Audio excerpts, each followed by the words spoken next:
Today is my basin report, so if we can have that slide deck up, I'd appreciate it.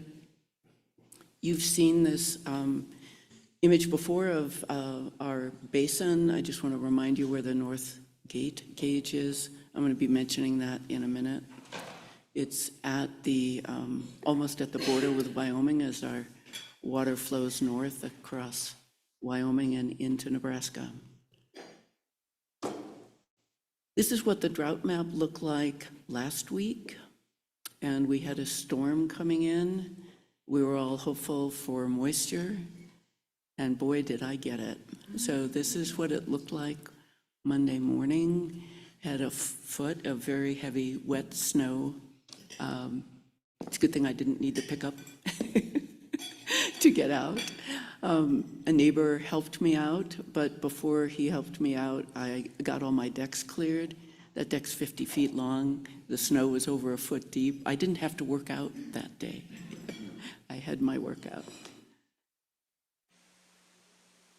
For us, so here's the gauge data. You can see the huge pop. This is yesterday's max, but unfortunately, I think it's going to be very short-lived. As I was coming out Tuesday morning at about 10, not only was the snow melting quickly, but the mud was getting deeper and deeper. If I hadn't gotten out then, I'm not sure I would have been here. The graphs for precipitation and snow water equivalent, and you can see the little blip from that storm. But I have to tell you, I live in a snow hole. You know, Walden recorded 5 inches of snow. So the basin itself didn't get that much. I just happened to be in a place that got a dump. That we can see for the next couple of weeks. Precipitation looks encouraging, but temperatures don't. And I can imagine if I were to pull up the gauge data in a week, we'd be back down at that very, very low level. So what does that mean for our producers? This is data that only runs out through 2022. The light purple is irrigated acreage. We have, from the Supreme Court decision, the right to irrigate 145,000. The 3-state agreement, 134,000 some odd. But you can see in the second column in the table, we're not irrigating that much. 117 being the high over those 20 years. Yesterday about what what limitations we have, and probably the most important down at the bottom of that chart is the storage. The max we can store for irrigation every year is 17,000 acre feet. The max volume, Aaron Light explained to me in our storage for ag is about 34,000, about twice that. So it's not for lack of holes in the ground. It's for the limitation on our water supply, period, and not the volume of storage that we have. So that's all I have for today, other than to comment. I've been watching the calls as of yesterday, the calls on the Illinois and Michigan, which are the primary tributaries to the North Platte. We're calling for 1889 rights on the Illinois and 1897 rights. So there are going to be a lot of producers who aren't going to be able to take their full right. And with that, I pass it over to the South Platte.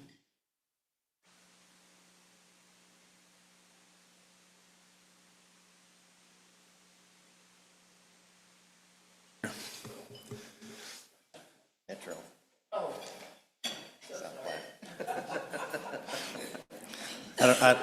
I don't know. Is Denver water in the South Platte? It is. No.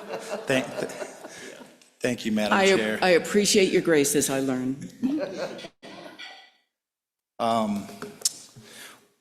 Well, I think the story in the South Platte and certainly Denver water will be telling the same story as not too indifferent than the rest of the state in terms of extremely dry conditions.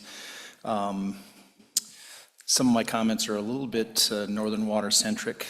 This time of year, Northern Water Board grapples with a quota, which is an important supply to the South Platte. So I'll kind of hone in a little bit on that. But in terms of just at a near real-time data, in the northern portions of the South Platte, largely the hydrology, particularly in the heat of the summer, is driven by the Poudre, the Big Thompson, St. Vrain, and Boulder Creek, and those watersheds. And as you can see here, certainly subpar compared to average in terms of anticipated stream flows based on the snowpack we're seeing at that time. Of course, there's been a little bit of a uptick that Madam Chair spoke about that also reached into northern Colorado, but likely short-lived. It's increased the flows in the river, and the water administration has gone a little bit more junior, but still extremely senior for this time of year when we typically are in more of a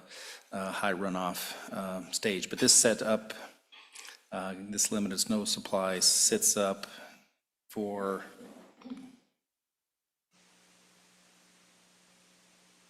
particularly on the irrigation side of the house, kind of a quandary of producers and kind of what's the next best step.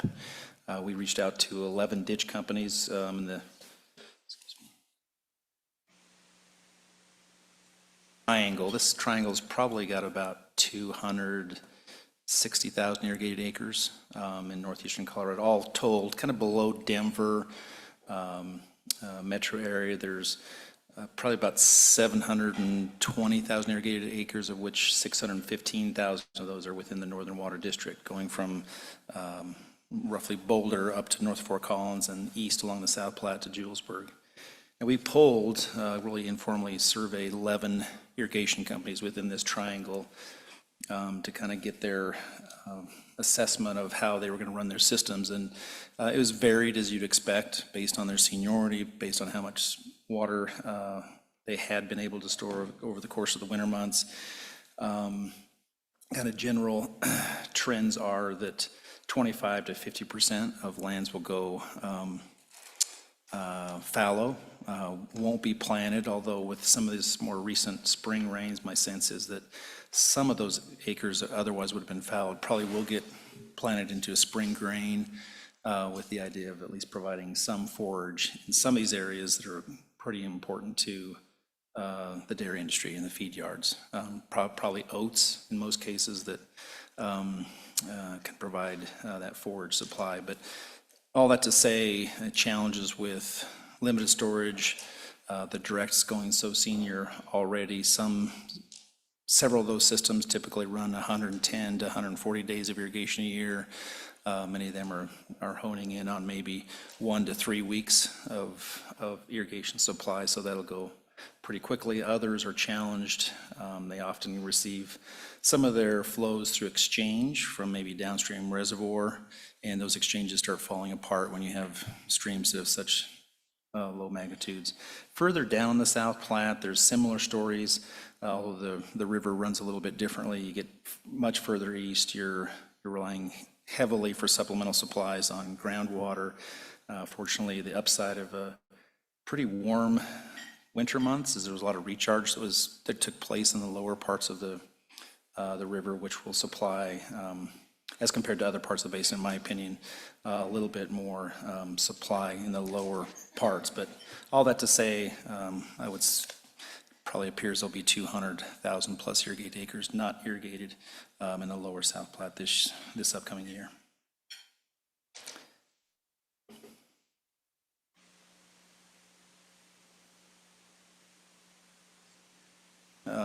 News, if you look probably on the back page, there's been some conversations about Northern Water and it's setting a quota for a supplemental supply in northeastern Colorado. As we all know, most of that water that does get allocated from the CBD does in fact come from the west slope.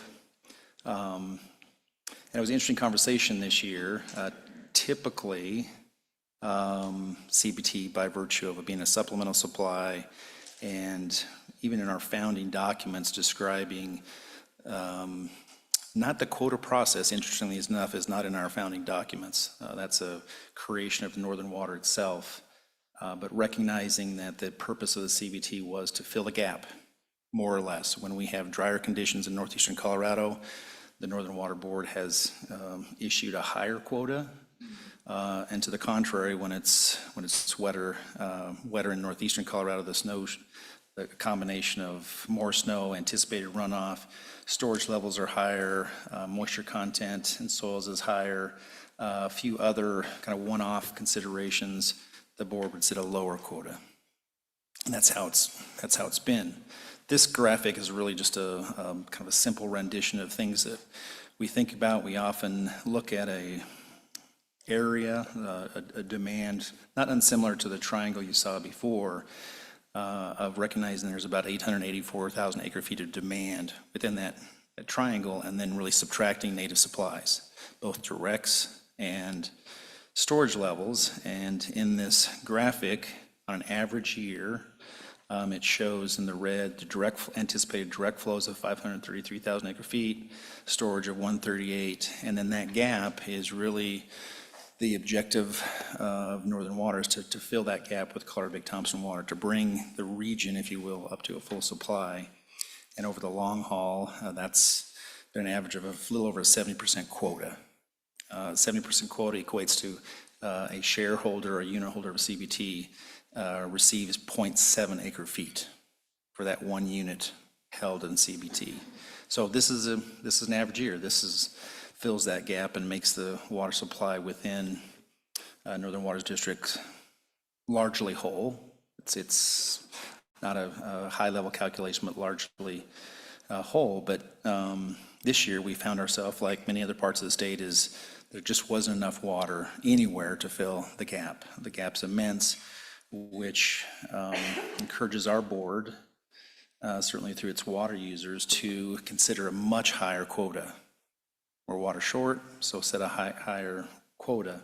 This is the quota in more recent years in terms of its levels.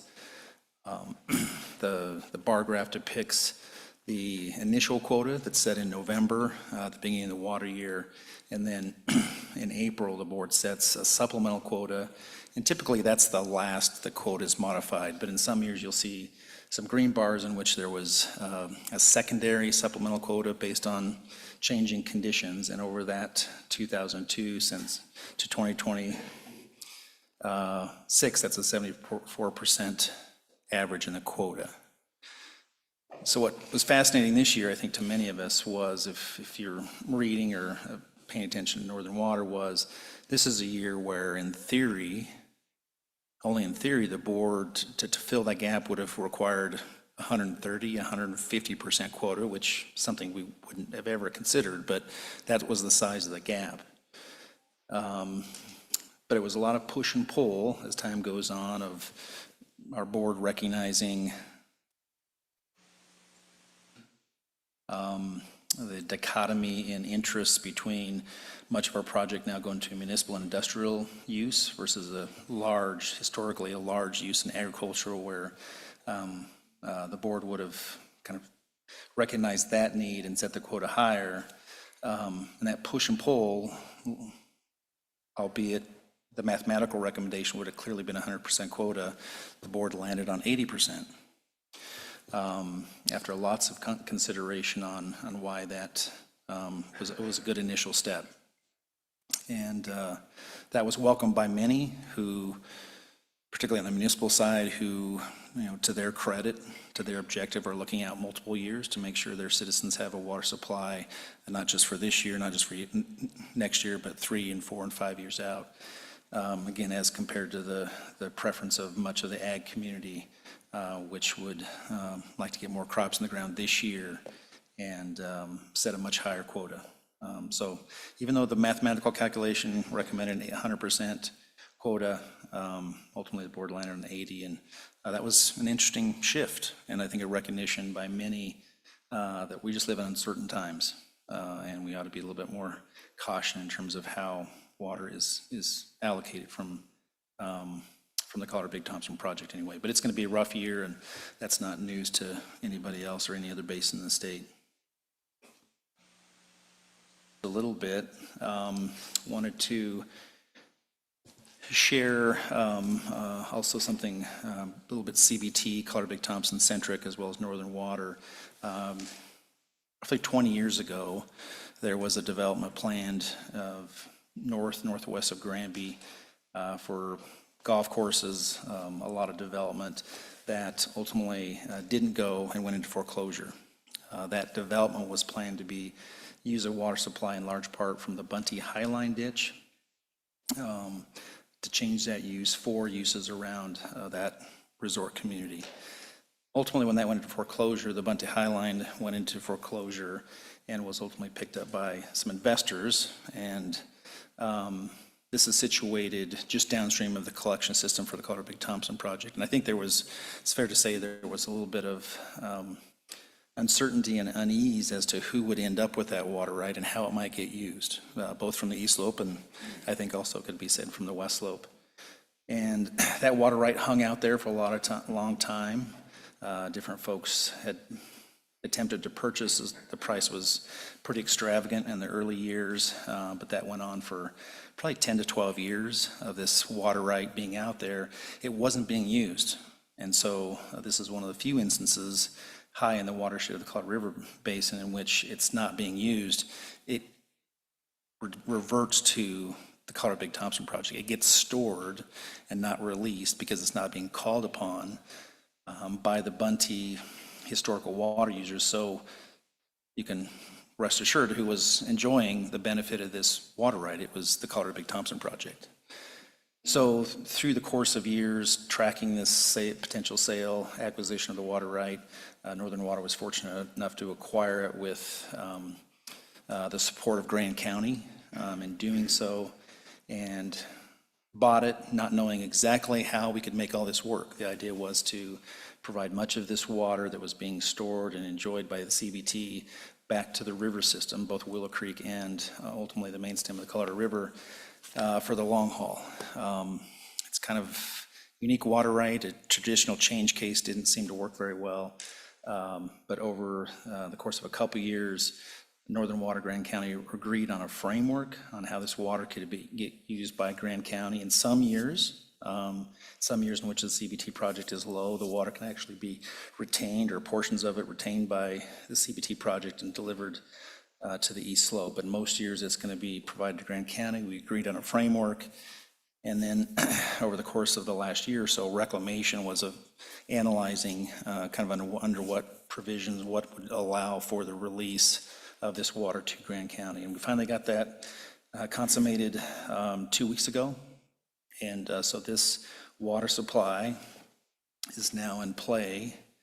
What does that mean in terms of quantity? This is a look back to 2005 on what that Bunty water right, or the portions in which were acquired by Northern Water, which is 40 of a 45 CFS water right, and what it will yield, again, in most years to Grand County. And it's over those years about 4,800 acre feet.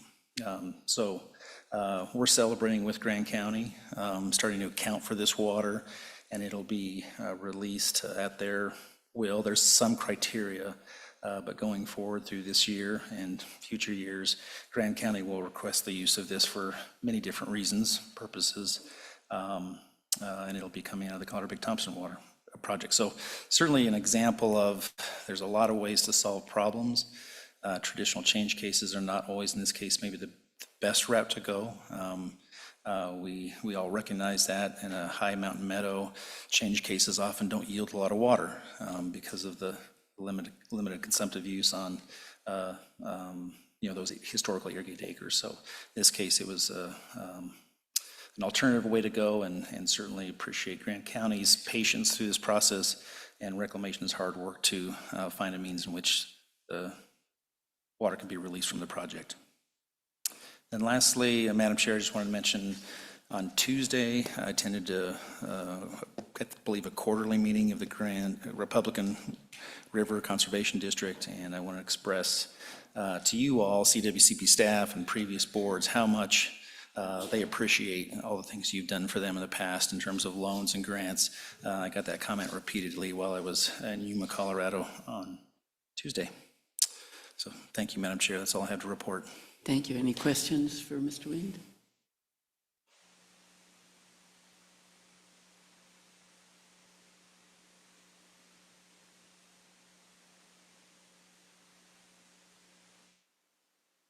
Chair, so in the Arkansas Basin, we had our annual water forum just recently, April 22nd and 23rd. I think we've been doing this for over 30 years now, but it's a get-together of pretty broad variety of water folks. So we get, kind of the typical, state agency people, the municipal utilities, farmers, ranchers, but we also get a lot of recreationalists that attend these meetings, especially when it's held in Salida. They take a big interest when it's there in their backyard. So we had that, and one of the big things that happens at that is our annual Bob Appel Friend of the Arkansas Award, and our winner this year was Manny Colon. Manny's a farmer near Canyon City. Been very active in like the Ditch and Reservoir Company Alliance. Maybe some of you who deal with DARCA have met Manny. He's quite a character, so if you've met him, you remember him. And Manny's also on the Upper Arkansas Water Conservancy District Board. And here's a picture of, what? Must have hit that twice, okay. Here's a picture of Manny with some of his buddies from the Upper Arkansas Water Conservancy District. The guy in the middle, he looks familiar. I know him from somewhere, but it was good to see Greg sitting there with Manny and helping congratulate him. And then one of our keynote speakers was Becky Mitchell, and this was quite a talk that Becky gave. We've all had a chance to hear Becky, and she's a great public speaker. But there was something unique in this particular one. The connection between Becky and the audience was very real, and she got a rousing standing ovation at the end of her talk. And again, this isn't just water buffaloes at this. These are, just people who live in the Salida area who are interested in what's happening in the water world. And to me, that standing ovation, the message that sent is that the Arkansas Basin water users are behind Becky. They are fully supportive of the work she's doing as our commissioner. Like I say, I almost teared up. It really was a very good talk. And I think just the atmosphere with the people there kind of feeling beat down by the drought, I think that kind of played into their reaction. A lot of slides about the drought, and we'll see snow water equivalent graphs and those kind of things. I just wanted to throw out a couple of more anecdotal items about how the drought's affecting the Arkansas Basin. So this is an email that I got morning of April 22nd that really grabbed my attention. So this is the river call. That's how they kind of notify the water users in the Arkansas Valley, is with a email blast that goes out to a bunch of people. So the calling right at Pueblo was a April 1st, 1874 water right. A little further downstream in Rocky Ford, about 50 miles downstream, there was a May 15, 1874 call. So from Rocky Ford upstream on the Arkansas, including all the tributaries, if you were using a water right that wasn't established before Colorado even became a state, you were not receiving any water. The 4/1/1874 water right is actually Pueblo Waters. That's our biggest water right in our portfolio. It's a 45 CFS water right that dates back to the formation of our water utility. We're over 150 years old. I think that makes us just a little bit older than the utility that claims to be the oldest. But so that got our attention. If we lose that water right, then we're starting to pull 90 acre feet a day out of storage to meet our customers' needs. Fortunately, that didn't last too long. We got a little burst of precipitation. The call's now at about 1884. And so it took a little of the pressure off, but I'm sure by summertime we'll be looking at very senior calls like this again. And then the next one's just a photo. So this came from a communication I had with our ditch writer on the Wirtz Extension ditch. So this is a Trans Mountain ditch up near Tennessee Pass. The picture was taken May 15th of 2026. Approximate elevation of 10,670 feet. So I called so when we start that ditch up, it's typically late April. So we were getting ready to go. Of course, in late April, the Shoshone power plant was placing a call, so we couldn't take any water. A couple days before this, I think May 12th or 13th, the call was released, and so we could start taking water. And so I called the ditch writer and I said, hey, we're in priority, turn the ditch on. And I checked back a day later, and on the stream gauging station, no water. Checked back again, and I'm like, no water. So I called, hey, did you get my message? We're in priority, turn the ditch in. So he sent me this picture and he said, I'm taking every drop available. So this ditch, this is a pretty big ditch. It's sized to carry 100 CFS. And I mean, it's not even damp in the bottom. That's how how dry it is at the top of Tennessee Pass. I mean, you don't even see snow in the shadows of the trees there. Have for my report, unless there's any questions. Any questions for Director Ward?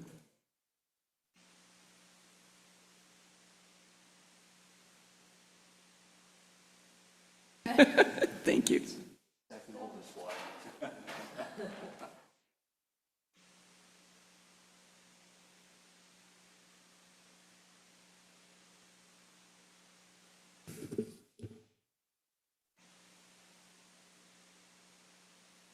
For you here. This is a snow course site that our crews monitor. It's east of Keystone at an elevation of, I think, 9,600 feet. Typically peaks on April 23rd. And you can see, obviously, the worst ever snowpack has set in, and that is what we're working with this year.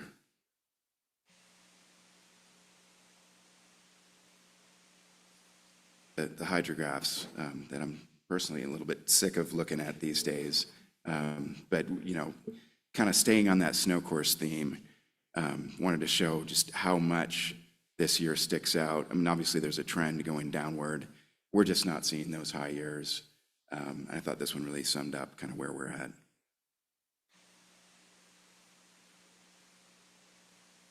Background to kind of how this impacts Denver water. We are, of course, always looking ahead. Do a whole lot of internal forecasting. I think that one of the main things to note with our drought response is that we're trying to maintain flexibility. Of course, we don't know, how long we're going to be in this, what things might look like a year from now. Because of that, our board decided to go on restrictions at the earliest time of the year ever. It was March 25th of this year. Very similar to the drought task force that Director Gibbs mentioned yesterday. Just get things in gear as soon as we can because we don't know, where our storage levels may be a year from now. And especially that bottom red line is not something we want to see, and not a place we want to be in. I just have one slide here. I could show you dozens, but just, certainly a whole lot of work on our drought restrictions. So we went straight to stage one, what we call our stage one. That is mandatory 2-day-a-week watering. We have assigned days for customers based on their address, and then based on kind of multifamily, single family, commercial and whatnot. We are also working with all the major parks, schools, kind of those big users around the city. They have a water budget, so they have a little more flexibility to implement the restrictions. So we have a whole lot of work going into messaging around this. Of course, our public affairs department is working around the clock these days, has been for months trying to get the message out. A lot of new signage going up, but just a whole lot of work going into what this looks like We have not been in restrictions since 2012, 2013. So a whole lot for the organization to really ramp this up. We've got, of course, our field crews patrolling. That image there on the left, you can see we're bringing back the Use Only What You Need campaign in a major way. So actually just starting to roll a lot of that out. So you'll be seeing a lot more around town in the weeks and months ahead. That little map at the bottom there, we have a new reporting tool for people to turn their neighbors in if they want to. Denver Water employees can actually use that, and it's verified as an employee. So I try not to walk around my neighborhood, but I was driving in this morning, I noticed some folks watering, and it's you can you can take advantage of it or not, but there will be a lot of work to really keep people honest. We have some friendly educational materials we'll be sending folks for the kind of the first violation, and we do have fines for repeated violations and robocalls and whatnot. Number of other things that we're doing. Nathan Elder, I have to thank him for these slides. He did a wonderful job at the presentation yesterday out at Chatfield. We are ramping up our Chatfield pumps. Many of you have probably heard that we are draining Antero Reservoir. Last time we did that was in the 2002 drought. That is ongoing. We had a public fish salvage there that I believe closed on May 13th. So it was quite the zoo up there with folks getting everything they could. I think we usually see on the order of a couple dozen folks on the weekend. I think we had more like a few hundred up there on any given day taking advantage of that. So that's good. We're working closely with Director Nickel and Parks and Wildlife on what that the Parks and Wildlife salvage looks like, and in the weeks ahead as we continue to drain that reservoir. Also, the Shoshone relaxation has been in place. I believe that ended at midnight last night. There is, it's a very complicated agreement, but as part of that, there are some flows that will then be released later in the season on the West Slope, and then Xcel Energy, we do pay back a bit of that as well. And then our bypass flows in the Fraser have been ramped down. We had a meeting with the Grand County Commissioners earlier this week. My boss, Rick Marcichek, Alan, our CEO, and then Nathan, again, who presented yesterday, we're up there. Of course, we coordinate very closely with the county, with all the water users up there. That communication, has been, of course, increased this year. Not an easy message, but I think we're working as closely together as we can. It's just a rough year all around. Also coordinating with CWCB staff, with Northern Water, with River District on the upcoming drought tour that was mentioned yesterday, coming up on the 1st and 2nd of June. So really showing some of those impacts, to our system, to the West Slope in a very visceral way. So that'll be an interesting tour as well. And then I wanted to end on a somewhat more positive note. So I had the amazing privilege to go on the Yampa River Awareness Project trip. It's a raft trip through the Yampa Canyon, puts in at Deer Lodge, and then takes out across the border in Utah, kind of near Vernal. Just an absolutely amazing experience. I'm deeply grateful to the folks who put this on. So it's American Rivers that funds the trip and really kind of leads it, along with Friends of the Yampa, just amazing people on the trip from those organizations, and then the Oars Rafting Company heavily discounts their services. The whole intent is to get folks out there to see the resource, and it is truly amazing. Pictures just don't do it justice. Had the good fortune of going on this with Nate Pearson. Got to know Nate very well. Had known Nate pretty well before, but you really get to know someone when you're out on the river. Also Amy Moyer, I've known Amy for years, working with her at the state, but just a joy to get to be with Amy on that trip. A number of others, couple folks from the Navajo Nation, Joe Lynn and Crystal, just learned so much. We had a water educational stop every few hours, every campsite. It was very, very well organized. So both kind of formally and informally, going through all the issues and everything that we're dealing with. So learned so much. This is the same trip that Director Issa had done, I think last year, Director Haas in the past, Director Mitchell, many others. So just truly fabulous opportunity and yeah, deeply grounding experience. And again, I'm still pinching myself that I got to go and feeling extremely guilty as well, I must say. We are in the midst of budget cuts at Denver Water. You know, we've got a number of major capital investments that we've been embarking on for, you know, a decade or so now. Of course, very carefully sequenced with the debt service and everything else, but you add the drought restrictions on top of that. When you don't sell your product, you don't make the revenue. We're looking at about a $60 million decrease in our revenue this year. We have drought pricing that our board approved about a month or so after the stage 1 restrictions were put into play. That drought pricing is a way to make up some of that revenue, but it is just a fraction. I believe it's about 10 or 20% of that. So we've progressively been ratcheting down all of our budgets in every way, you know, both travel, training, conferences, and of course, all our operational budgets and whatnot. So you will see very few Denver Water folks out and about this year. There may be a couple of us here and there, but we're going to stick to our headquarters for the most part and getting the job. And of course, we're extremely busy with all this. This, again, a bit of a bright spot, or, you know, depending on if you're on the river and it's 40 degrees and driving rain and it started snowing on us, maybe not so bright, but honestly, the full spectrum of weather was an absolute delight to see that. In that previous picture I showed, you could see the waterfalls coming down. That was kind of at that tiger wall. It's pretty magical to kind of float in and see that water coming down. And the circle up there in the corner you can see is the canyon where we were. So for Nate and others that were on the trip, it's pretty interesting to see that nice little bullseye that we got hit with. And I will leave it at that. Just a few more pictures.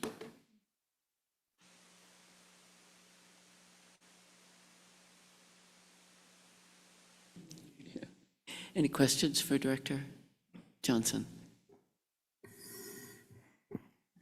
Thank you for your remarks, Director Johnson. I'm just sitting over here with a big smile on my face because it somewhat warms my heart to see another agency going about the effort of enforcing water use.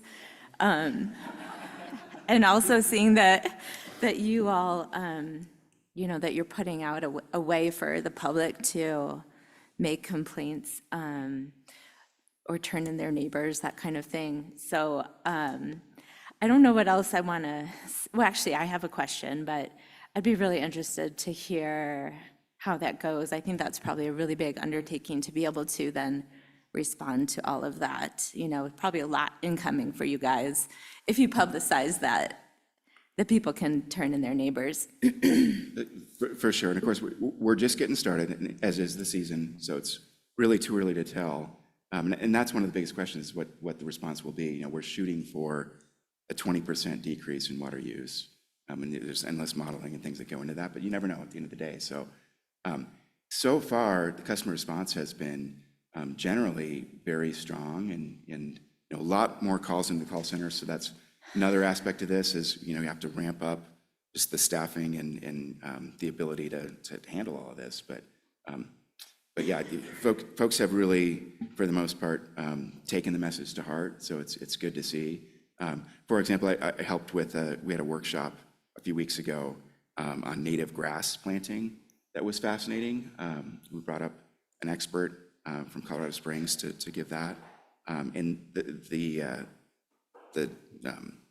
engagement was really interesting to see. There was a packed room full of folks that were just super excited to, you know, do what they can, do their part. So we are, all of us, myself included, we're helping out. We get 50-pound bags of seeds, and we're filling the little bags, and the demand for that is off the charts. So yeah, it'll be fascinating to see, you know, through the summer how folks take this. It's a good start. Yeah, I agree. I think there's definitely a significant portion of the population that's pretty engaged and wants to do their part. So I guess I'll just be interested to hear how that all works, the enforcement process. I was curious, do you have a sense of the other utilities around the metro area, if they're doing similar programs, and also if they also have the ability to fine water users Yes, 100%. Yeah, to my knowledge, most, if not all, at least metro area utilities are on some form of restrictions. Certainly places like Thornton, Aurora. Can't remember the details on Aurora's enforcement, but I believe their fines are higher than ours and kick in a little quicker. They're not messing around this year.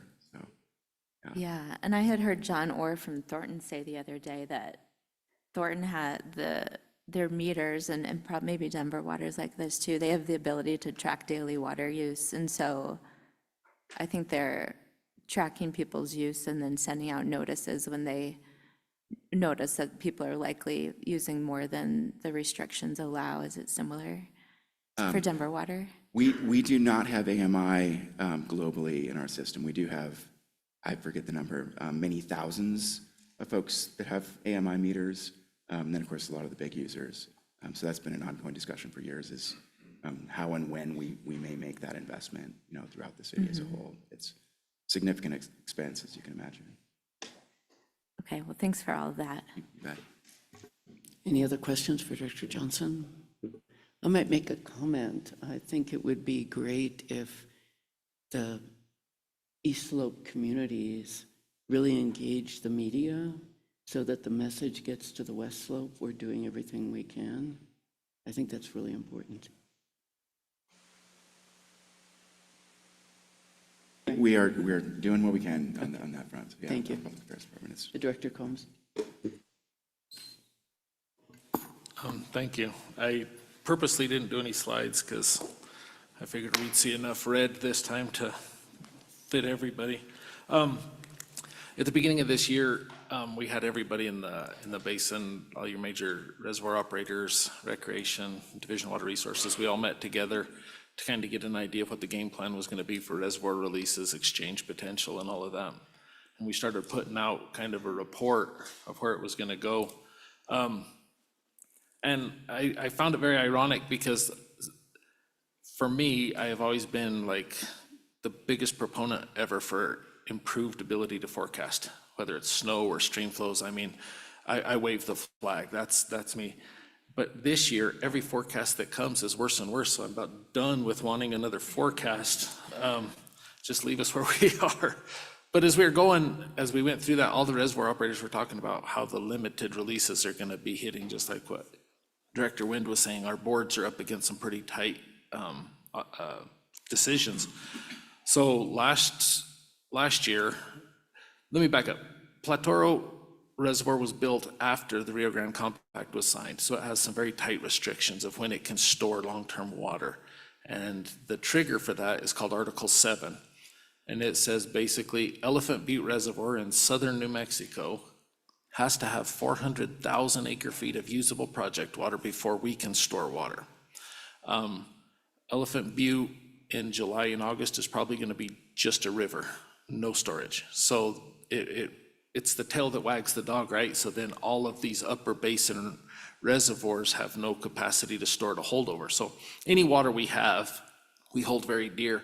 This year in April, the board had made a preliminary allocation to the water users from that project pool that we had in Platoro. And then by the end of April, they rescinded it after looking at the forecasts. And the comment was made, we've totaled the truck, let's not order new tires for it. This year it's sadly over. We'll just hold that water and maybe next year we can do something with it. With that news, it starts affecting the farmers and ranchers and our water users. And it was interesting, our round table this month showed that film Legacy, talking about mental health and agriculture and reaching out to neighbors. And so we had about 50 people show up for that. It was really well received, and in fact, they're going to do one of those COMET trainings that changing our mental and emotional trajectory with CSU, and Director Sakata was there. He facilitated a panel discussion on it, and it was interesting, the reception for the ag and the water users for the mental health issues that are happening now. It was very well received. One of the things that we hit on is the sub-districts having to make sure they have all of their sources to keep the groundwater pumping. However, the groundwater is under some pretty tight restrictions for its sustainability. So we're kind of hitting the perfect storm of no surface water and tight control of the groundwater use. And so this is going to be an interesting year. And part of the discussion that came out of my board's meeting was in our basin, we don't have anything but irrigated ag. There's no dry land. And so the biology in the soil is different than in some areas. And if you take a year off and let it sit fallow, you lose a lot. The biology changes and it's tough to jumpstart that soil. So most of our farmers are planting cover crops with just 2 or 3 inches of grass or oats or something.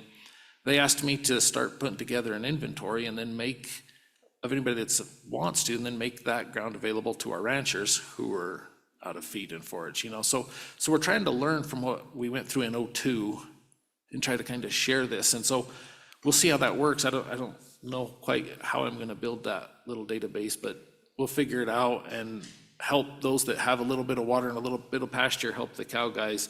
Luckily, the rains have hit somewhat in the mountains and they're going to go on with a 20% cut. So at least the cows will be off the meadows for a little while. One of the other things we did with the district rescinding their project allocation, that then makes our fish to farm program that we work with Trout Unlimited and CPW doesn't work. The way that program works is our farmers can call out their water in the hottest days of the year to help keep temperatures down in the river and of course volumes up, and it helps the fisheries, helps everybody. And CPW has always donated some water to help us with the conveyance. This year, the way Platoro works is we only release inflows. Last year, we would have had 8 dry days. We're expecting 25 dry days of the river this year. And so we're using CPW. We're trying to figure out we can work to use their donations of that fish to farm and maybe keep the river live instead of dry it up completely for those 25 days. So I want to give a shout out to CPW, who takes kind of a beating in the news quite often, honestly. But in our area, we have some very strong personnel that are working with us in this drought, and looks like we're going to be able to put together something to keep that upper reach of the rivers live. Other than that, I'd just say I appreciate the idea that we're all going to have to try to figure out some new ways of doing this, and we're going to have to figure it out outside the box. And CPW and DWR has been coming to the table to say, okay, what can we do and still stay legal? What can we do? And it's refreshing to see a better mentality rather than this is mine, go get your own. And so as bad as this year is, I'm optimistic we're all gonna make it through and we'll survive it. So that's all I've got on the Rio Grande. Thanks, Director Combs. Grim but hopeful. Combination, grim but hopeful, right? The Yampa White Green, Commissioner Camblin. Thanks. That was interesting what you talked about with the cover crops or whatever. I'm going to cover a little bit of that here. As you all know, I'm a cow guy, and the day's always better if there's cows involved. So you'll see a few cow pictures, which is a good thing.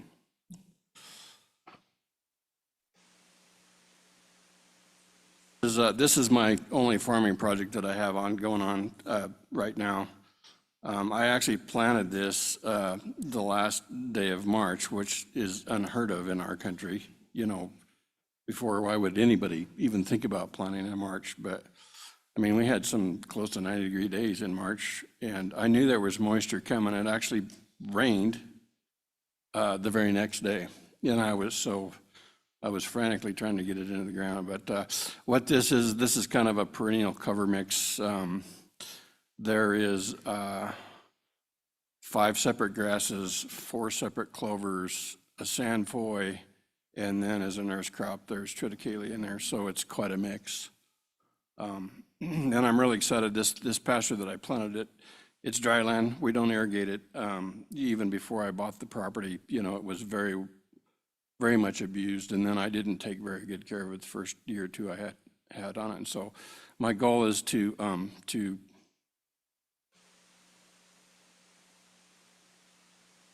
that. But I'm pretty excited that, you know, the picture on the right there is what it looks like now. And I'm pretty excited about this project. So that leads me to the next slide. And I knew that there was going to be a lot of, I think somebody said, you know, red in everybody's presentations. And it was going to be kind of a bummer. You know, everybody was going to say, oh gosh, this is bad, this is bad. So what you're looking at here is rainfall in Maybell in the past 68 years. And I was going through my drought data, because, you know, as a grass guy, you know, I look at more rain than I do, you know, what I have in the ditch and so forth. And I was complaining that it was a dry year, and my wife informed me that it was, you know, not as dry as I thought it was. So if you look down there at the very last line, we have got over 2 inches of rain in April, and it hasn't happened for 11 years. 1958, it's only happened 25 years. So I know it's not much to hang my hat on, but by God, it's looking better than it. And then, of course, you know, we had 1.74 inches of rain at the ranch last week. So I am very optimistic this change between the La Nina and the El Nino is starting to happen, and I'm pretty excited about it. I know it's really late for our snowpack, but by gosh, I'm trying to keep that optimistic and you know, not so downtrodden on this whole situation that we got going on. So now on to the cow pictures. If it'll here.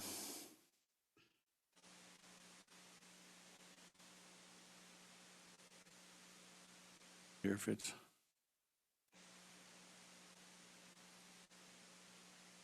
so ironically, I do quite a bit of consulting, ranch consulting, and I was doing a ranch consulting project for Phillips Creek Ranch in Phippsburg, and lo and behold, we were up there bouncing around. It's a water project for them, and I run across this.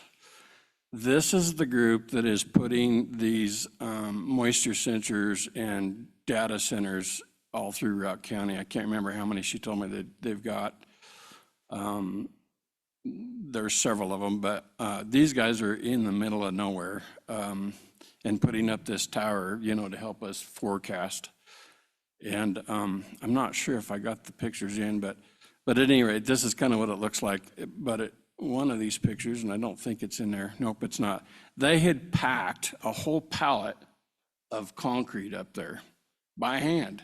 I don't know how long it took them, but I was pretty impressed with that. I thought, my land. So now on to the cows. These are cattle that I actually have in Kansas. The group on the right are actually, they're in a town called Lassiter, which is just east of Wichita. And then the group on the left, they're just 2 miles from the Oklahoma border. The reason I put these in is if you look at how green it is and the grass that these cattle are standing in, you know, it looks really, really good to me. But these guys, these ranchers are just crying the blues at, you know, how dry it is out there. And you know, we get for rainfall or whatever, but they're pretty panicked about their water situation out there. But, you know, that's why my cattle are there. I mean, they're happy. Look at them. If I was a cow, I'd live there. Yeah. So these are some cattle that we just got in last week or whatever, and we'll turn those. We've already turned them out or whatever, but we're putting the virtual fence collars on them, and that has been such a good program for us. I'll maybe in one of my director's report, I'll dive a little deeper into that and how we use that to make sure that we're taking good care of our ground. You know, it's all about soil health, but this has been just a game changer for us. And we got a ton of questions, you know, everybody, you know, what's that thing hanging off their neck, including the cows, but But it's been a really good program for us. Let's see what else I got here. I guess that's it. Any questions? So are you using satellite or towers on those collars? Towers, it's actually a combination. This is the VIN system or whatever, and so it's a combination of satellite and cell phone. But we own 4 separate towers. We split 2 of them with Colorado Parks and Wildlife they bought for us because we run on their ground. And then the other 2 Dan and I bought, and they're about $10,000 a piece. And then the collars they're running us about $65 per animal per year.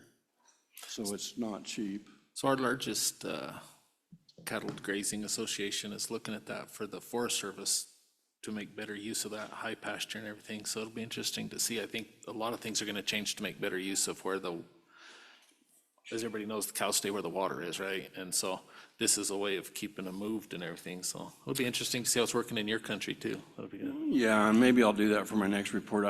We work very closely with CSU on some of this, and we've, water's always, they've got to have water or whatever, but you want to keep them off those. And so we've done a lot of experimenting with that. We got a study going on this year with them, so maybe I'll do that next time.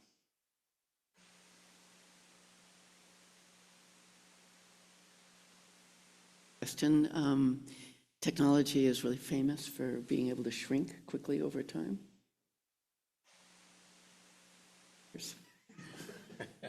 They are, and actually they're heavy. I can't remember what they weigh. They're, several pounds or whatever, but this is a newer updated version or whatever, and they're smaller than the ones we had before. But not enough that you really notice that much difference. But hopefully they do get smaller. I agree. Thanks, Mike. Moving on to the Colorado River.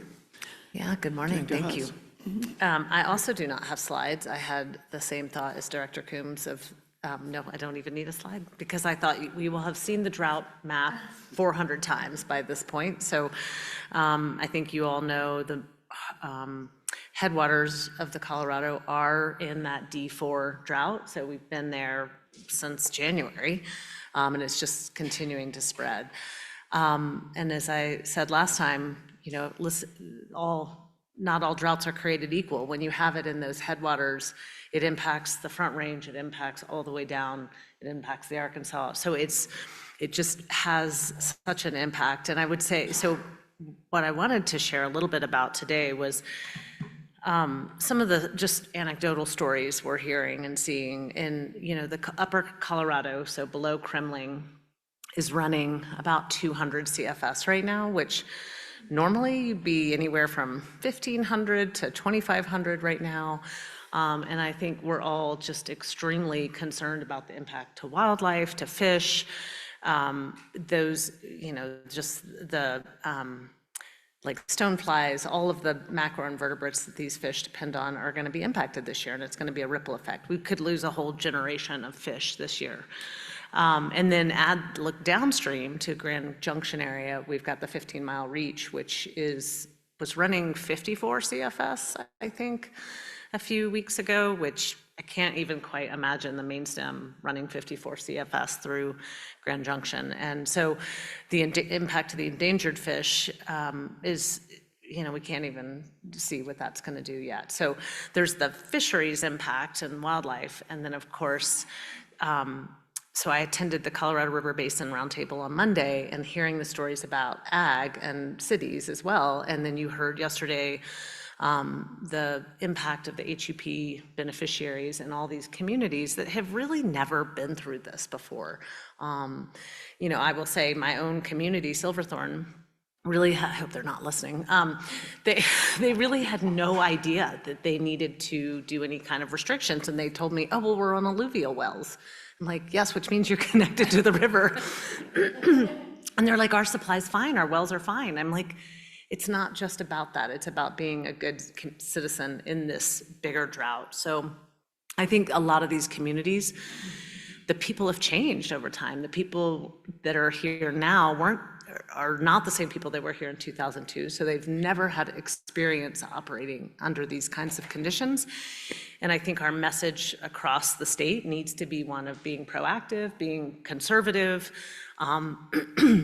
We know that like all this moisture we're getting, like it can help with demand reduction and it can help with wildfire reduction risk, but it won't help with water supply. So we just really need to be continuing to hone that message of conservation right now and helping these communities adapt because they really don't know how to do some of this. Likewise, at the roundtable meeting, I heard from the agricultural community. So I try to always ask, like, from our community, you know, is there anything you want me to bring forward to the CWCB? And one of the things some of the members of ranching community and farming community were just like, we just really hope the cities are doing their part. And it was good. I mentioned this last time, to be able to say, you know, I think the big communities, the big cities are doing what they can. Now we need to get our smaller communities to be also engaging in conservation. So it was good to be able to tell that story to them. I will say also from the ag perspective, our ranchers in Summit County, they don't have water in their ditches, and they haven't. And they're not trying to have crops this year. They're not sure where they're gonna get their hay. I'm starting to see, I don't know if in 2002, I remember seeing the cattle trucks going by. I lived in Silverthorne then too. And seeing the cattle trucks of people selling off their herds or culling their herds because they didn't have the pasture to sustain them. So we're seeing that already again. The cattle trucks are rolling by on the highway and everything else. So you know, people are making hard decisions now, and I think unfortunately they've been making hard decisions for the last 10 years, and now they're making those really deep cuts this year. I did want to share one thing I heard both at the Basin Roundtable and at our State of the River meeting was the role of the Drought Task Force. People don't understand what it is. When I tried to share, you know, that it's really this coordination effort and shared kind of looking for opportunities and cross-collaboration, cross-agency collaboration, they wanted more. I mean, most everybody was like, we need consistent messaging. We need messaging coming from the state of Colorado.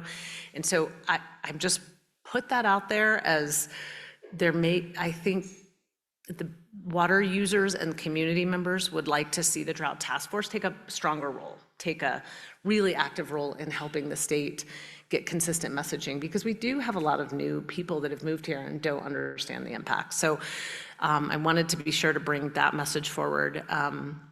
And you know, one of the other things I thought was interesting is we heard at the Basin Roundtable from CWCB staff about the Drought Task Force. There's I guess a landing page for stories.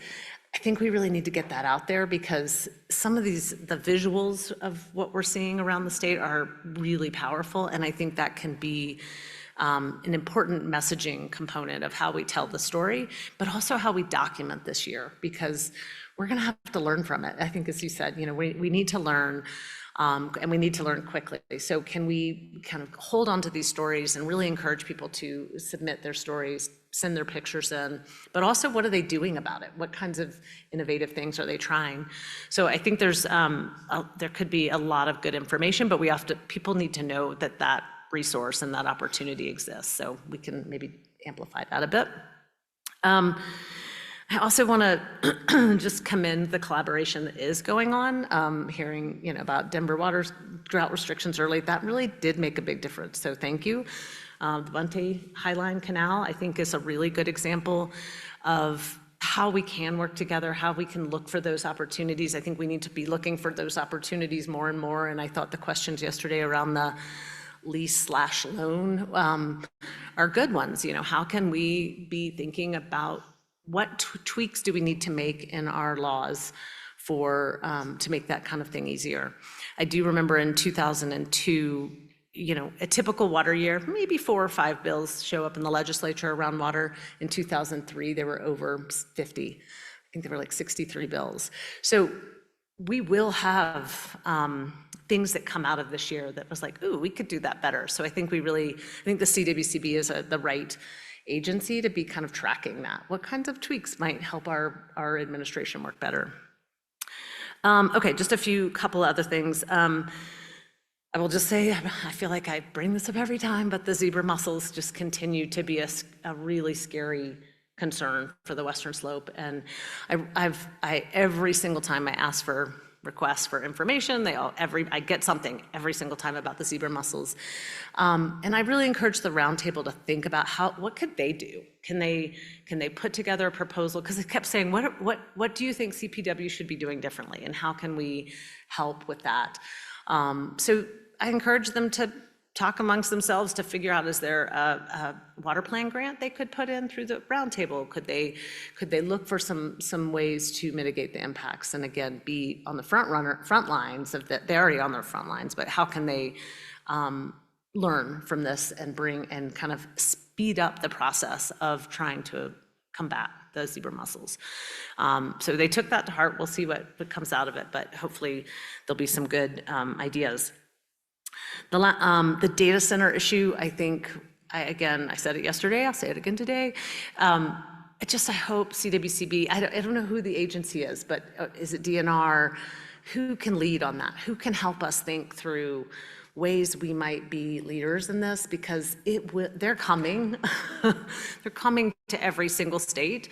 And we need to be thoughtful about it. And I think we actually are at the window where we have the opportunity to be thoughtful about it. So I really encourage the state to think about it now, because maybe there is something we could do in the legislative session, but we'll need to have that figured out before the session starts.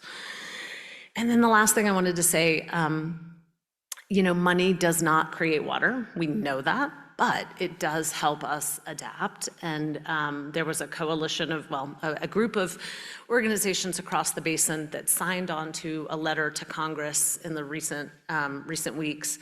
Over 70 organizations across the Colorado River Basin that signed on to encourage Congress to allocate or appropriate about $2 billion to help the basin adapt, and all those who depend on Colorado River. It's not just in the basin. And to spur innovation, to try to do kind of creative water sharing agreements, anything we can do. And the letter's been really well received from what I'm hearing on the Hill. I think we're going to be kind of having another round of trying to solicit organizations to sign on. It happened really fast. It was led by Family Farm Alliance and a few conservation organizations, and I think we're going to continue to try to beat that drum. It, again, recognize it doesn't solve the problem, but it hopefully can help mitigate it a bit. And kind of along those lines, I just want to congratulate the CWCB and the vision of Colorado for doing the sports betting funding to help us have this pot of money, because I think we are the envy of every Western state right now for having a resource like that, to have the opportunity to have those kinds of funds to help in times like this. So I appreciate Colorado's foresight, and again, think Colorado is a leader on this, but I also think, look around the rest of the basin, they don't have those resources. And I think, just Great Salt Lake's getting $1 billion, so $2 billion for the Colorado River is not that crazy, just to put this in perspective a bit. So hopefully we can continue to be leaders and visionaries in that space, and also in some of these other issues. So thank you. That is my report. Dr. Heiss? Mike? So Taylor, I know you do quite a bit with the fish and the recovery fish and that. And I was wondering the other day with all these ditches, like the Maybell ditch turned on, 30 days early, and people were actually using that. So I guess my question is on that is there any talk of what the late season return flow is?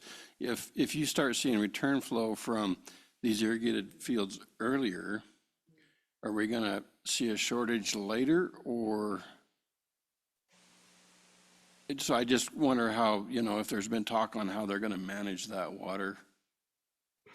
Not that I'm aware of right now. I think they're trying to deal with the fact that there's no water in the 15-mile reach, and the recovery program has spent a lot of energy trying to help influence the shape of the DROA releases, or the drop releases, the water being released from Flaming Gorge.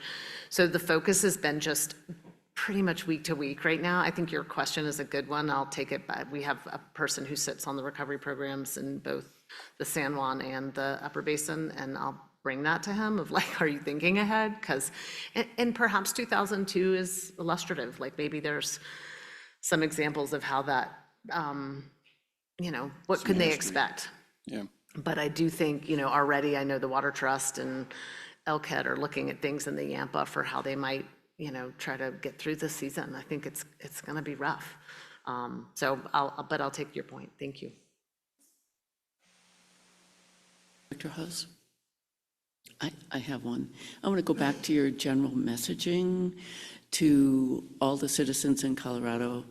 A couple months ago, there were news items about Corpus Christi running out of water. I mean, a water bankruptcy in Corpus Christi. And I think there's a certain amount of public, we're unique, we're special, it can never happen here. And without frightening them, like Corpus Christi, how do you get, and this is to the people who do the messaging for CWCB and drought, how do we get the message out that really shakes them up so that they understand the seriousness of the situation? So it's a question. Yeah, thanks. Anybody else? Thank you, Mr. Chair. Back to your question about the recovery programs, I can tell you, especially during the 15-mile reach when the flows were really low, both our staff and U.S. Fish and Wildlife Service staff were monitoring those fish, and we actually had plans to go in potentially and rescue fish and move them downstream below the Gunnison influence. It was that bad, which that's never happened, at least that I'm aware of. But we got those rains just in time, and so we didn't have to do that. But we're also proactively thinking about what are the long-term impacts, and especially lack of access to the spawning beds and the smaller drainages as well, and what kind of impacts that's going to have on the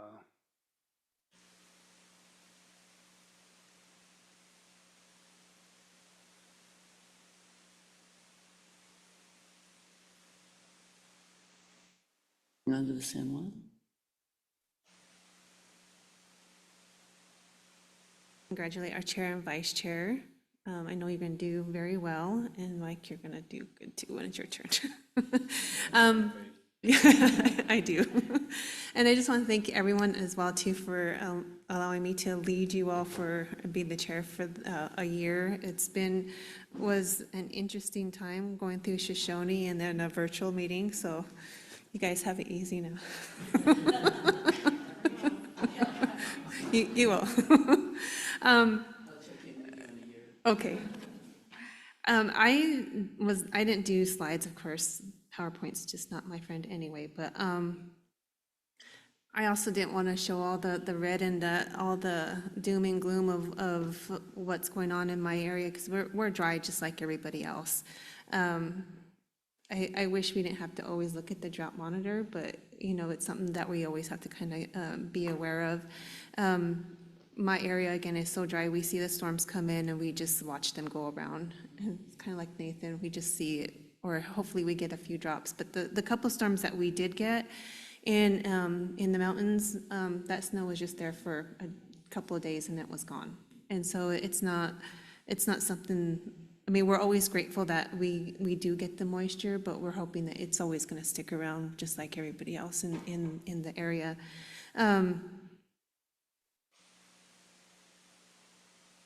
I like what Taylor said, you know, showing the stories that we have going around in the state. I think that's really important.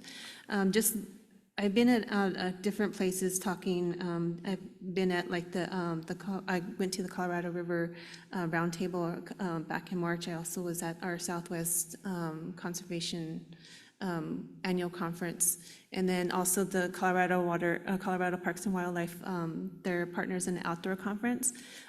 Fantastic conference, by the way. But listening to all the people that were there, they all are, everybody's concerned about the water, but there was also a couple of comments where people thought that they're protected. They don't have to worry about that. But seeing the pictures and hearing people's stories, I think that's really important, particularly when the media is always painting Colorado as the villain and that we need to do more. I don't see how much more we can do. We have nothing more to give, and it's been that way for a long time. So I think that narrative really needs to be out there, but it needs to come from the people, from the state, because we are resilient people, and we need to voice that concern. And so I think those stories are really important, and it's just really interesting to hear. I was at the Colorado CU Boulder's World Affairs Day, and I was on the panel with Director Sakata and Amy Ostick and Andy Mueller. And there was somebody in the audience asked us basically or their comment was that it's probably better for the federal government to make the final decision in the Colorado River Basin. I was shocked at that question, because if one person's thinking that, probably others are thinking that, but we don't want the federal government to make that decision. We should be making that decision. That's why those stories are so important. And I just think that it's sad that people think that way. And people think that that their water is protected when we're all having situations where people are having to make difficult decisions. I try not to be doom and gloom, but that's sorry. On I guess happier notes. Well, I guess a story I told Nathan and everybody else. So, if anybody knows me, I love fast cars. I do. I have a 2007 Mustang, so next year I'm waiting for it to become a classic after 20 years. So that's my goal, but my friend put my car in a car show not too long ago, and it took first place. So, I know. So, happy note to end it all, but if you have fast cars, I would love to see pictures of those, so. But, yeah, and motorcycles. But that's all that I have. So hopefully we have happier days. I think you're speaking to the motorhead and Director Combs, yeah. How about a fast horse? Horsepower is always good. Anybody have questions for Director Cloud? If not, moving on to our last basin report, Gunnison, John McLeod. Well, I'm a visual person, so I brought some slides today, although there's no red, Nathan. Okay. But it is bad news. What happened there? Got two. So this is the snow tell above the, why was this? There. The point of the graph is the black line at the bottom is the SNOTEL reading for 2026. And if you look at the dotted line, our snowpack peaked a month early and at half the average over the last 30 years. So, and you can see that it's down to zero at this point. So all of the snow basically is melted out of the mountains. And what we've got is what we're going to get for the rest of the year. The largest, what did I do?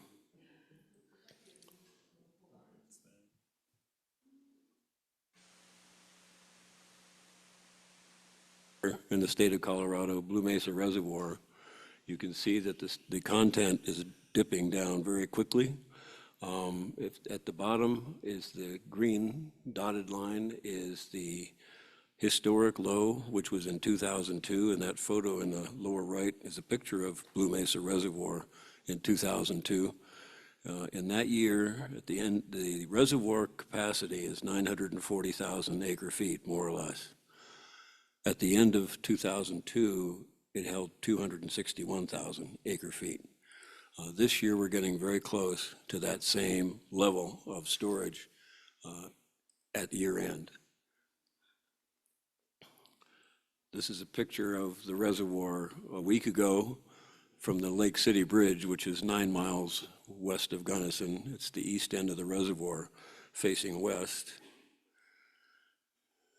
This is looking the other direction, facing east, and the ordinary high water mark on the far side, you can see where that the riprap is below the highway. That's ordinarily where the water would be at this time of the year. So similar to Elephant Butte, this is likely to be a river by the end of the year. That's a general photo, or a general teacup diagram showing the reservoirs on the upper Gunnison River Basin. Some of them are in pretty good shape, but the reason for that is that early runoff filled them up quickly, which is unseasonable at this point in time. But you can see that Blue Mesa down there is at 42%, and it's dropping. So the Upper Gunnison District decided to do some outreach and let the citizens know about the situation.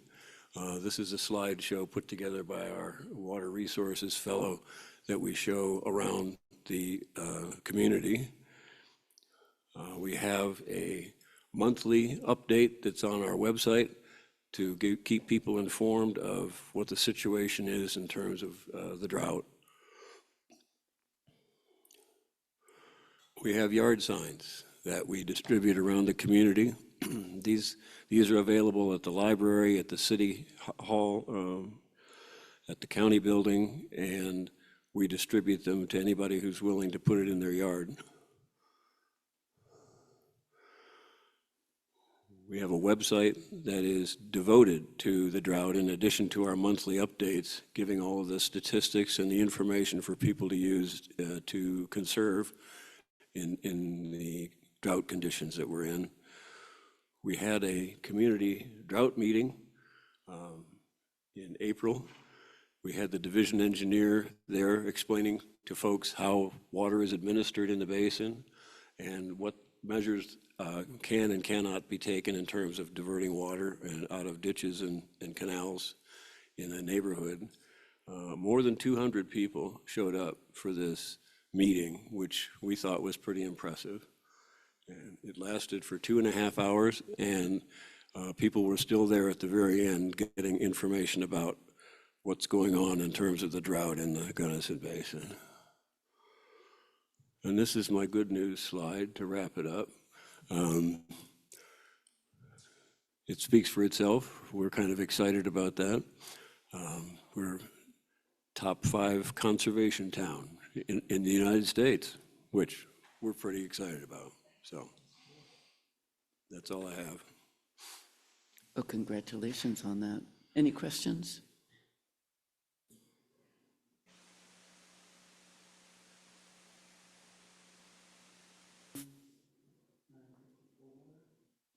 We have a break scheduled for 15 minutes, but before that, we're going to have Kendall Kuntz step forward, who's the chair of the roundtable in the Gunnison Basin.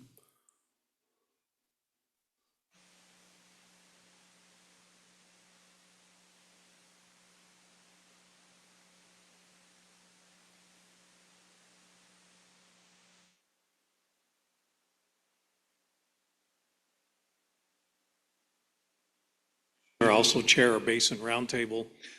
Thank you, Madam Chair, for letting me address the board here today.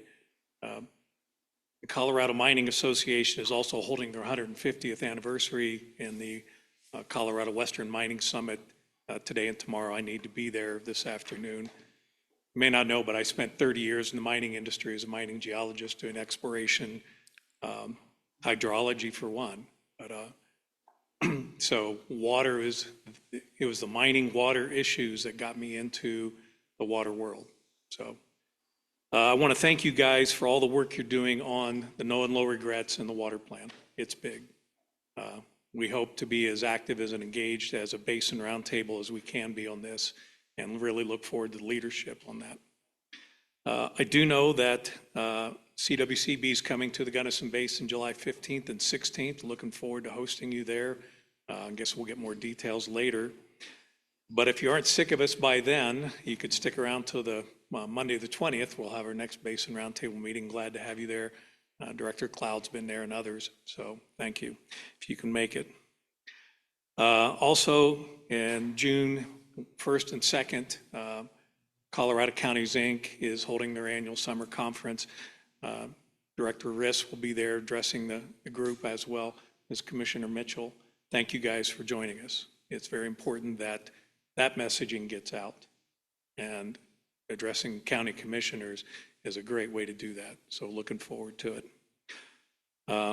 And then finally, I'd like to say thanks to Mr. Robert Scotto. You've always been a great participant in our Basin Roundtable, and bringing legacy and other things to us has been really important. So that's all I had, really. So thank you. Thank you very much. With that, it's 9:57. Oh, excuse me. Thanks, Madam Chair. Thank you, Commissioner Coons. Your leadership, I mean, it's amazing the chairs that we have on the Basin Roundtables. I have to give all of them credit for the extra work that they do. And through your leadership, it's really amazing the work that you guys have done in identifying the projects that you're prioritizing and just getting information out there. So it's really an honor to be a part of that process. Thanks. Thank you. Anyone else? 15-minute break. We're going to cut that to 10 because we're running a little late. So if everybody after 10, that would be great. Thank you. Recording stopped.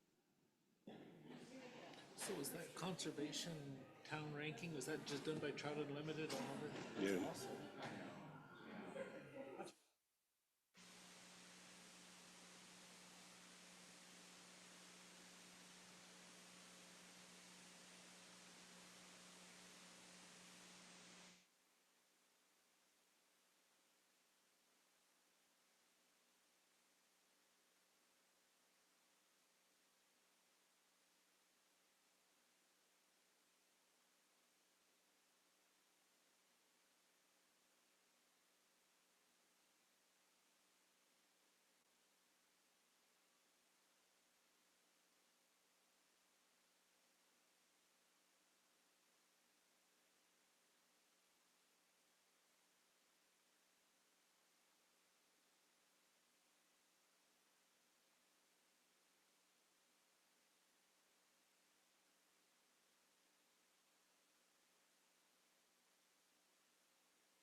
Water rights. Yeah, but you've also got the compact that trumps the water rights, right? On a year like this, we don't owe any compact. It's so low, we don't owe anything else. Oh. So yes, on any other year, we can have our number ones called out for the compact. That's what I understand, That yeah. happens quite often, but on a year like this, well, we'll end up with an overpayment even though we haven't sent anything across the state line. Just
Recording in progress.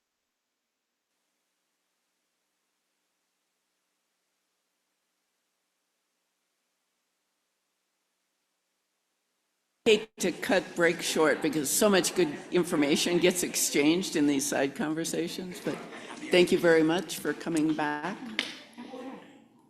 Our next item 15, updated guidelines for water efficiency plan, Kat and Sam, and no, it is not Kat or Sam. Surprise. Thank you, Madam Chair. Good morning, Board. Jenna Batson, CWCB staff for the record. This is agenda item 15, updated guidelines for water efficiency plans. This is an action item, and the last slide of the presentation includes a staff recommendation that the board approve the amendments to the guidelines for the CWCB to review and evaluate water efficiency plans. With background and just general information on water efficiency plans, which I will also refer to as simply plan throughout the presentation in the hopes of maybe shaving off a few seconds of the presentation. The history of more formalized water efficiency planning in Colorado essentially begins with the forward thinking in the Water Conservation Act of 1991. But the 2002 drought really served as this catalyst for even more proactive thinking around subsequent planning requirements. So the 2004 Water Conservation Act in Colorado expanded on the 1991 Act by making state-approved water efficiency plans mandatory rather than optional for covered entities. A covered entity are retail water providers that have at least 2,000 acre-feet of annual demand. The Act also imposes regular 7-year updates and introduces grant funding for plan development, which remains available today through the Water Plan Grant Program.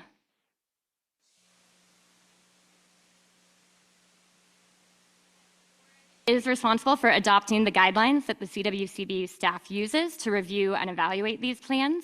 And CWCB staff approval of submitted draft plans is required for covered entities to qualify for state funding support, including from the CWCB. As we all know, proactive planning is paramount.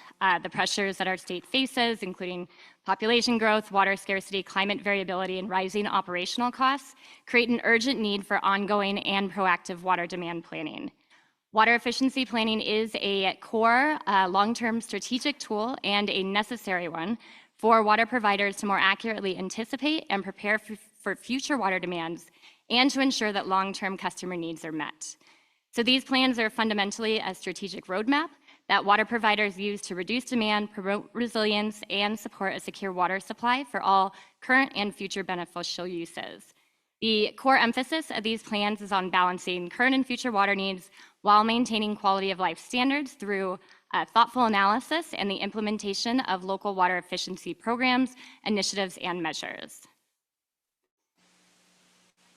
Were first adopted by the board in May 2005. Updates to the guidelines were later adopted by the board in 2010 and 2016. And without fundamentally straying away from the statutory mandate, because the guidelines really serve as a board-approved, actionable interpretation of legal requirements for users, the staff recommendations for this update aim to accomplish first, language modernization based on where we are today and updating best practices and terminology that were described in 1991 and 2004, because that wording has evolved over time. Second, clarification for users to understand the review process. Third, alignments with the Colorado Water Plan and other CWCB-funded initiatives.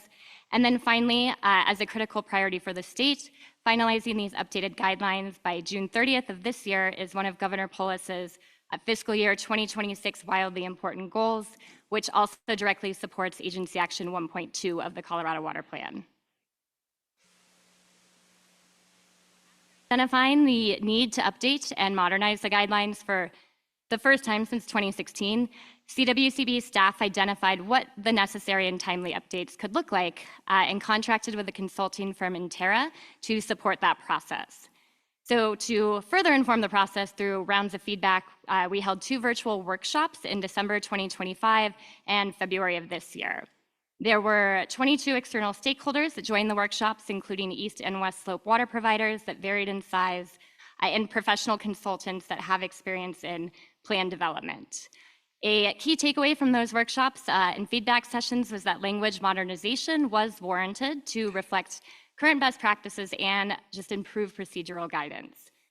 The CWCB incorporated this input and feedback from the workshops into the guideline update, which are categorized as administrative and copy edits, additional definitions, process clarification, and language modernization. While not exhaustive, I will walk through some of the larger changes that were made to the updated guidelines for your review in the next few slides. First, the administrative and copy edits. These updates align how the plan reviewing staff is referred to. This shift went from the Office of Water Conservation and Drought Planning, or the office, to simply the CWCB staff, as that office is no longer a working entity. We also removed the fax number, because my understanding is it's been quite a while since a water efficiency plan came through fax.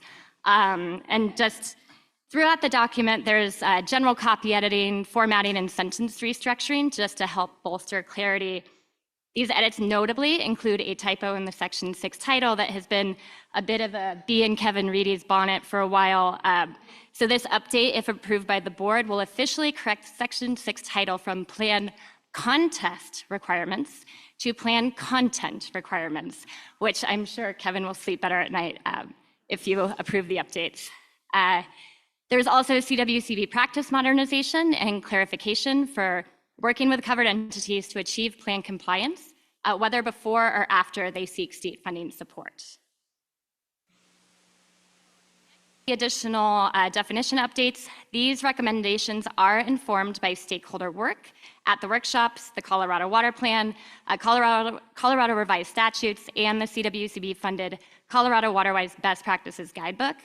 The addition of inclusive definitions is really to reflect more relevant terminology and provide clarity. So some of these include reclaimed water, which points to established state regulation, the term resilience or resiliency, because resilient-focused planning can really yield water efficiency as its co-benefit. So the addition of this definition incorporates this key concept, defined in statute as the ability to rebound and adapt to challenges such as natural disasters while maintaining durable systems and long-term water management. A water efficiency definition was added to differentiate it from water conservation, as efficiency really more specifically refers to engineered solutions or strategies such as high efficiency fixtures that use less water for the same task. So while often and very understandably used interchangeably, water conservation does have some nuance and differs in that it is more about using the right amount of water to accomplish an activity, often achieved through policies, programs, and practices designed to encourage the use of less water. These updated definitions align with the definitions that are in the Colorado Water Plan, as well as the Best Practices Guidebook. Water loss control and management is a new definition that relates to what was previously referred to as simply leak detection in the plan elements section. The new definition is more comprehensive than just leak identification and aligns with Colorado's water loss initiative. And then finally, waterwise landscaping is a new definition that clarifies the plan elements and explicitly references the statutory definition, which prioritizes 7 key principles, including soil improvement, efficient irrigation, ongoing maintenance, and the strategic limitation of high water use turf. Clarification. So the review process outlined in the current guidelines generates a lot of questions and a bit of confusion. So the updated language is easier to read and addresses a lot of those most frequently asked questions that we're feeling. The workflow explanation was improved in the update to clarify and match existing procedures that have been logically adapted through practice, including concurrent plan review by the CWCB staff and the public comment period, creating just more of a transparent and accessible planning process for submitting entities. The updates clarify the submittal and review timeline. They provide step-by-step instructions that breaks up that really hard to read block paragraphs. It aligns with current practices and reduces redundant work for both submitting entities and CWCB reviewing staff. Language modernization. Language amendments now align with current best practices and terminology and clarify what is required for plan approval. The 2026 guideline updates move from water conservation plan to water efficiency plan. to align with the way this type of planning is commonly referred to, again, what is in the Colorado Water Plan, and just to better encompass this long-term strategic approach that aims to reduce demand. To note, in HB 5/1254 or the Water Efficiency Grant Program Act, the uses of water conservation plan, water efficiency plan, and plan are used interchangeably by definition. Updates modernize the specific plan content elements in Section 6, so that submitting entities must consider and assess as part of a water efficiency planning process. So, for example, the updated plan element language ties more into the definition additions, including water loss control and management and water-wise landscaping.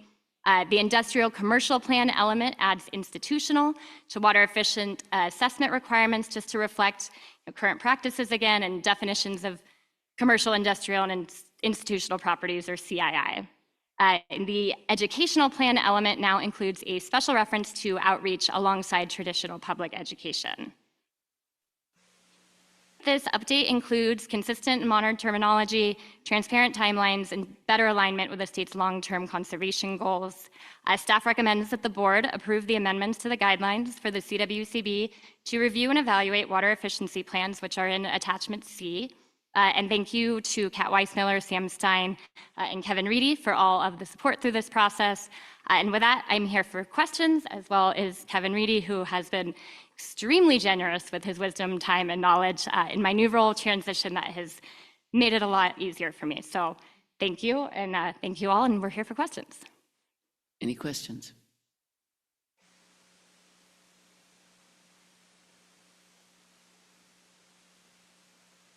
Jenna, I have a little bit of question on the public comment in Section 6.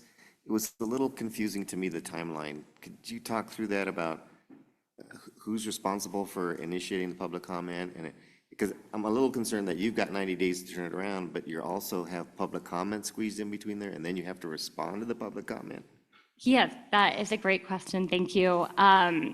That was part of the clarification of the review process, is to make the public comment that the submitting entity is required to engage with, which is 60-day minimum in the guidelines, but if they have their own procedures, we defer to that.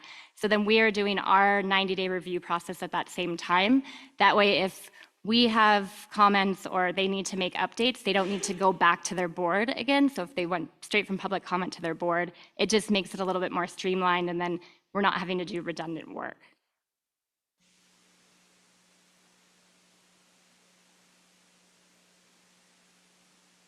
To approve?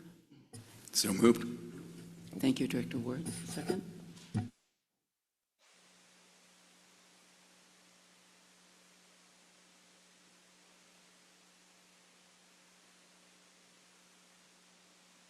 Sorry, is there any more discussion? I forgot. Seeing none, we have a motion on the table. All opposed, the same? It passed. Thank you. Thank you. Item 16, Agricultural Water Protection Program Guidelines.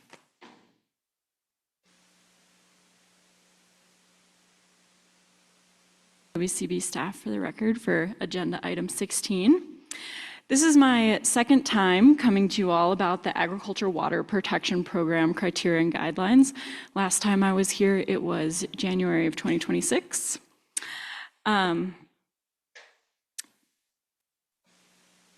Today, I will have a staff recommendation to approve the updated guidelines for the Ag Water Protection Program. So, background reminder to get us warmed up, the Ag Water Protection water right involves obtaining a water court decree quantifying the historical consumptive use and return flow obligations without identifying a new use in the decree. Up to 50% of the water can then be used for purposes other than agriculture. The intent here is that it will provide more flexibility, opportunities to diversify income for farming entities. All of these actual movement of water needs to be approved in a substitute water supply plan by the state engineer. The Agriculture Water Protection Program, which is CWCB's portion of this is just one way to ensure that the water is continued to be used in agriculture. There are other conservation programs that can be used in conjunction with the Ag Power, but CWCB and the board will only see these applications if they're using an ag water protection program.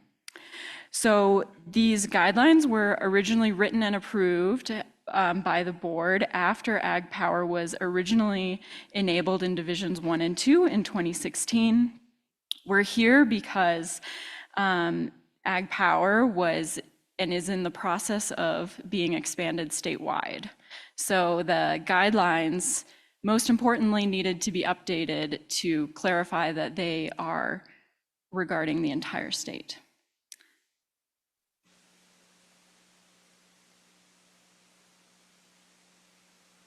Just a reminder of the feedback process so far.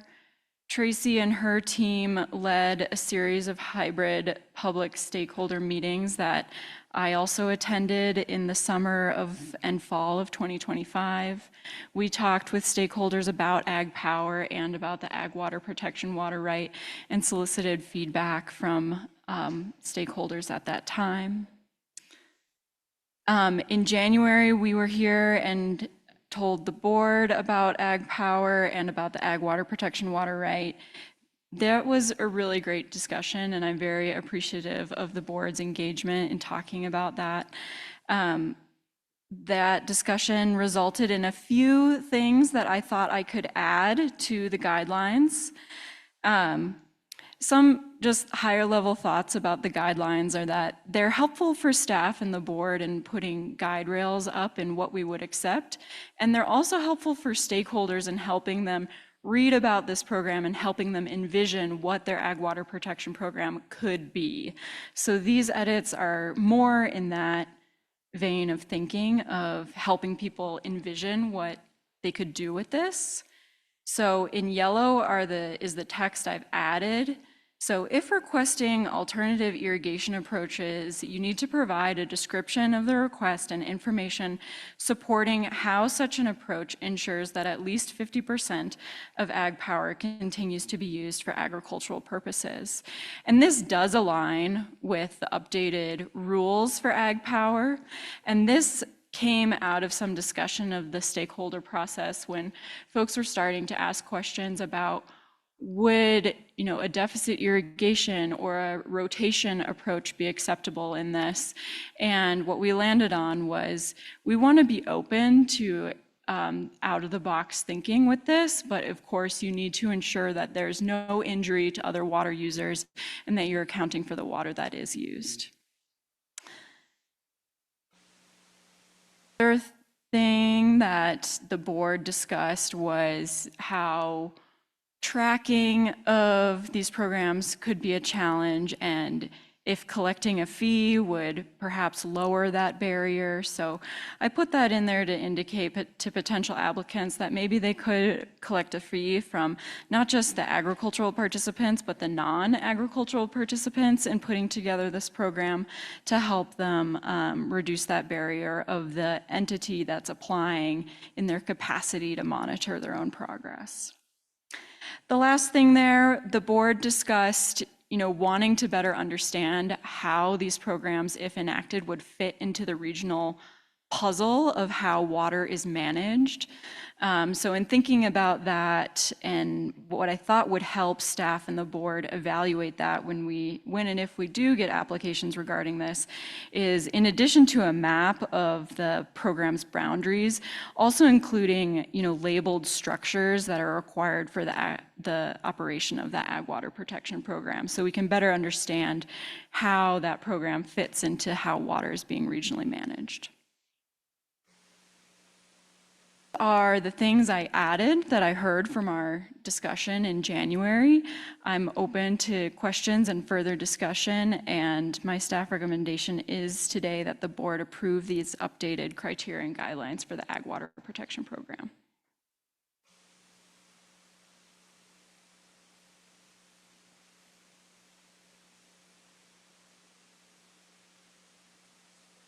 Heard that abbreviation, Ag Power, for that? And I love it. That just sounds so cool. And the full name's a mouthful, so it needed an abbreviation. What are you seeing as far as interest in ag power water rights? I mean, has anyone actually taken one to court yet? If not, like what seems to be the hurdle? So no one has taken one to court yet. There is some interest. I've had maybe 3 conversations with folks over the last year about people wanting to know more. You know, who knows if anything will come to fruition anytime soon. The big barrier there seems to be in the uncertainty of what would come from taking this to water court. So I think the idea of expanding this statewide is that maybe someone could get a little further with this idea in areas of slightly less scrutiny than divisions 1 and 2. I have heard that from water users. They don't want to Yeah. be the first. Yeah. And I will put out there that I think the Water Plan Grant Program would be a great place to look for support in exploring the use of ag power and ag water protection water right.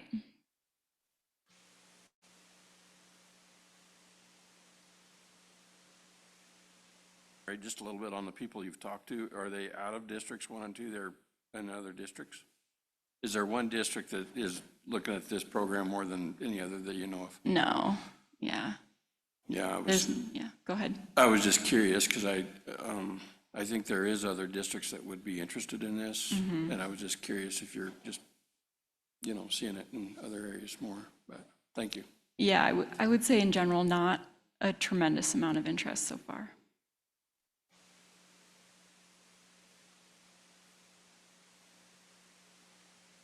Thanks, Nora, and thanks for your work on updating the criteria and guidelines. I just want to reiterate what you said, and somewhat with an effort of wanting to put it out into the universe a little more, is I too would really like to see someone accomplish this process, be that guinea pig, so we can see how it goes. And also, the idea is to have this quantified water right that then is available when there's a need that comes up. And so, that in itself, having that water right available could benefit other water users. But what you said, that this could be a good fit for one of the grant programs, I just want to, again, put that out into the world that, if it is a fit for one of the grant programs, I'd really like to see some water users consider going for that. And I've also wondered, some of our state agencies, our water users own water rights for irrigation. Maybe that's another option too, is that a state agency could try this as well. So I just want to put that out in the universe again, that, let's try this. Thank you. Any other questions?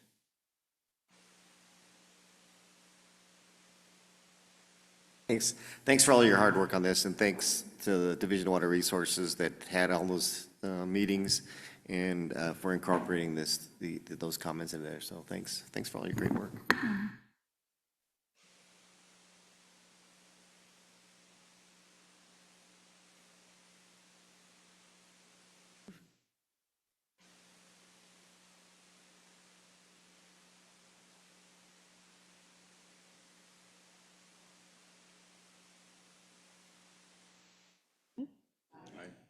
Opposed? Nay? It passes. Thank you.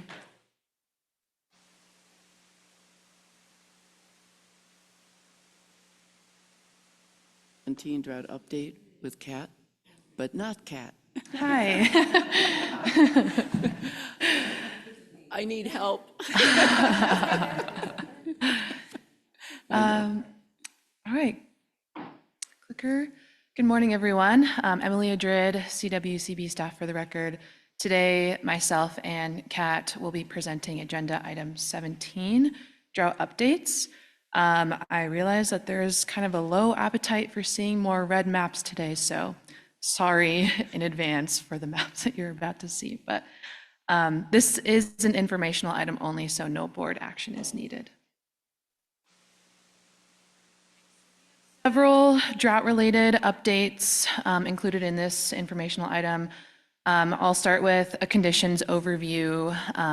We'll get into some information about the state's drought response process, and then Kat will take it over to talk about the drought task force, and we'll also take a look at our new Esri web platform called Drought in Colorado.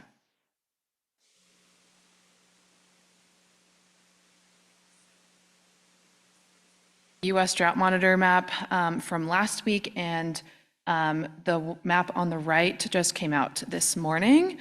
You can see some slight improvements from last week in northwestern Colorado, but there were some degradations in southwestern Colorado and southern Colorado in general.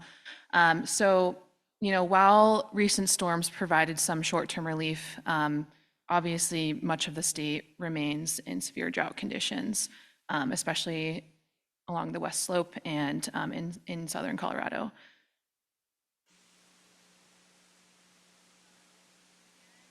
Storms helped us move out of the record low territory snowpack for this time in May. As of yesterday, our statewide SWE was 17% of the median. And the black line on this graph depicts this year's snowpack.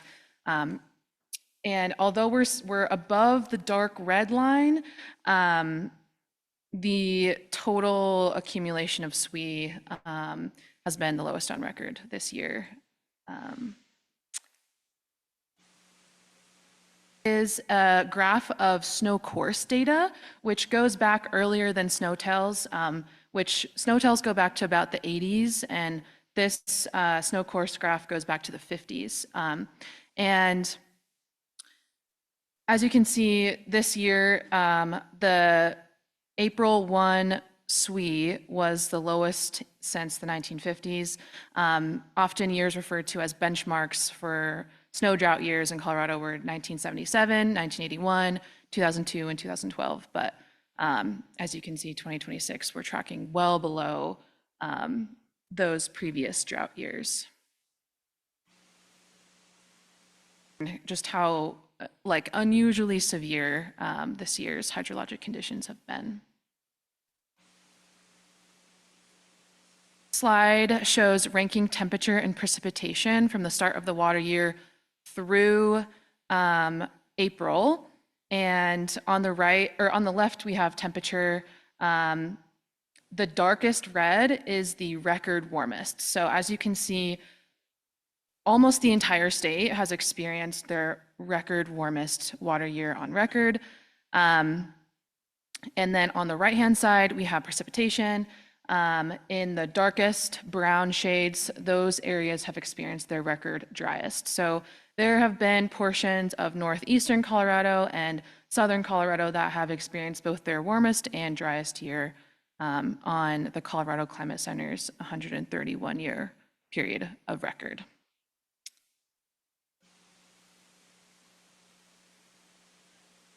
News. This is precipitation in month to date, so from May 1st through yesterday morning. As you can see, the northern Front Range area has really benefited from precipitation this month, along with parts of northwestern Colorado and parts of the eastern plains. So that's really great to see. However, the southern half of the state has continued to be drier than normal this month, especially in southwestern Colorado and in the Rio Grande Basin. And I think just to reiterate, even though these storms that we've seen this month have been very welcomed, it still isn't bringing us out of the deficits that we've accumulated this year. Nugget of optimism. These are the seasonal outlooks that were just updated this morning. And these maps show the seasonal outlook from July through September.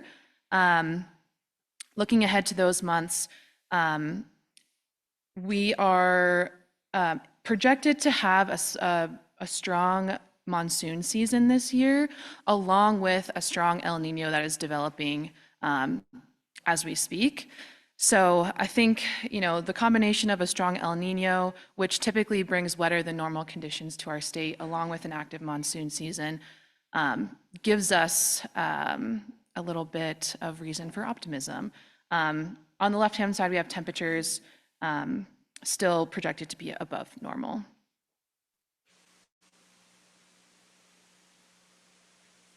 Switching gears a little bit to talk about the state's drought response. Colorado's drought response plan is located in the state's Enhanced State Hazard Mitigation Plan, also known as the ESHMP. The drought response plan and the ESHMP were last updated in 2023, and both of these plans are updated every 5 years. And in 2023, the drought response plan prior to 2023, the ESHMP and the drought response plan were separate documents, but in 2023, they were combined to streamline all of our hazard response plans into one document. The plan is available online. It is quite long. I think it's over 1,000 pages, but it is available if you want to find it. And importantly, this means that we are operating under a slightly different drought response plan and process from the last drought in 2020.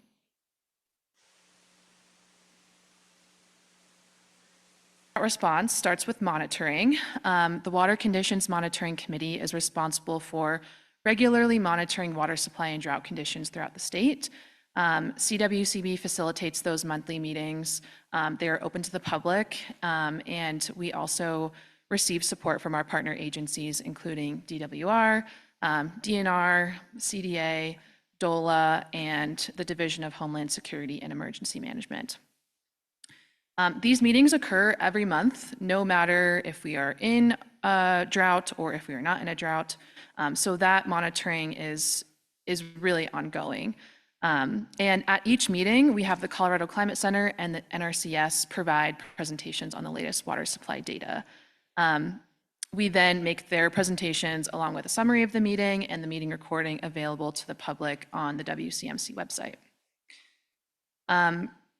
When drought conditions worsen, the WCMC, along with our partner agencies, more closely monitor the indicators depicted on the slide and will support the Drought Task Force activation.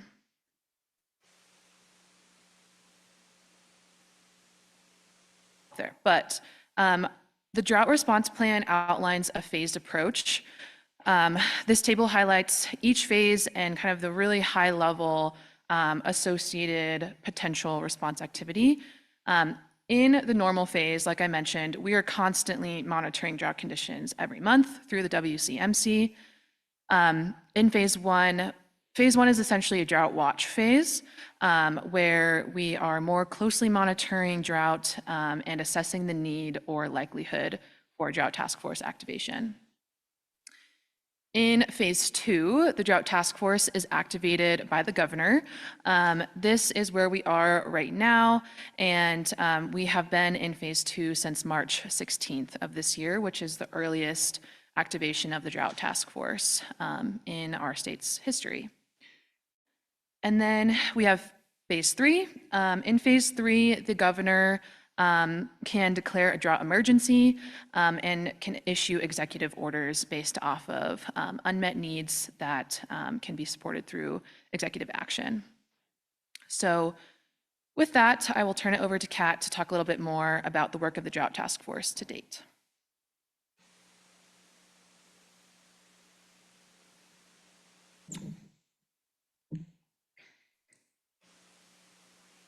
Miller, CWCB staff for the record. Excuse me. Force membership is defined in the Enhanced State Hazard Mitigation Plan and is limited to state agency representatives. The group is co-led by the Department of Natural Resources and CWCB, along with other DNR agencies, including the Division of Water Resources and Colorado Parks and Wildlife. Other agency members include CDA, DOLA, and DHSEM. And this year, we've also had some involvement from the Division of Fire Prevention and Control. The Drought Task Force was previously activated in April of 2002, May of 2011, May of 2018, and June of 2020. So again, as Emily said, this year was our earliest activation of the Drought Task Force.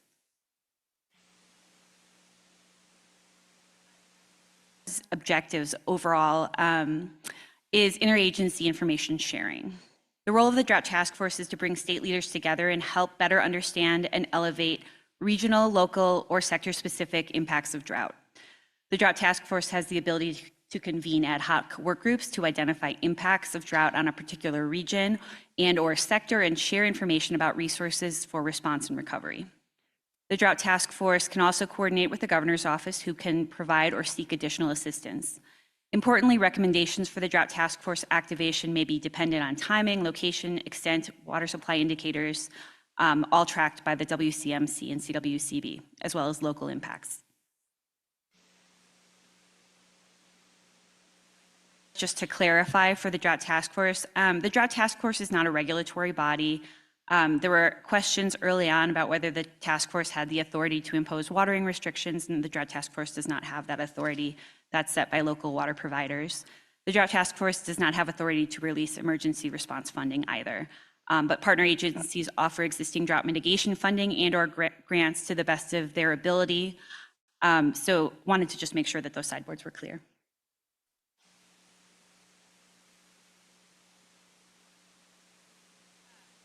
This year's work to date of the Drought Task Force, I just kind of wanted to walk you through where we've been so far. On March 16th, the governor officially announced the state was moving into phase 2 of the drought response plan, and that was when the task force was activated. Then on Friday, April 10th, Colorado's Drought Task Force had its first meeting following the governor's activation. That was facilitated by CWCB and attended by all Drought Task Force member agencies. The meeting included a conditions update from the state climatologists, and task force agencies shared reports on drought impacts that they're seeing and hearing from constituents on the ground. They had the opportunity to share resources that are available for drought response and ideas or recommendations for the Drought Task Force to consider, including ad hoc work groups that the task force might consider. The task force members agreed to explore 4 ad hoc work groups focused on municipal impacts, agricultural impacts, wildfire risk, and drought resource consolidation. The second Drought Task Force meeting was on May 7th. It followed a very similar format with a drought conditions update, along with a wildfire outlook from the Division of Fire Prevention and Control, and report outs from each of the task force members. Some key outcomes from that meeting included establishing paths forward for the Municipal Impacts Working Group, which will leverage the Colorado Drought Coordination Group. That's a pre-existing group that meets on a regular basis to monitor drought impacts, mostly among municipal providers. And then the Agricultural Impacts Work Group will leverage the Colorado Agricultural Drought Cooperators Group. I cannot say cooperators and coordination without mixing them up. And then the Wildfire Risk Work Group will focus on creating unified messaging on the connection between water resources, drought, and wildfire. Additionally, the CWCB and DNR led the coordination of Drought Task Force partner agency communications teams to develop coordinated messaging on drought response and drought conditions for each partner agency's website. And you can find all of those links consolidated on the Drought Task Force's webpage. The next Drought Task Force meeting will be June 1st in Winter Park, and it will be hybrid. It'll dovetail into the drought tour for those who are attending. The Drought Task Force's focus on information sharing and elevating impacts has already helped to consolidate resources from state agencies and identify risks that we need to track going into summer. We'll continue to track impacts and work to make sure that work on the ground, that on the ground experiences of drought are reflected as much as possible in our discussions. Bit briefly to talk about a resource that CWCB staff have been developing for some time, but we're just rolling out now, and it's timely, obviously, given the drought conditions. The Drought in Colorado website is an Esri experience builder tool that's been under development for over a year. The platform is designed to provide historical and policy context on how drought has shaped Colorado's water management and planning framework, drawing from background materials from the 2018 State Drought Mitigation and Response Plan. Those materials were streamlined during the 2023 update, but they were a really valuable educational resource. So we wanted to make sure that that context and background was still out there. It's a living web tool that we can continue to build out with more resources and data over time, but currently it includes pages for Drought 101, drought history, state response to drought, and drought resilience. And it's a standalone web platform, but you can access it through CWCB's drought page. Defines drought, explores the future of drought, and touches on impacts of drought by sector. The drought history page offers a historical overview of droughts in Colorado since the Dust Bowl, paired with a description of policy and planning adaptations that have arisen out of response to drought. And these pages really help to contextualize the varieties of ways that drought has affected Colorado over the past several decades and offer a vantage point to see drought as a force that has driven the ways that we plan for and manage water. Provide some background on state response. The state drought response page explains the state's drought response plan in greater detail to help readers navigate how the response plan works. And then the drought resilience page emphasizes the importance of proactive planning for drought and links to relevant CWCB resources and showcases programs and tools that CWCB provides to help communities across Colorado prepare for drought resilience. The resources that are shown on there include the drought plan funding and guidance documents, water efficiency funding and guidance documents, the Colorado Water Loss Initiative, transformative landscape change tools and programs, the Growing Water Smart program, our Developing Water Secure Communities program, collaborative water sharing agreements, agricultural water conservation and efficiency programs, and more. And while CWCB doesn't really offer a lot in the way of emergency response funding for drought, it's important to recognize that as an agency, we plan for drought resilience every day through our programming that we support.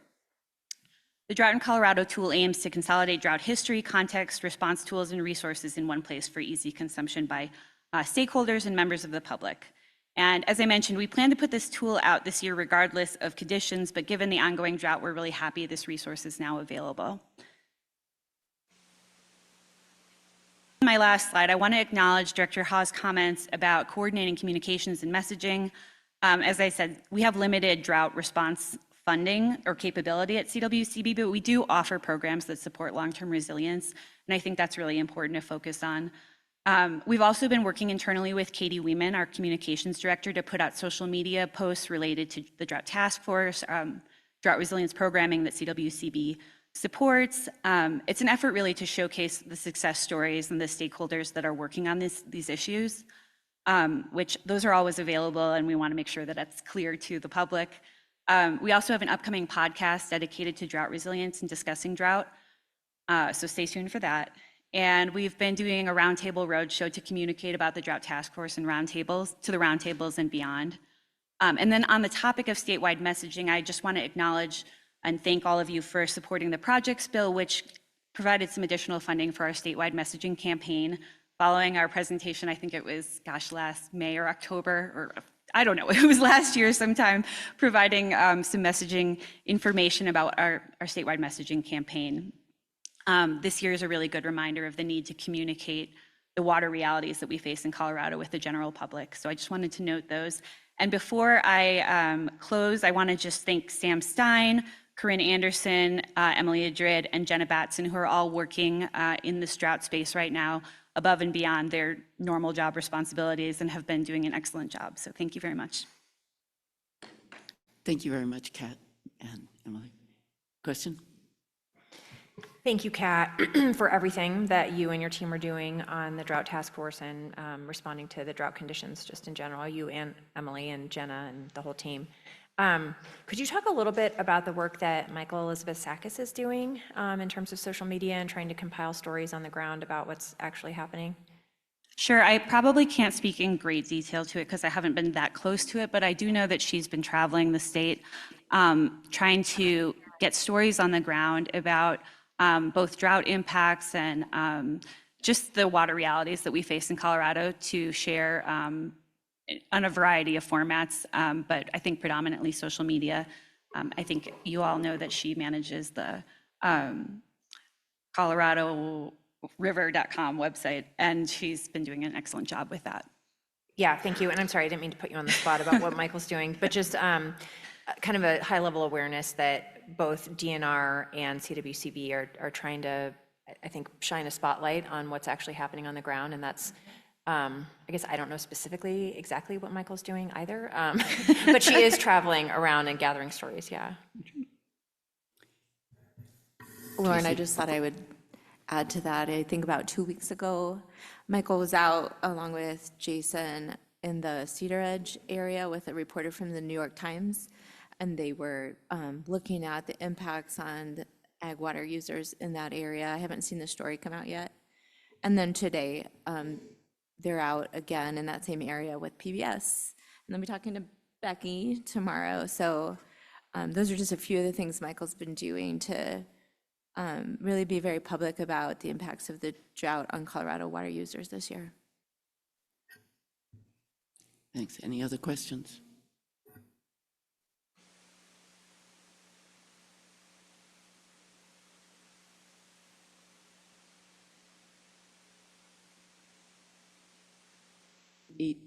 Approval of Upper Colorado Commission provisional accounting projects.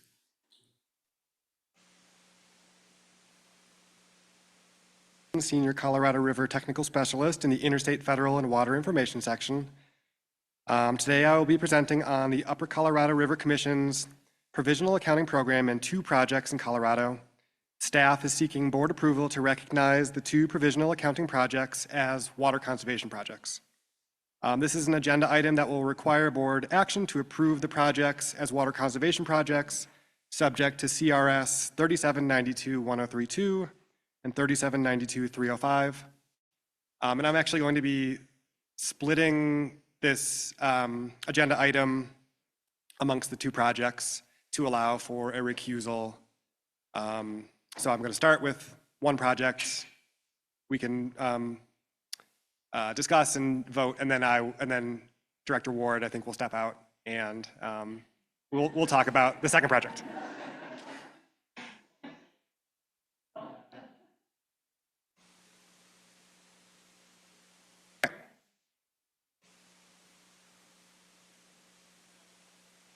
The United States Bureau of Reclamation and the Upper Colorado River Commission signed a memorandum of understanding establishing the Upper Basin Provisional Accounting Program. This program allows conservation projects and demonstration projects, i.e. qualifying activities, to be provisionally accounted for by the states, UCRC, and Reclamation. In any potential post-2026 conservation program, the states may seek credit for this water stored in CRISP units, including Blue Mesa Reservoir in Colorado and/or in Lake Powell in Utah and Arizona. CWCB staff will work with the Division of Water Resources to operate and verify the conservation projects and track the water to CRISP units. I'll come back.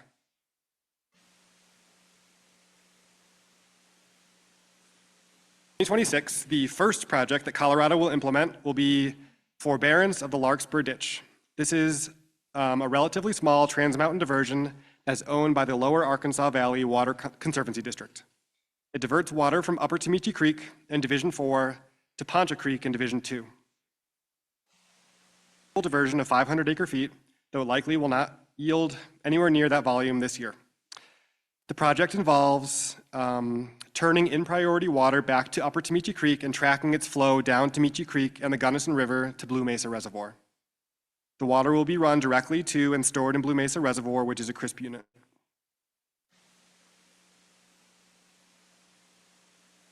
Staff is recommending and seeking approval of the Larkspur Ditch Provisional Accounting Project as a water conservation project run by a state agency, in this case the CWCB. CRS 3792-1032 protects water rights participating in an approved water conservation program from abandonment of the water right as a result of non-use. Staff is recommending and seeking approval of this provisional accounting project as a water conservation project run by a state agency for purposes of CRS 3792-305. This statute protects the historical consumptive use of approved water conservation projects in Water Divisions 4 and 5, Division 4, where this project diverts from. Non-use for a maximum of 5 years in any consecutive 10-year period is not considered in any future historical consumptive use analysis. This is the first year this project will participate in the current 10-year historical period. So I will open for discussion and questions at this point. and then we'll loop back around to the other project. Any questions for Brian?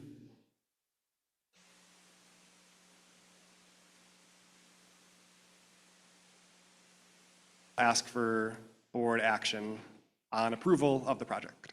Go ahead.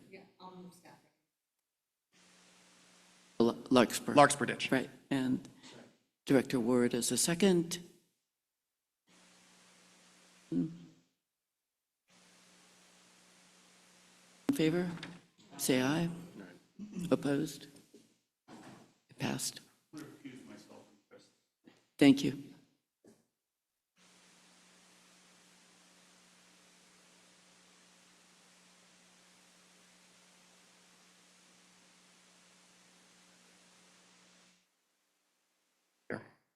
So in 2026, the second project that Colorado will implement will be forbearance of the Ewing-Placer Ditch.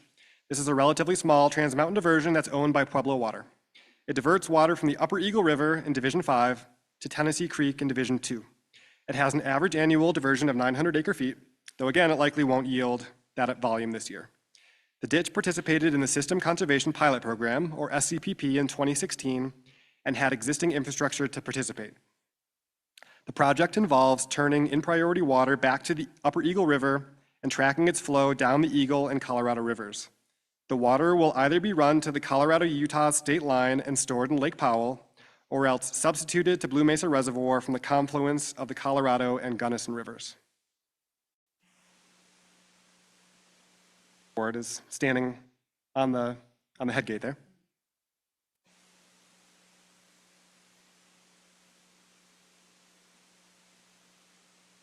To shepherd the Ewing-Placer Ditch water past downstream calls, the interstate and federal section is working with the in-stream flow program on developing an expedited temporary lease, I hope lease is the right word after our discussion yesterday, of the Ewing-Placer water to the ISF program.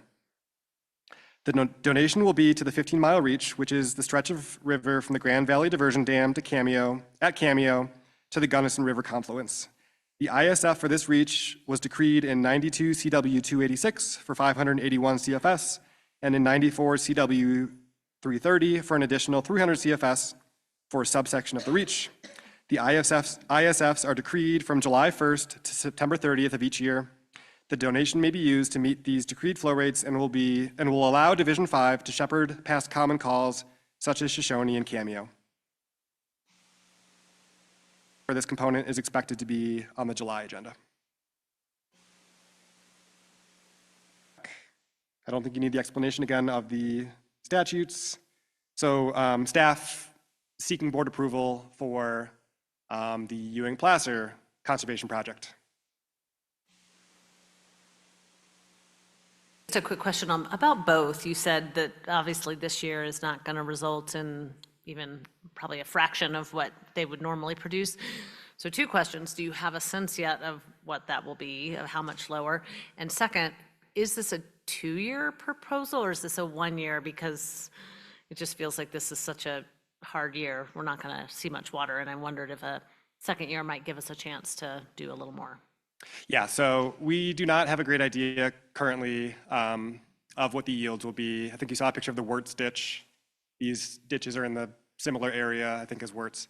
So physically, I think they're struggling to have physical yield. I think there has been some opportunities of in priority for both structures, and that'll probably come on and off throughout the runoff. As to the second question, currently these are 1-year projects, and I guess I won't speculate on a second year currently.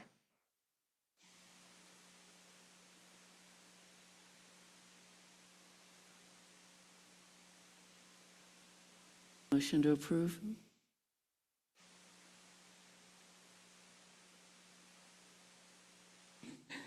Second, by Director Haas. Any further discussion?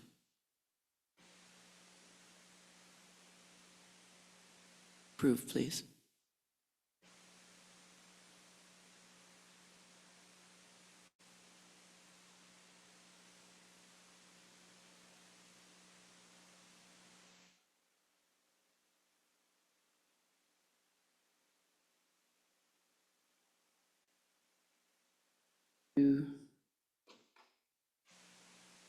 Colorado River updates. Good morning, Michelle Garrison, CWCB Interstate Federal and Water Information Section staff. For the record, give us a minute. A couple of these slides came to us about 15 minutes ago, so Anna's pulling them up. All right.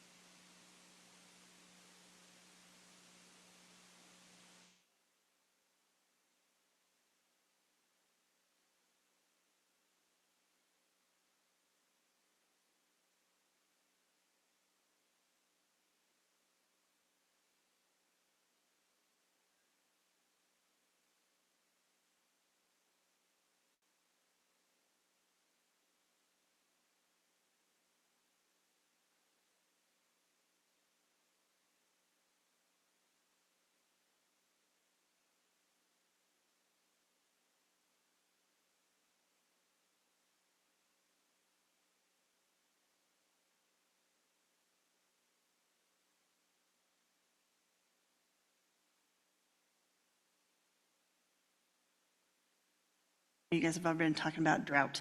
What's been going on since we talked about this in January? From left to right, really dry this year, and in particular in that middle slide, note how hard hit the Colorado headwaters were. It's been exceedingly dry in Colorado. And then in May, we've seen some precipitation, a little bit of relief, but still really below average in the upper part of the basin. Also meant that going into the year, we had dry soil moisture, and then in March, record warm March, and in some places, record dry March for the basin. So it's been difficult all over, including the upper Colorado basin. Snowpack and runoff, record low snowpack. You go into low precipitation and really warm temperatures, you'll see the green line is 2002, and the black line is this year. So we are significantly worse than 2002 in the snowpack. And on the right, you can see just how grim April, which is usually your peak snowpack, looked in the upper Colorado basin. Well, the forecast in Nepal just kept tanking. Every month, we'd lose another 800,000 or million acre feet out of the forecast into Lake Powell. And so it just keeps declining until now we are forecast to have the worst spring runoff on record into Lake Powell and the second worst water year runoff into Lake Powell. And that's buoyed only by that really big storm that hit the San Juans in October, has held that number up just a little bit, but we could be looking at the worst of both if it stays dry. So climate forecasts are actually showing that little bit of relief, a little bit of moisture going out, but this continued warm, and it is the continued warm that has made the runoff so dire from the dry precipitation. Drought conditions, again, just note that it is the headwaters of the Colorado in Colorado that is taking the biggest hit. It is the most severe in the Colorado headwaters in Colorado, but the entire upper basin is drier than the rest of the Colorado basin. Conditions and runoff forecasts, you'll see Blue Mesa's at only 43% of full, Navajo 62%, Flaming Gorge at 77% and dropping, and we will talk about that, and Lake Powell in the 20s. And the forecast for April, July runoff, the spring runoff into Lake Powell is only 13% of average. And for the water year, only 34% of average. Like for forecasts, for operational forecasts, we'll talk about that in a minute, but you can see right is median forecast, which is worse than everything except 2002.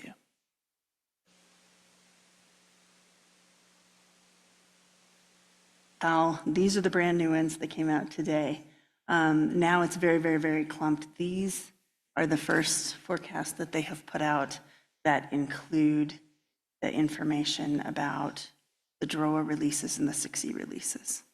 So now for the first time we've seen this super, super tight clump of everything for the rest of the water year, because we're not expecting much runoff. We're expecting the releases out of Flaming Gorge plus the reduction in releases from Lake Powell to really just drive the system. So it's a very, very tight forecast through September and even into the next year. But a big caveat on the next year, and Amy will be talking about this, once you get into the gray line past September, those operations have not been set yet. That's what everyone else is still talking about. And so this is just an assumption that things continue the way they have been, which is not one of the options. But what I want to point out is even with reclamation dropping the releases out of Lake Powell down to 6 million acre feet and releases out of Flaming Gorge of up to 1 million acre feet, if you look at what happens if it continues dry, there are still some gray lines going into 2027 that show that all of that effort might still not keep Powell above minimum power pull if it continues to be dry. Need, again, super tight now that we've honed in on what the releases are going to be, and then 2027 is just a projection. So drought response operations. We've been talking about drought response operations since July, when it was clear that there might be the need for that. The first thing that happens is they adjust monthly releases from Lake Powell, and in November to start that in December. So they withheld several 100,000 acre feet that they would have released over the winter. Tried to keep Powell up through spring runoff to see if it would pop back up after spring runoff, which it is not going to do since there will not really be a spring runoff.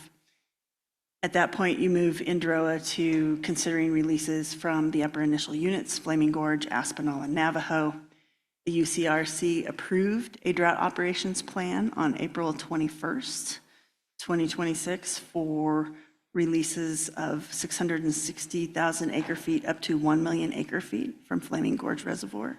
1 million acre feet is almost double what was released the last time we did DROA. So the impacts at Flaming Gorge are expected to be extreme. Reclamation determined there was no water available from Aspinall Unit or Navajo Reservoir at this time. Part of the UCRC approval, evaluation of the effectiveness of the DROA releases. If you remember the last time DROA releases were done, the water was sent down. It was very effective at propping up Lake Powell until we got into a balancing release tier, and some of that water got sent down to the lower basin, and that left Lake Powell actually lower than it would have been had we not sent the releases. So the UCRC and the upper division states are very concerned about the effectiveness of the DROA releases, and that will depend very heavily on what the 2027 operations of Lake Powell are going to look like. So they are going to continue to monitor that. Reclamation will be doing accounting for these drought response releases, and they will be eligible for recovery in future years as they were the last time that they were released. And the Secretary of Interior signed and then began the releases on April 23rd out of Flaming Gorge. Usually those don't start until March, but because runoff was so early, runoff started in March, and between the large volume that they needed to get out of Flaming Gorge and the declining flows and some of the targets they wanted to hit based on the record of decision for Flaming Gorge to benefit the fish, they pushed all of that up to be able to start in April instead of May. What the current plan for drought response releases out of Flaming Gorge looks like.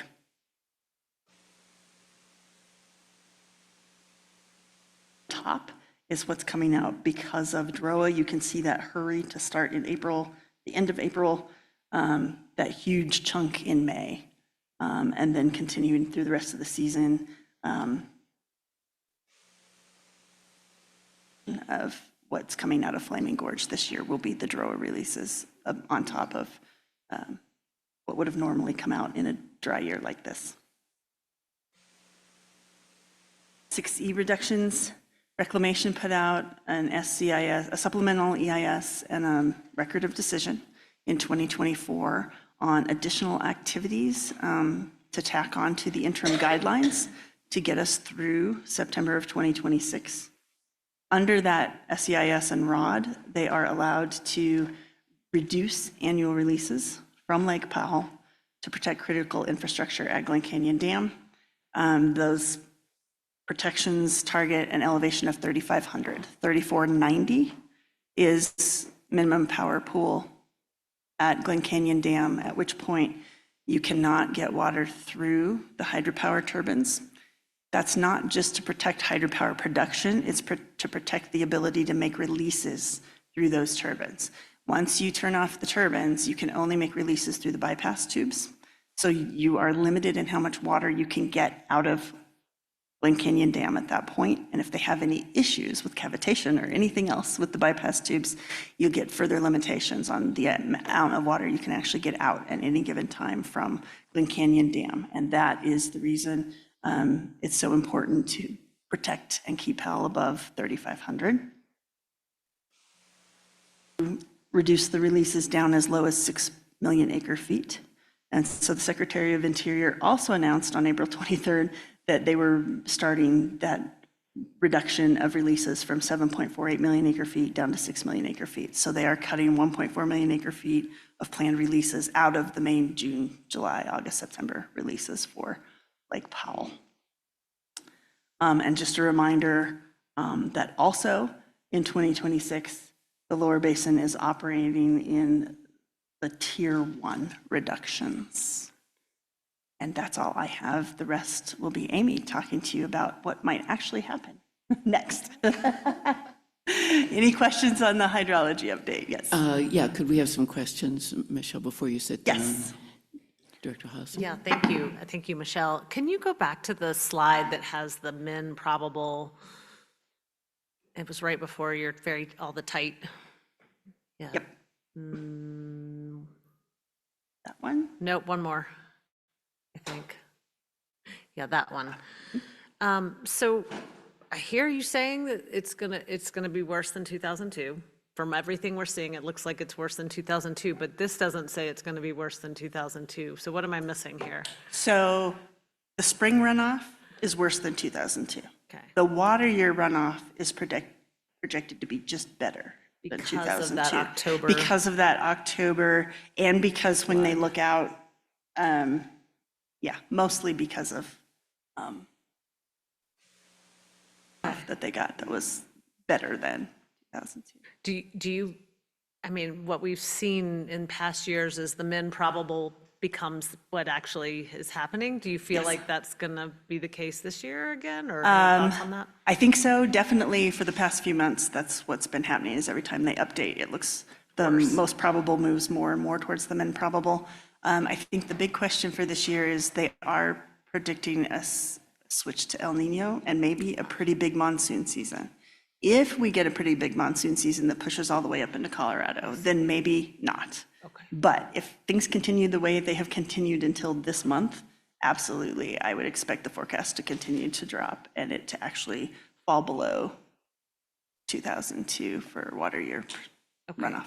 And then my last question, is it possible to get these slides? I don't know how we do slides like these, or that just you Yes. just got.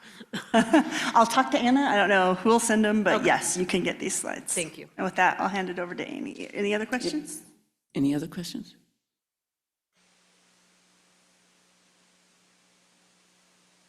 Decision to go to the 6 million acre feet from 7, how is that going to affect all of our averaging, and will that have any impact on our payment of the compact? It will reduce the 10-year cumulative flow at Lee Ferry. Yes. Thank you. Any other questions?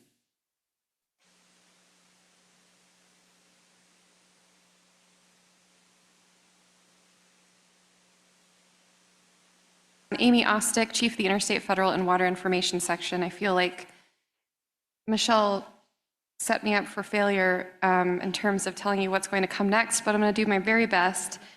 The good news is that we do have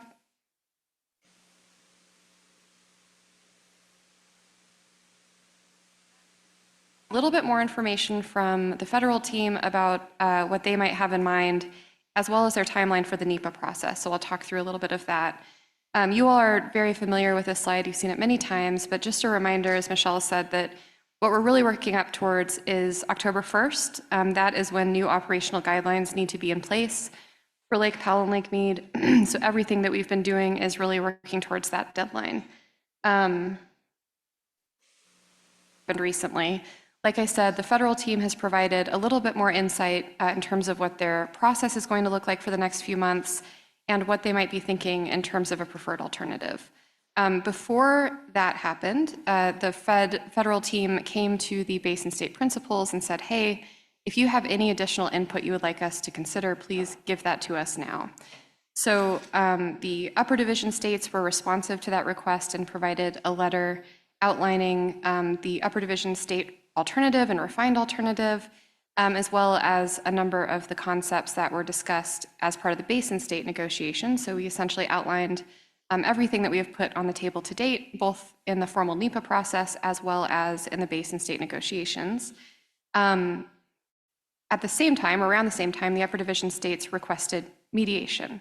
At this point in the process, I think it's become clear that the Basin State process is not working as effectively as it could be, we'll just say. And so the commissioners thought it wise to make a formal request that a third-party neutral be assigned to help resolve these challenging issues. In response to the Secretary of Interior's ask, the lower division states put forward a short-term operational framework that goes 2026 to 2028, and I want to talk through what is in that. A few different components here. First, the Powell release.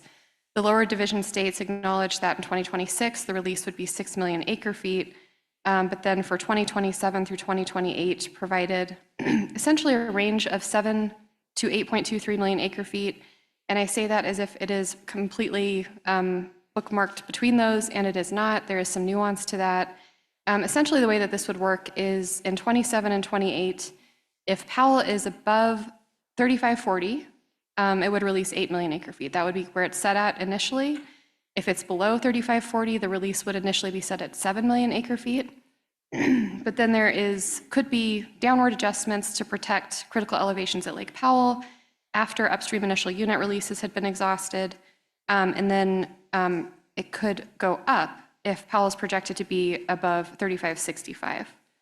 So again, a little bit more nuance in what's on the slide here. In terms of lower basin reductions, they are assigning themselves 1.25 million acre feet of reductions, and then an additional up to 700,000 acre feet, potentially more than 700,000 acre feet, and that would be of compensated conservation.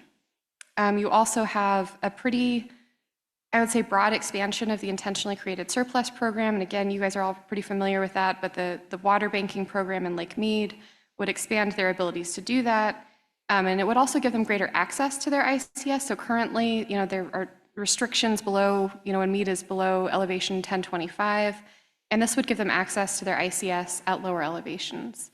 And I think it's fair to say that they would intend to use that banked water in Lake Mead to offset those reductions that we would see. It also contemplates, I guess, in terms of just activities upstream, the only thing mentioned in the lower basins concept is upstream initial unit releases. And again, there's some nuance here, but essentially, at number one, the upstream initial unit water would be system water, so it wouldn't be operationally neutral, it wouldn't be protected. And additionally, they have some about recovery, and that recovery of the water at the upstream initial unit should be limited if Powell is releasing less than 8.23 million acre feet. So they're tying those upstream initial unit releases and recovery of those releases to their view of the compact. And framework, oops. And as I said, we've also gotten some additional information from Reclamation just recently about their timeline and also about their initial perspectives on a potential preliminary preferred alternative. So I'm going to talk through all of that.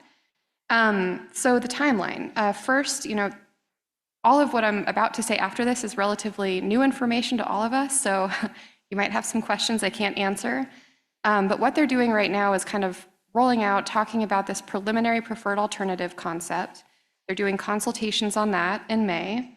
What they're moving towards is in early June, an analysis of a preferred alternative, and then later in June, a final EIS. And this is all moving towards, in late July, a record of decision. So that's kind of their timeline for working through this. And we're at this initial step where they have started to talk about this preliminary preferred alternative. So how they're laying this out, it would be a 10-year framework, but it's a little bit confusing because it would go in 2-year increments. So it's a 10-year framework, but every 2 years, essentially, it would be renegotiated or redetermined what the operations actually are. Now, they have these two concepts of principles and sideboards. I'm going to do my best to explain how I am understanding what these are. Again, I don't know that I can answer all the questions you might have, but let's start with the principles. So these are meant to be kind of the principles, I guess, that govern how they're going to make decisions. Number one, hydrology responsive operations. Sounds like a great idea. Number two, protecting critical elevations at Powell and Meade and having some operational adjustments when those critical elevations are threatened. Next, preserving benefits of any extraordinary or emergency action. So speculate about what exactly reclamation might mean here, but I know that when we think about preserving benefits, something we think about is upstream initial unit releases, DROA releases. Are those actually being used to protect critical elevations or Lake Powell's ability to make releases? Recovery of upstream initial unit water to the extent practicable, and also incorporating mid-year Powell adjustments. They're very interested in some kind of adjustment at Powell operations. And of course, they have to say they would very much prefer that the basin states come to a consensus on all of these items. So to get into this is what I would call the sideboard part of their preliminary preferred alternative. And I think our understanding of what this is meant to be is kind of a range of what could occur within the 2-year operational framework. So you'll probably notice initially that these components are broken up in the same way that each alternative we have seen has been broken up in the draft EIS, the lower basin shortage component, the Powell operations, storage and delivery of conserved water, and additional activities above Lake Powell. And again, they provide kind of a range for each of these items. Lower basin shortages, you have up to 3 million acre feet of shortages in the lower basin. And what they say about this is that it would be done based on existing law if there's not an agreement among the lower basin states about how this would be handled. Powell operations, a range of 5 million acre feet to 12 million acre feet of releases. Is how exactly, what is the mechanism for determining that? Is it Powell elevation? What does that actually look like? Storage and delivery of conserved water. So this is kind of the ability to have a protected pool in Lake Powell of up to 3 million acre feet is what they have stated, and in Meade up to 8 million acre feet, and that would be where the ICS program would live. Additional activities above Lake Powell that the preliminary preferred alternative identifies is upstream initial unit releases within the records of decision to protect critical elevations at Lake Powell. That is what we know, and I think I've exhausted my understanding of what this preliminary preferred alternative is. In terms of next steps, we are coordinating with the other upper division states to develop make sure that we're understanding all of this, to get questions answered that we might have with reclamation. So we anticipate we'll have a little bit more information about this and how it would work soon, hopefully. That's really all I have right now. I think, for the upper division states part, the commissioners are continuing to pursue mediation, and we're hoping that there can be a path forward for the basin states to continue negotiations. But at least at this point, we have a little bit more information about what the feds are thinking. So I think that's all I have for today, and I'm happy to answer any questions you might have. Any questions for Amy?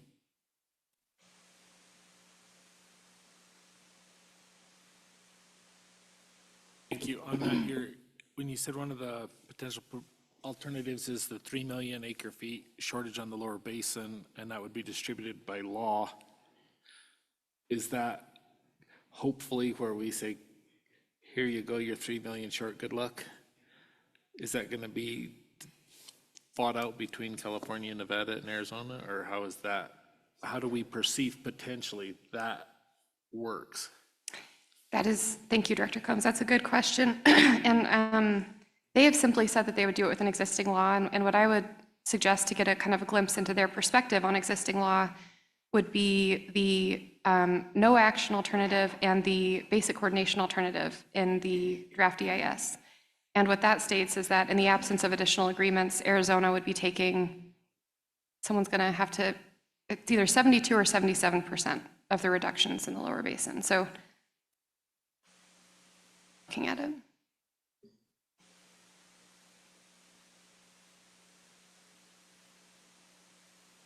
The same type of question. So if you go back to that original slide on the lower basin proposals,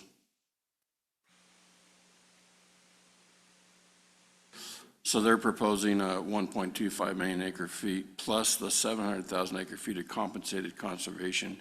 Could you explain that 700,000 acre feet of compensated conservation to me? Is that, I don't understand what they're doing there. I don't know that I can fully explain what they're doing, but essentially, I think what we would expect to see is they're getting paid for some kind of conservation activities. And they would, I think this would be conditioned upon the availability of federal funds to carry that out. It's like Commissioner Mitchell might want to add something. I do want to make sure that we clarify what that 1.25 million acre feet is, and that's the determination of evap and transit losses. So I think we know that, as previously described as the structural deficit, is evap and transit losses. So that's the 1.25. The 700 is voluntary above that. Okay, so they're being sneaky there a little bit then, the way they've got that framed. So with the federal, the federal is going to ask them to reduce 3 million acre feet. Is there going to be any compensated conservation with that? Or do you know? I don't think we know at this time. The preliminary preferred alternative, the information we've gotten on it is quite limited. So there's a lot that we don't know about exactly how that would be implemented or what because I think the way it's framed is actually up to 3 million acre feet. And it remains unclear what the actual number would be, and also the mechanism for achieving that and the availability of federal funding. Okay, thank you.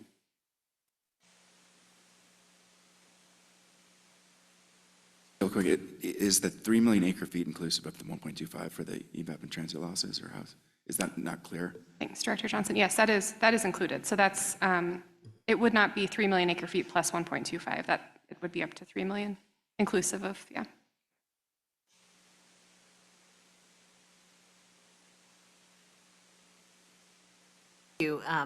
What about funding? We've heard that there is maybe 450 million that the Bureau might put on the table. What can you tell us about that?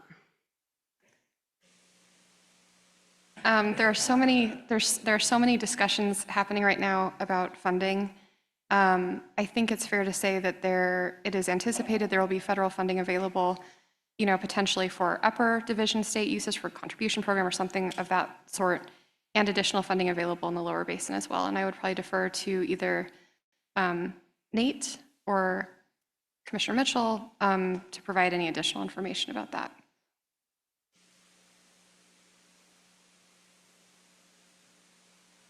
Get Nate.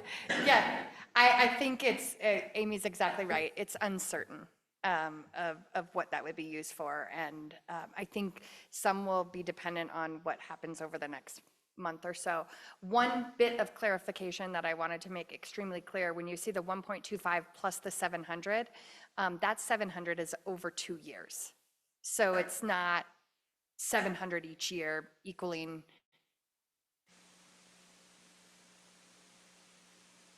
each year. It is over a 2-year period. So you could say 350 a year, so something like that. Maybe just And go on, sorry Yeah, about no, that. not much to add to what Amy and Becky have said, but I'll just note that the Bureau of Reclamation has available to them a good bit of money left from the Inflation Reduction Act. That money must be obligated by the end of September of this year, so the end of the federal fiscal year. So looking at funding that may support post-2026 operations, likely looking at another pot of money and a lot of discussion with our federal government. Thank you for that. And please correct me if I'm wrong on this, but my understanding is that, as you all are aware, some of the B2E funds have been released, that the additional funds would be not those B2E funds, but a different pot of money, and you probably just said that, but I just wanted to make sure that's clear. Yeah, that's correct. Thank you for that, because that has been a source of confusion. Was the 105 million that was released, was that the 100 we were going to get in the upper basin? So it sounds like it's going to be different and on top of that. The confusion is shared by all of us, but that's what we believe. Okay, to that's be what the we're going case, to yeah. project out into the world. Thank you. Back to the federal proposal, and I'm a little concerned about a 10-year framework with renegotiation every 2 years. It sounds like job security for a lot of people. Where the funding comes for all those people to do that work is another question. So it's just a comment. You don't have to respond if you don't choose to. Not wrong. I have concern, and I share the concern, and I think getting back to the principles and the sideboards and the boundaries is critical. It's difficult to imagine what we are doing now on a perpetual basis. I think some of it may be an effort to tire us out, but they don't know Colorado, and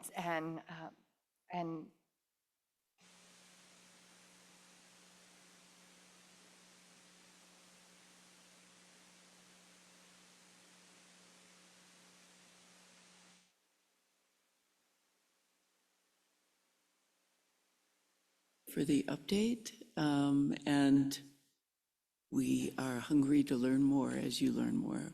Thank you. Thank you. Is Attorney General update?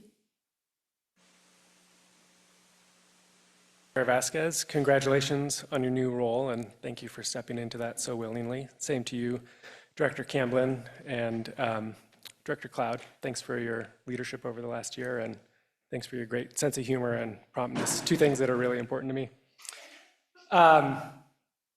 So I want to talk about two things today. One is in the AG's report. There's an update on the South Platte River litigation, Perkins County Canal. As you might recall, that report said we were waiting for the United States to file their brief with their views. We got that brief yesterday. So I'll talk about that a little bit here. But I want to take a step back first to remind everyone where we are in that case. So Nebraska asked the United States Supreme Court to take up the case to hear three basic claims. One claim under Article 4 of the compact that we weren't meeting, that Colorado wasn't meeting its summertime flow obligations. A claim under Article 8 that the compact had to be simple and self-executing and that it wasn't. And a claim under Article 6 that Colorado was obstructing Nebraska's efforts to build the Perkins County Canal.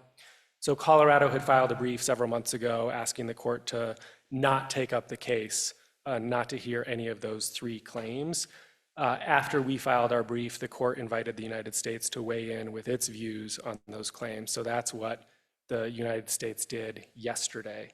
At the highest level, the United States recommended that the court hear Nebraska's claims on the Article 4 or the Article 4 claims that Colorado is not meeting its summertime flow obligations.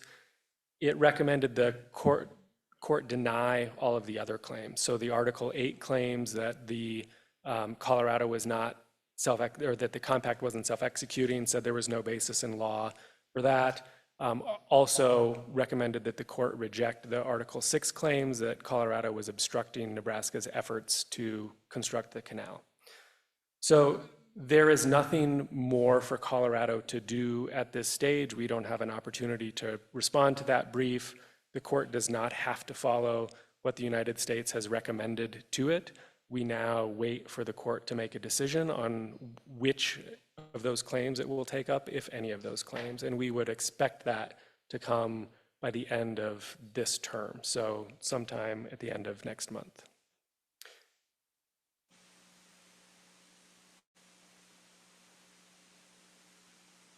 An executive session, and I think item 23 on the agenda deals with the litigation fund request for our office, but I wanted to highlight that here as part of our AG's report. I know, as Amy just mentioned, how hard Becky, CWCB staff, DNR are working to reach some consensus approach. At the same time, we have to prepare for litigation, and we have to put the state in the best possible position if we end up in litigation. So you will hear that as part of that litigation fund request, there is money to pay for a special assistant attorney general who we have contracted with at the AG's office to provide support to our office in case we are in litigation. The attorney is a man named David Frederick, who's a partner at Kellogg Hansen in Washington, D.C. He has argued 60 cases in front of the United States Supreme Court, including 6. With that, we will continue to have the deepest bench in terms of Western water law experience, and we will also be bringing in the most Supreme Court litigation experience of any state in the West. So just wanted to highlight that. We think that it puts Colorado in the absolute best position if we do end up in litigation, and we'll hear a little bit more about that from Lane.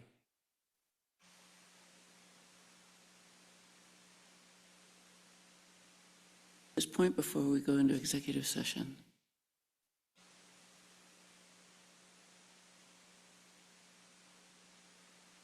Assuming a successful vote, after lunch, we will be in executive session. During executive session, we will discuss agenda items 21A and 21B. This executive session is authorized pursuant to 24-64023A of the Colorado Revised Statutes. I believe we're now ready for a vote, Madam Chair. Thank you.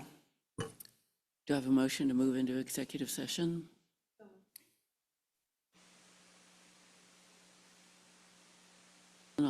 Any further discussion? No. All in favor, say aye. All opposed, nay. Executive session just in front of lunch, so we will come back in executive session after lunch. It is now 11:43. We are doing so well on schedule, so we will come back at 12:45 in executive session. Thank you. Recording stopped.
We are ready to continue our meeting, and if anybody wants to stand up like me, you are welcome to do so.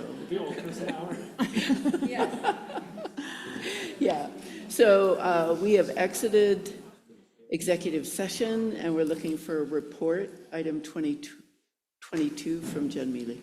Thank you, Madam Chair. The board went into executive session to consider agenda item 21A and B. Discussion during the executive session was limited to those items and no formal action was taken. We are now on to agenda item 23.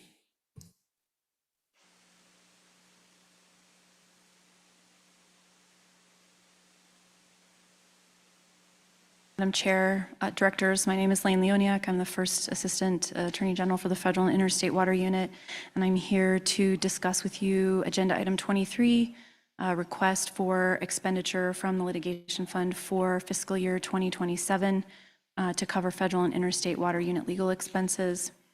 Pursuant to Section 3760-121 of the Colorado Revised Statutes, the Colorado River Water Conservation Board, Colorado Water Conservation Board, I'm sorry, is authorized to expend money from the litigation fund at the request of the Attorney General for costs to defend and protect Colorado's apportionments of water in its interstate streams and rivers. You all are in receipt of the letter requesting funds for fiscal year 27 from Attorney General Weiser.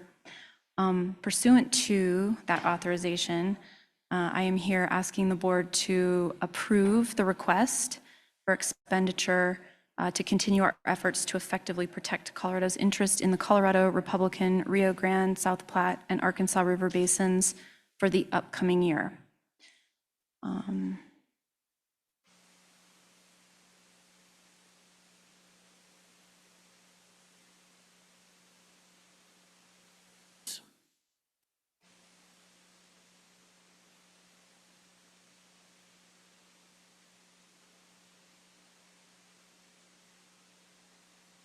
Motion from Director Cloud, second from Director McLeod. Any comments, questions? I have a question. So last year, I believe it was 6,000. And my question, do I remember that correctly? 6 million. 6 million, I'm sorry. I missed. I missed. Yes. So my question then, do you think it's adequate? My question now is the same. There's a lot going on, as you've explained.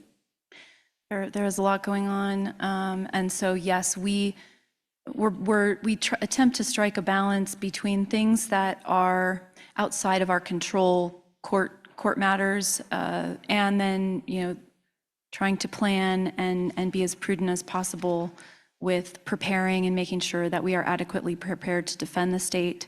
So we are attempting to strike a balance with this year's funding request to accommodate for things that we don't know how they're going to unfold at this time, with the idea that we have to be responsible with these public dollars and yet needing to be prepared to defend Colorado's interests. So, yeah. Thank you. And we have a motion and a second on the floor. Aye. All opposed, nay. It passes. Thank you very much. Thank you very much. Thank you, Madam Chair.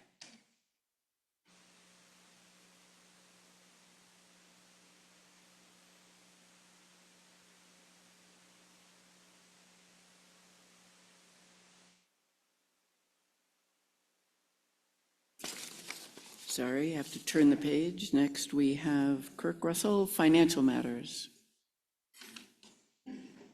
Sorry about that. I thought I had a couple minutes there. Kirk Russell, Finance Section Chief, and I believe we're going to, yeah, if you don't mind putting up the, you should have received the May cash report by email this morning. To maybe be more specific about your question, Madam Chair.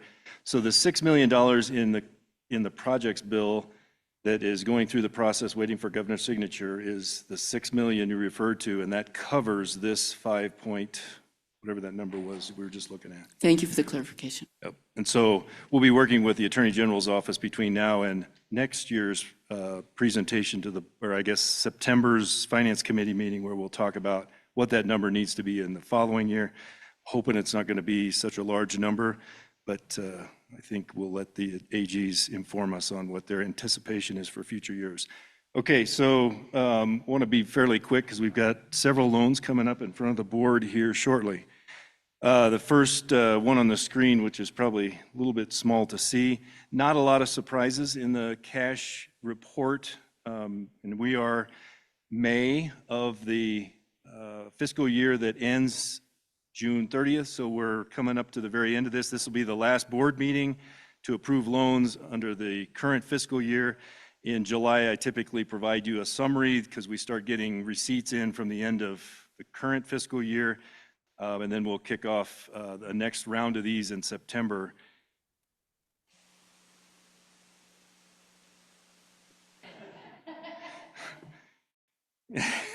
Somebody's mocking me. No, I think somebody's just out of control.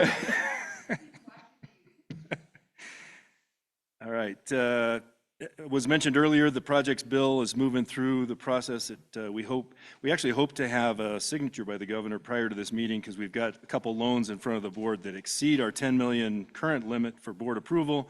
We've got some conditions in there that will handle that little gap between having that bill signed.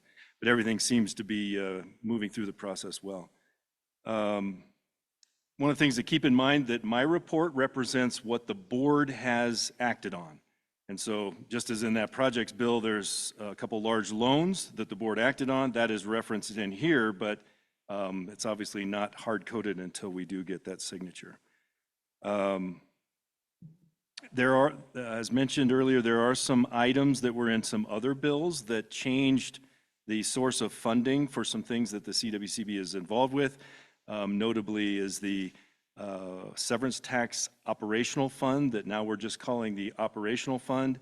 It was mentioned, Director Sakata earlier, about the work that is done by higher ed in there.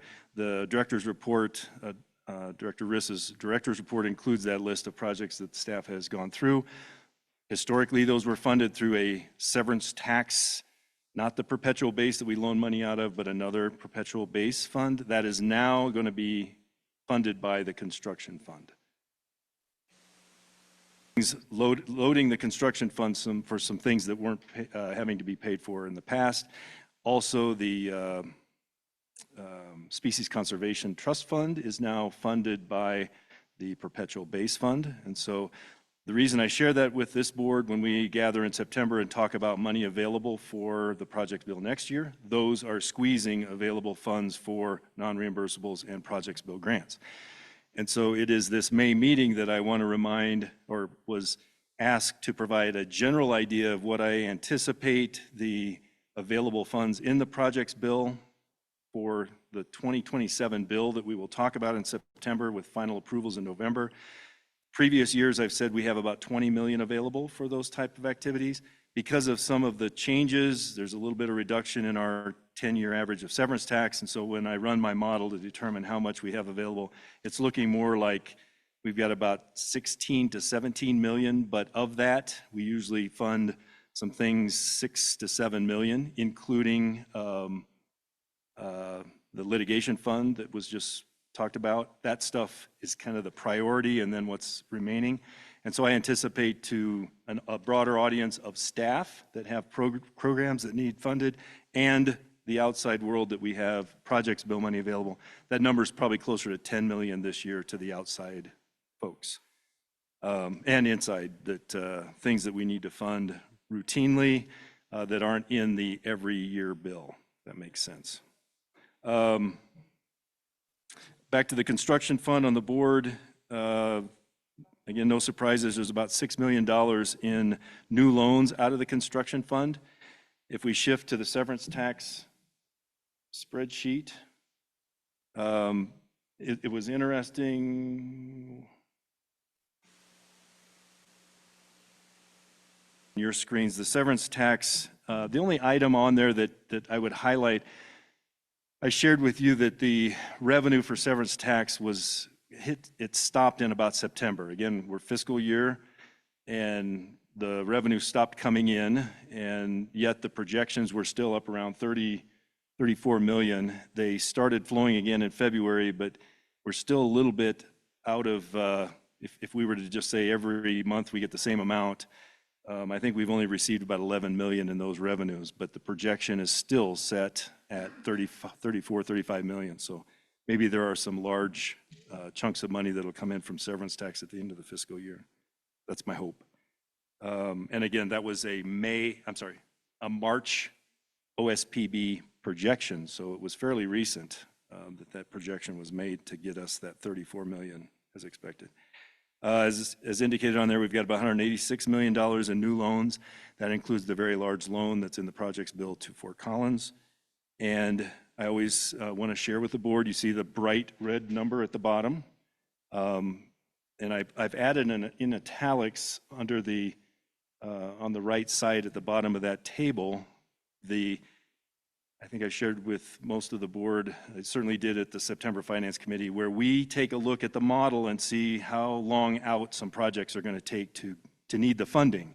And so you can see that number I've got on there.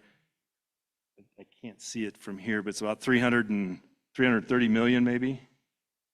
365. So what that says is we don't anticipate by the end of this fiscal year needing everything this board has promised at that 365 million level. So in essence, that money is sitting there waiting to be used in the future.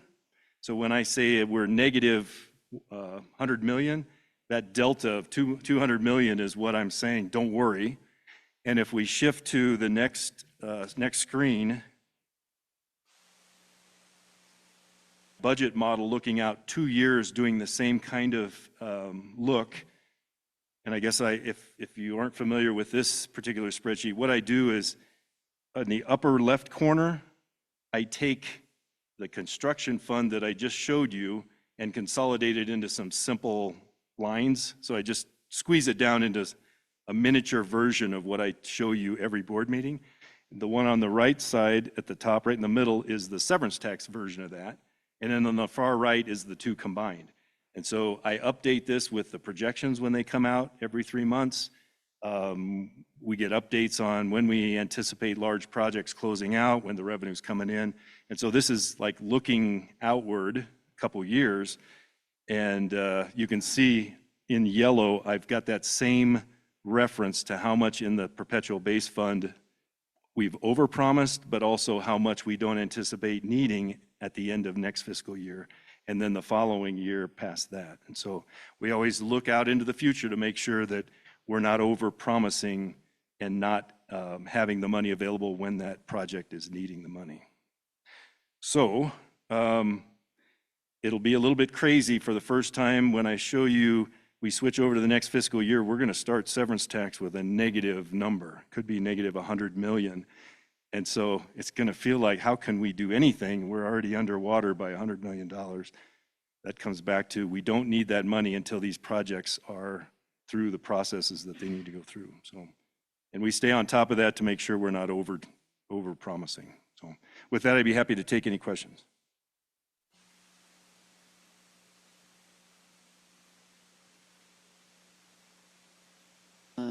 Line item federal mineral lease projection.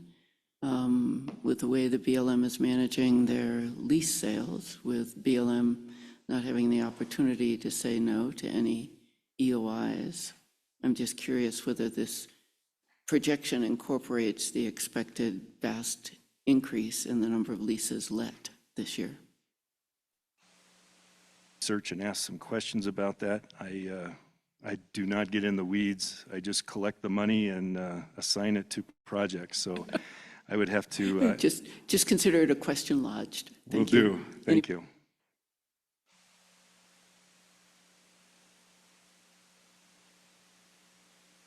Later, right? Info online. Okay, thank you. 25, water project loans.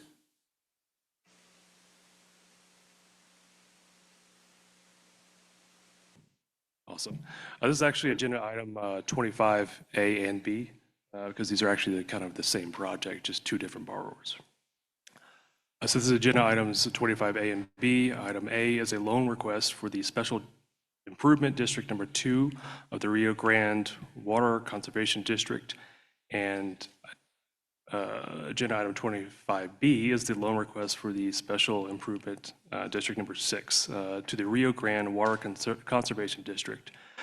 These two items are separate loans for two sub-districts that are financially independent, but operating under the Rio Grande Water Conservation District. They are both components of the Twin Pines Ranch water rights purchase. So I'll talk about the overall project, then dive into the two different components that are loans that will contribute to. And I will make two separate staff recommendations for you to vote on, one for each loan request. Valley, like any other parts of the state, there are a large number of both surface water right holders who divert water from the rivers and streams, and there are also a large number of groundwater well users who pump water directly from the aquifers. Historically, those two water sources were managed in the valley as if they were completely separate from one another, but not only was that not the case, but in early 2000s, it was recognized that some of the groundwater pumping was reducing the amount of water available in some of the rivers and streams, and thereby creating an injury to surface water rights holders. So at the time, the Rio Grande Water Conservation District took the lead on creating the sub-districts, and the idea behind the sub-districts was that they would be a collection of groundwater well users who collectively work together to maintain the aquifers and compensate injured surface water rights holders. The Rio Grande Water Conservation District created sub-districts 1 through 6, which are shown in this map. Subdistrict 2 is the borrower for 25A, is the cyan-colored area in the red box, and subdistrict 6 is the borrower for 25B in the magenta area in the red box, and the star is actually the project location. Sub-districts do a few things to protect their groundwater well users, one of which is to purchase water rights, which can then be used to replace surface water stream flows. And it's important to point out that doing so does sometimes take agricultural lands out of production, but the result is the preservation of other productive ag lands and other economy-driven water uses in the same community. It is not a transfer of a resource out of the local community. The Twin Pines Ranch water rights purchase. The Twin Pines Ranch is a farming operation on the east side of Del Norte and adjacent to the Rio Grande. This project consists of purchasing 80% of the surface water rights and 100% of the groundwater rights, with each sub-district taking half. The other 20% of the surface water rights are already owned by the Rio Grande Water Conservation District on behalf of the sub-districts. The preliminary historic consumptive use analysis indicates that these water rights amount to approximately 590 acre-feet. As part of the project, the sub-districts will also jointly construct an augmentation station to ensure the augmentation water is returned to the river. The estimated cost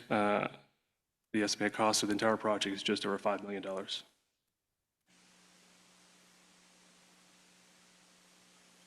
The loan request is for sub-district 2. The requested loan amount $272,500, which will cover the vast majority of the sub-district's obligation up to the project. The loan terms are for 30 years at 2.5% interest, and financial ratios indicate the sub-district is a strong borrower and their collateral will consist of a pledge of revenues.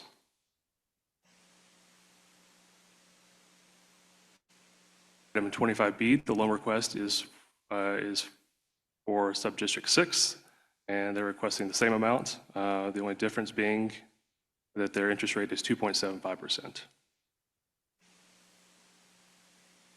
Recommendations, as you see in your board memo, but also before I guess you vote on, I do want to let you know that I think Angelo Bello, the program manager for both 2 and 6, is available. You have questions as well.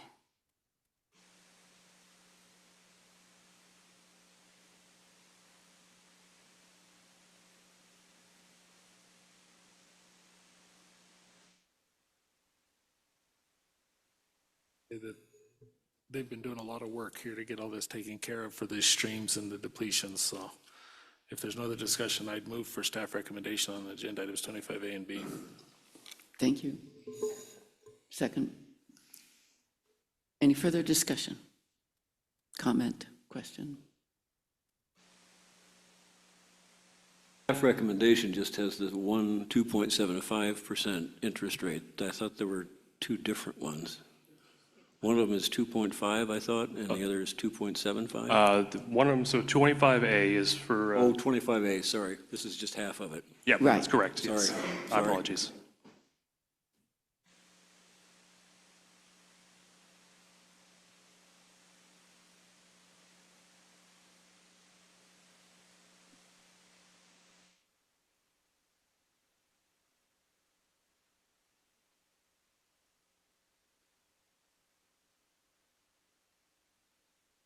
Are we going to do a vote on B or not? I've lost my place. I apologize. I was my impression that Director Combs moved to approve both at the same time, but maybe that was not the case.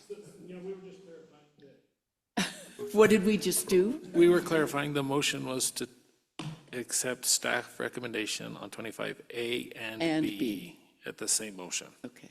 Is that what you knew you were seconding? Okay. Okay. Does anybody have a problem with having voted for both? Okay, thank you very much. Thank you again. On to 25C.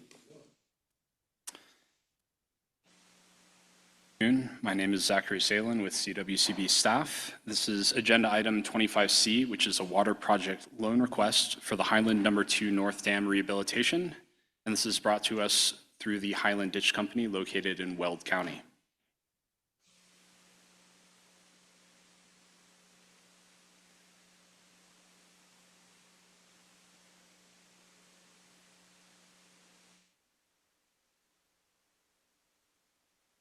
So the purpose of this project is to rehabilitate Highland No. 2's North Dam, such that the risks posed by ongoing seepage, scarping, and erosion are continued to be managed, which will allow the reservoir to continue operation without a storage restriction. This project will address issues identified during routine inspections of the dam by the State Engineer's Office Dam Safety Branch. As shown here, the Highland Ditch Company is seeking a loan of $4,040,000 from the Severance Tax Perpetual Base Fund, and the terms for this loan will be 30 years at an interest rate of 3.10%. In preparing the memo, I've worked closely with Jill Beatty, who is the secretary for Highland Ditch, and Mark Hoots, who is the ditch writer for the Highland Ditch Company, as well as Tara Shutter of Tesoro Water. On this project, Highland Ditch Company is a mutual ditch and reservoir company. They were established in 1872. They generate revenues through assessments charged on their shares of stock, as well as their reservoir leases, which they lease to recreation, as well as royalties. And so they own and operate Highland No. 2 as an off-channel irrigation reservoir. It has a decreed storage of 3,713 acre-feet, and it was constructed in 1881 using earth and fill. This dam is rated as conditionally satisfactory by dam safety. However, recent dam safety inspections have indicated that a rehabilitation project is needed to control seepage identified at locations along the North Dam. Likely the result of several factors, including hydraulic conductivity of the existing embankment, a poorly functioning or perhaps less functioning tow drain, and relatively steep slopes on the downstream side of the dam. You can see here in these photographs, in the first photograph on the left, we can see what is known as scarping. One of the things I love about my loan projects is I feel like I learn something new every time I present a loan, and this loan I learned what the term scarping means. And so it's the erosion of that surface. In this case, it's due to wave action, likely from wind and also from boats and recreation users. But you can see there that it is eroding away at that upstream face of the dam. In the second picture, you can see that there are some mature trees which are right there on the toe of the dam, which creates some maintenance and operational concerns. And then finally, in the third picture, we can see where the tow drains daylight. I've circled there. The far tow drain is fully eroded. The pipe is broken. And then just past that, there's a little marshy wetland where all of the seepage through this dam is concentrating. So this project will help address all of those conditions.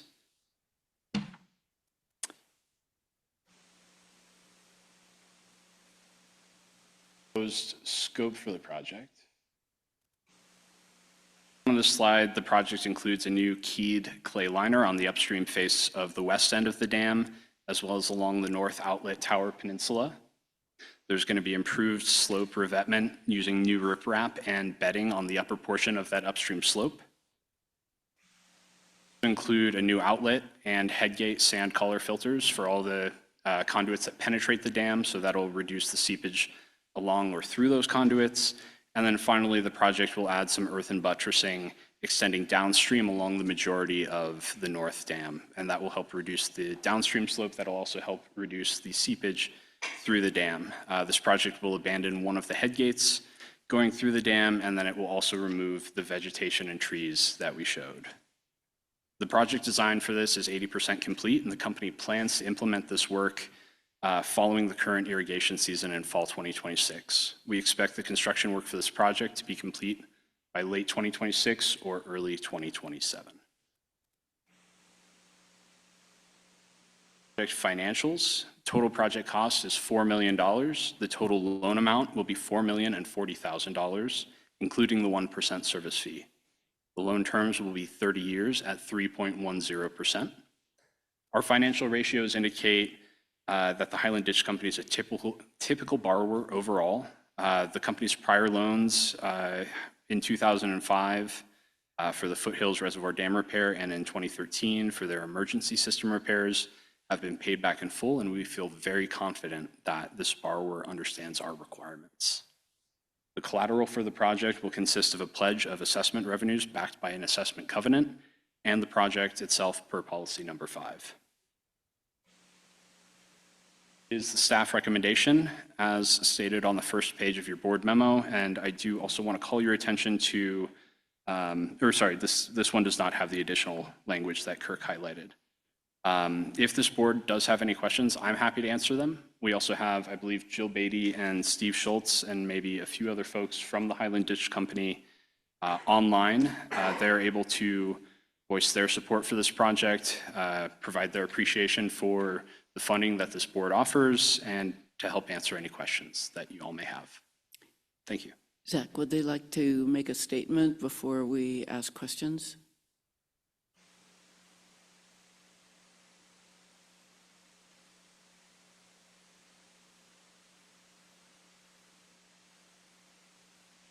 If you could unmute yourself, please.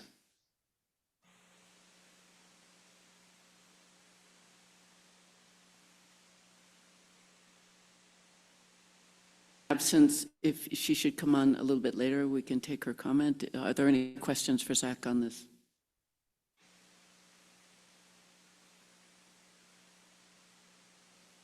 None.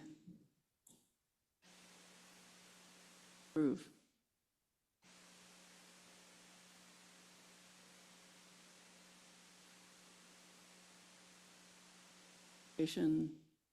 Discussion. And from the Ditch Company. All in favor? Aye. Opposed?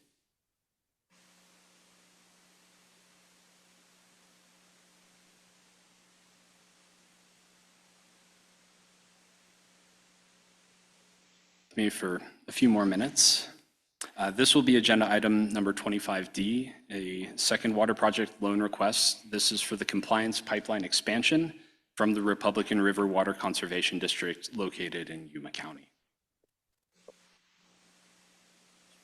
Will enhance the reliability and resilience of the district's existing compliance pipeline, which was previously funded by a CWCB loan.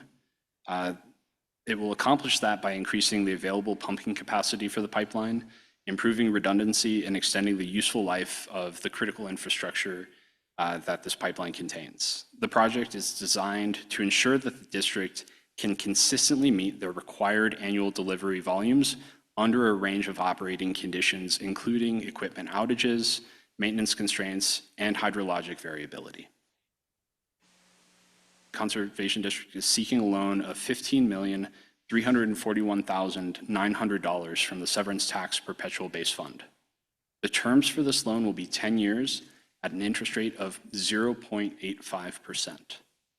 In reviewing this project and preparing the memo, I've worked with Rayon McBride and Rod Lenz with the Republican Water Conservation District, as well as Randy Hendricks of Hendricks Way Engineering.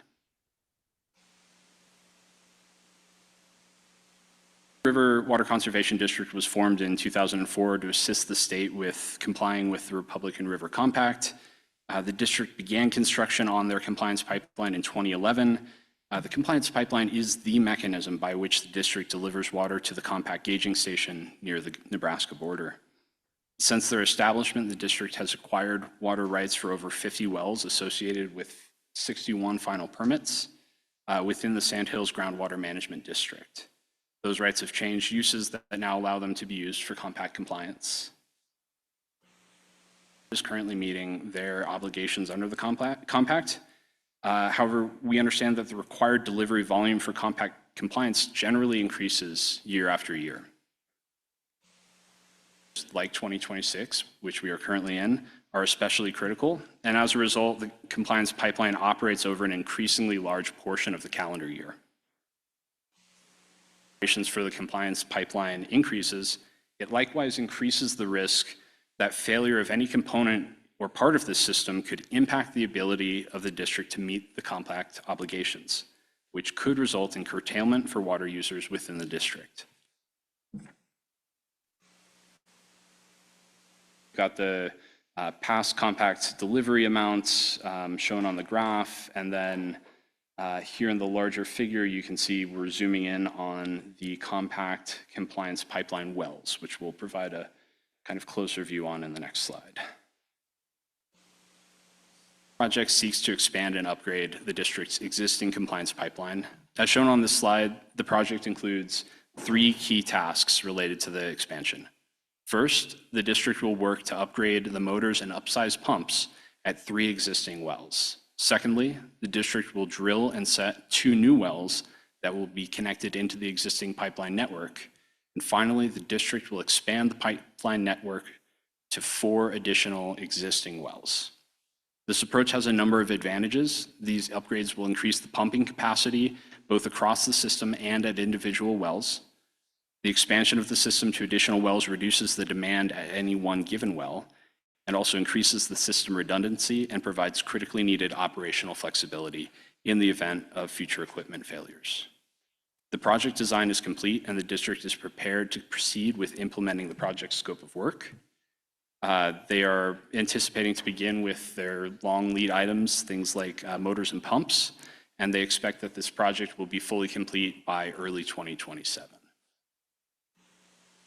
Figure, this shows the additional wells that would be drilled. It shows the wells that will get upgraded pumps or motors, and then the 4 wells that would be added in for connection. Project financials. The total project cost is $15,190,000. The total loan amount is $15,341,900.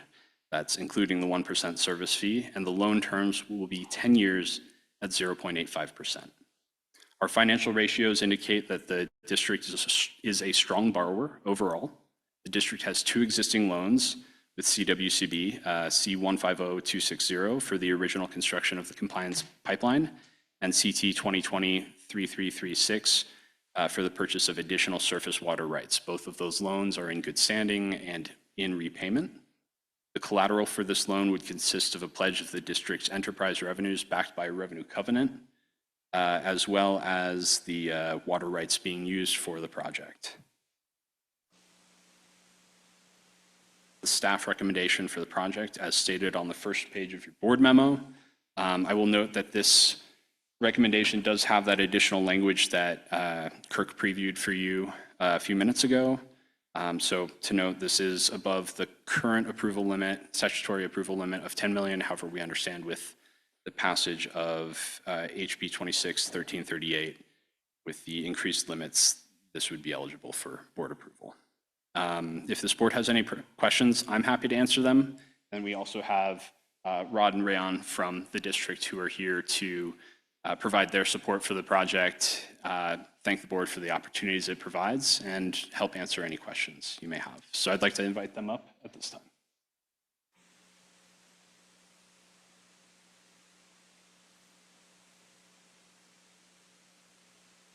Answer any questions you might have, but before I do, I just want to thank the CWCB board. You guys have been a great partner from the inception of our pipeline and our task or efforts to stay in compact compliance.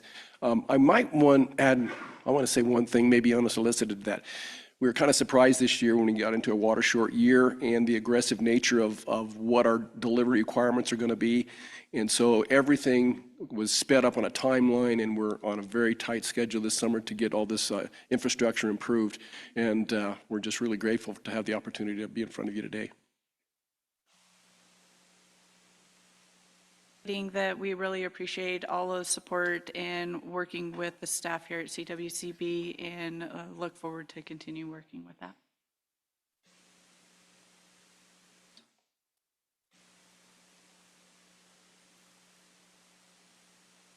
On your, first of all, thank you guys for being here in person. Really appreciate. And your irrigated acre assessment is $30, and then is there going to be the additional 3.55 per acre, or is that rolled into the? So we do charge $30 an irrigated acre, and that'll sunset in 2030, but we're not going to increase this due to the loan. It'll be covered throughout our other budgetary processes. And so that should be taken care of. Okay, thank you. Any other questions, comments?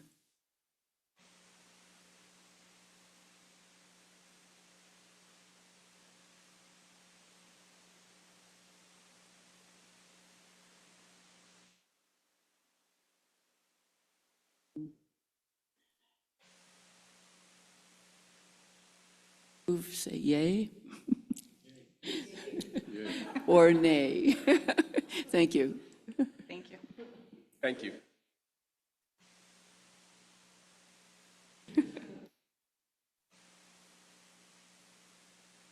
We're moving on now to item 26, change to existing loans. Thank you, Madam Chair. Kirk Russell, Finance Section Chief. It is rare that this board sees me bringing a loan up for a loan increase, and 26A is the Fruitland Irrigation Company, and I will share with this board that when you do tasks that your staff typically does and you don't do it as well as they do it, and you go through the review process that we go through a very detailed effort prior to the board meeting where we scrutinize the packet that we are prepared to share with you, and they can be kind of mean in this space. And if you hear rumors about me crying, they're not true.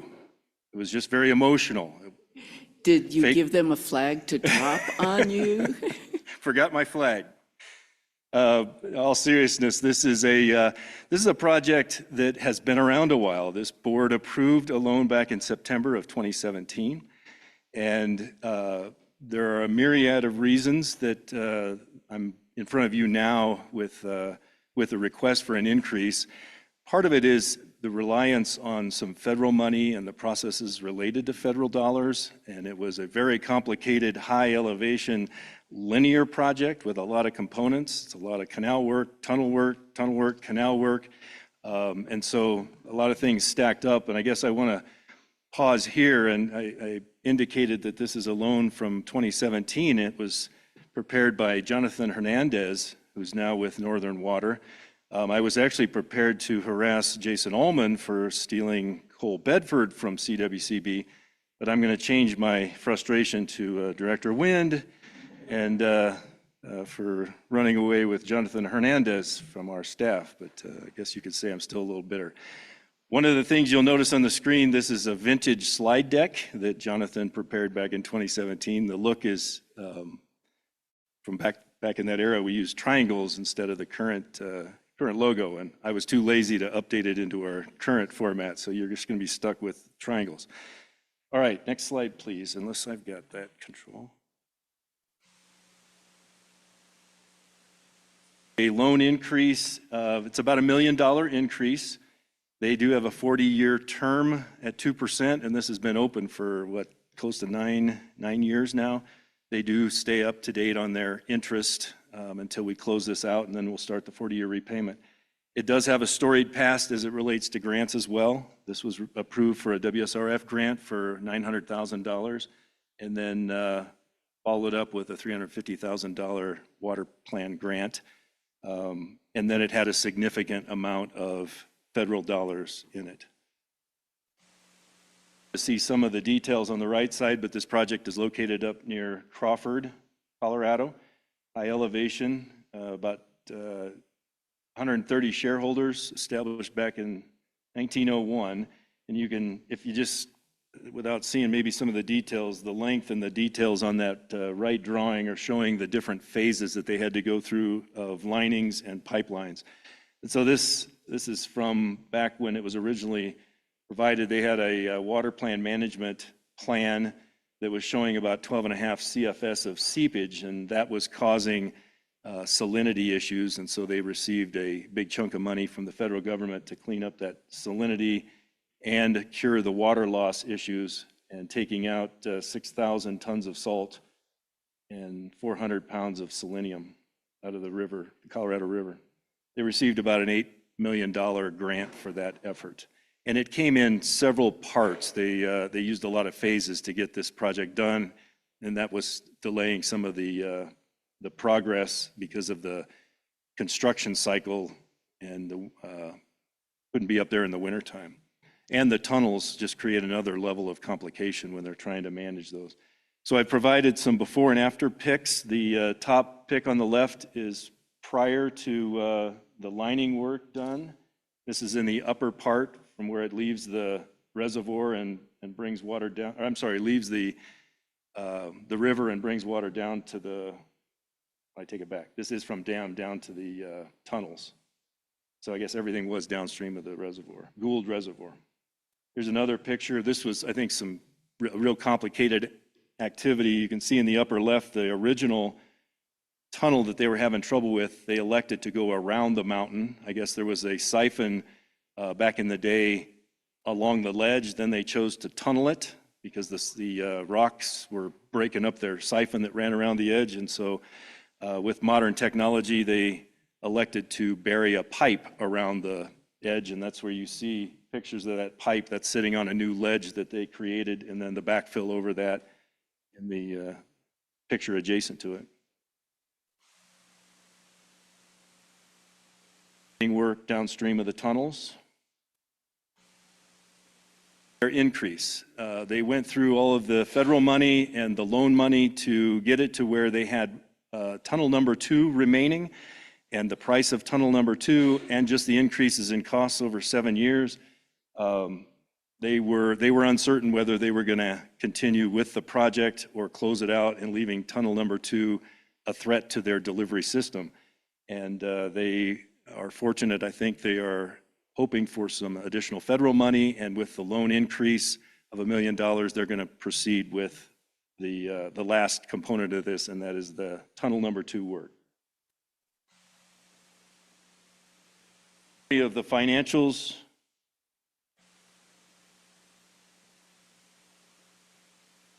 One of the things I wanted to point out, when this originally came to us in 2017, their shareholders approved an increase of 50 cents per share.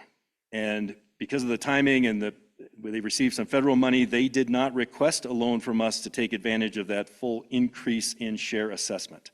They only needed to capture 35 cents of that increase. And now that this project is going to complete tunnel number 2, they're going to take advantage of that original assessment increase and increase it 50 cents, which covers the cost of this additional loan. So I feel confident that they've already taken on the responsibility of paying for this additional increase about 9 years ago. So we feel confident that everything will work out well for them. And the collateral for this, I think back in the day, we were a little worried with that increase. We did take the Gould Reservoir, 100% interest in that reservoir as our security, along with the revenues from those assessments. And so with that, staff recommendation is an increase of about $1 million, taking it to 2.734070 for a new approved loan amount. With that, I'd be happy to take any questions. I know that I'm quite certain that Danny Todd, the president of the company, we've worked close with him, and Craig Ullman, which I was going to talk very highly of him versus his brother, who's the thief, but I'll leave that for another day. So I shared with Craig that I was going to talk highly of him and put his brother in his place. So Kirk, anyway, would they like to come on and make any comment before we engage questions? be happy to invite them. Questions for Kirk on item 26A?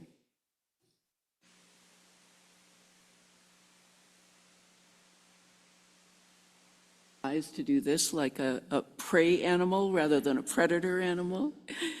Seeing none, can I have a motion to approve 26A? Thank you, Director McLeod. Second, Director Combs. Any more discussion?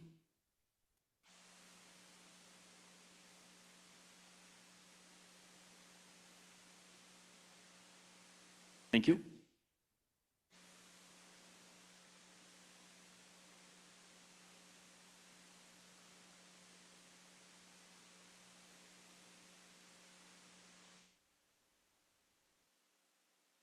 To call Director Ward up as to present. No, I'm kidding. All right. Good afternoon. My name is still Joshua Godwin, and this is agenda item 26B, Water Project Loan Increase Request for the Grizzly Reservoir Rehabilitation. This loan is to the Twin Lakes Reservoir and Canal Company located in Prowers County in the Colorado Basin. I'm wrong actually on that one, but the project is located in the Colorado Basin. It might be Pitkin County, so I apologize for that. Just to increase their loan authorization from $9,931,333 to $11,951,333. The terms will remain 30 years at 2.9%. Stacy Sober, the general manager for the company, has been my contact in preparing this memo and presentation. Owned and operated by Twin Lakes Reservoir and Canal Company and is located about 16 miles out of Aspen, Colorado. In January of 2023, the company received authorization for a $9.9 million loan to rehabilitate Grizzly Reservoir.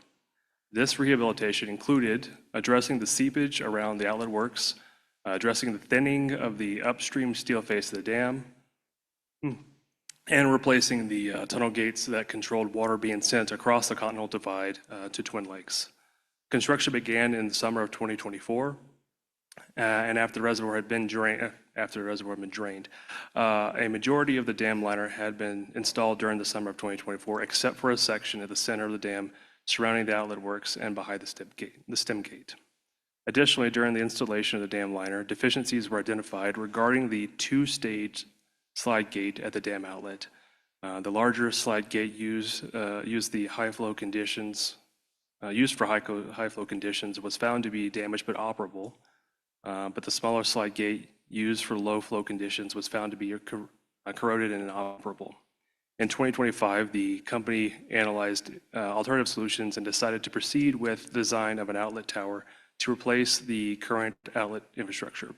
The tower would replace the damaged gates as well as be relocated away from the dam face so as to not compromise the integrity of the newly installed liner.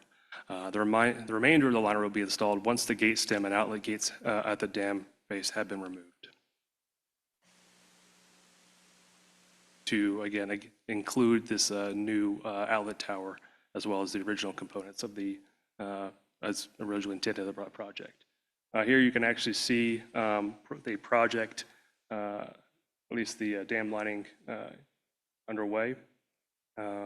You see the steel face lining, and then actually that white portion is the geosynthetic liner that they installed in 2024.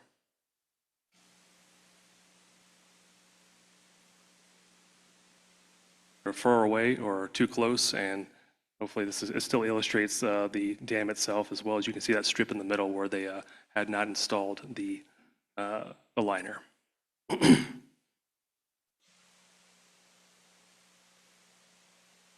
The total estimated project cost is about $14.4 million, and the company is requesting their loan be increased to $11,951,333. Remain a blended interest rate of 2.9% for 30 years, and the company remains financially typical, and the collateral will remain a pledge of revenues backed by an assessment covenant and the project itself. Recommendation as shown on the first page of your memo, and just as you had seen Zach present in 25D, this is a unique because of the condition on the passage. It's conditional upon the passage of House Bill 261338, which allows the board to authorize loans up to $30 million without the need to first go through legislation. I have an available question, but I also believe Stacy Sober is online as well.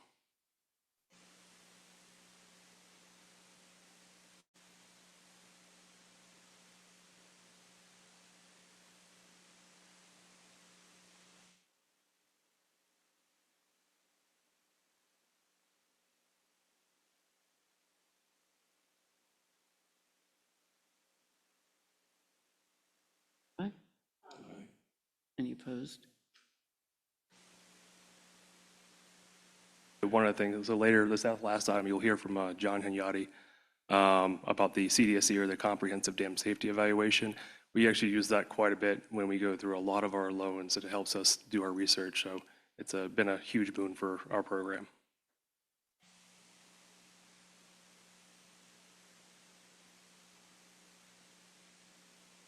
C. E. Kirk Russell, Finance Section Chief again. Clicker.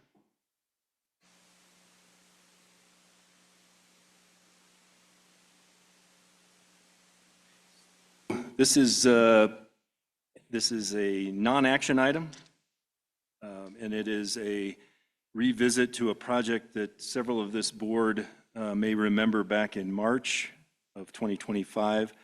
The Pagosa Area Water and Sanitation District had a clause in their loan contract / three-way agreement that included the board's opportunity to have a first right to purchase some property if the land was for sale, and the board elected through some discussion not to exercise that. And so this is a revisit. The Pagosa Area Water and Sanitation District staff have been in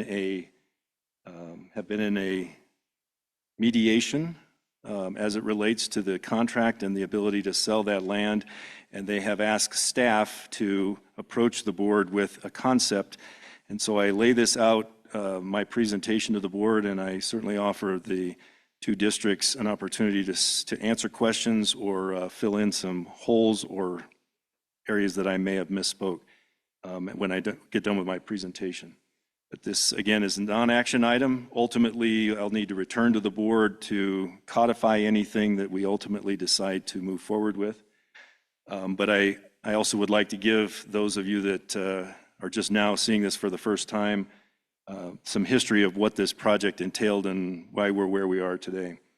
So it was a loan for the Dry Gulch Reservoir land acquisition back, I guess 2006, 7, 8. The loan was actually, I closed out, I think, in 2008.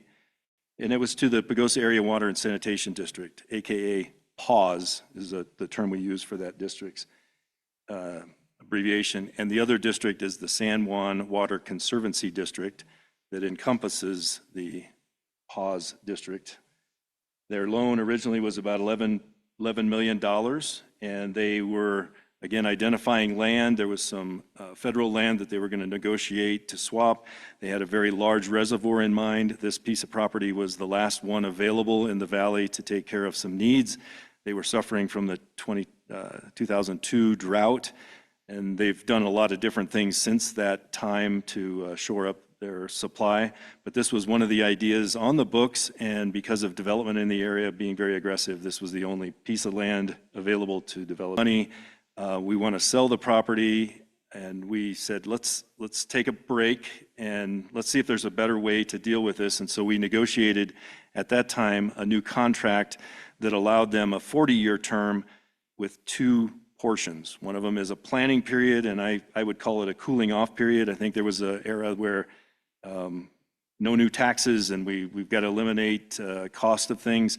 And certainly it's not a large community, and it was a significant loan that they were moving forward with. So we helped them negotiate to, and by the way, the land had changed value significantly. It became about half of its original appraised value.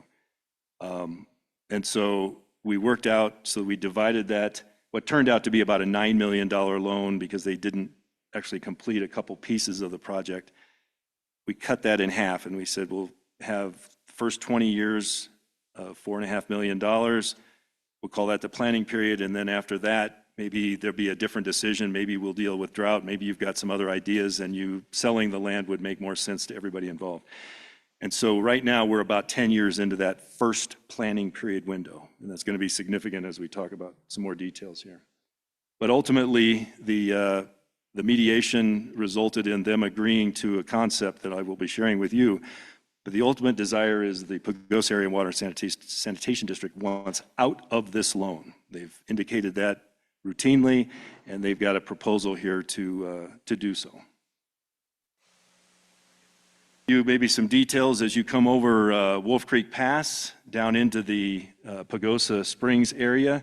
It's always interesting when I look at this map. I never think I'm going straight south when I come down that pass. I always think I'm headed west, but it's almost a straight south direction.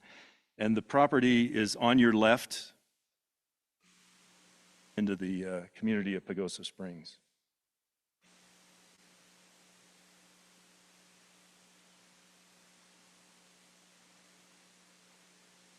That same location in purple is my estimate of what a reservoir location would be.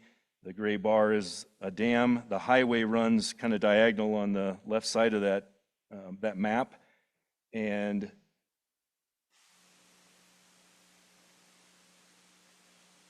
the Running Iron Ranch, and that was the property, the significant purchase for this potential reservoir. CWCB with an idea to sell a part of the Running Iron Ranch along the river that might have a different value than the rest of the property, and use that money to help offset the impact to the San Juan Water Conservancy District that does not have a revenue stream to repay a loan to CWCB. So they are proposing to carve out some land that's not needed for the reservoir that might be of value along the river, store that money in an escrow account, and use that to draw down and pay the loan. Obviously, we've got to transfer that loan obligation from PAWS to San Juan. And there's going to be more to the story, but that's the concept, to sell part of the land that's not needed. See my PowerPoint dam design engineering, John Hunyadi with Dam Safeties here. He'll be very impressed. Let me to get your bearings here. So this is what it looks like looking up that valley where the dam will store water. So this will be kind of looking from the highway direction. So there's that Highway 160 that comes into Pueblo from, Pagosa from the left side to the right side. So we're looking, I feel like south, but it's more west because of that alignment of Highway 160.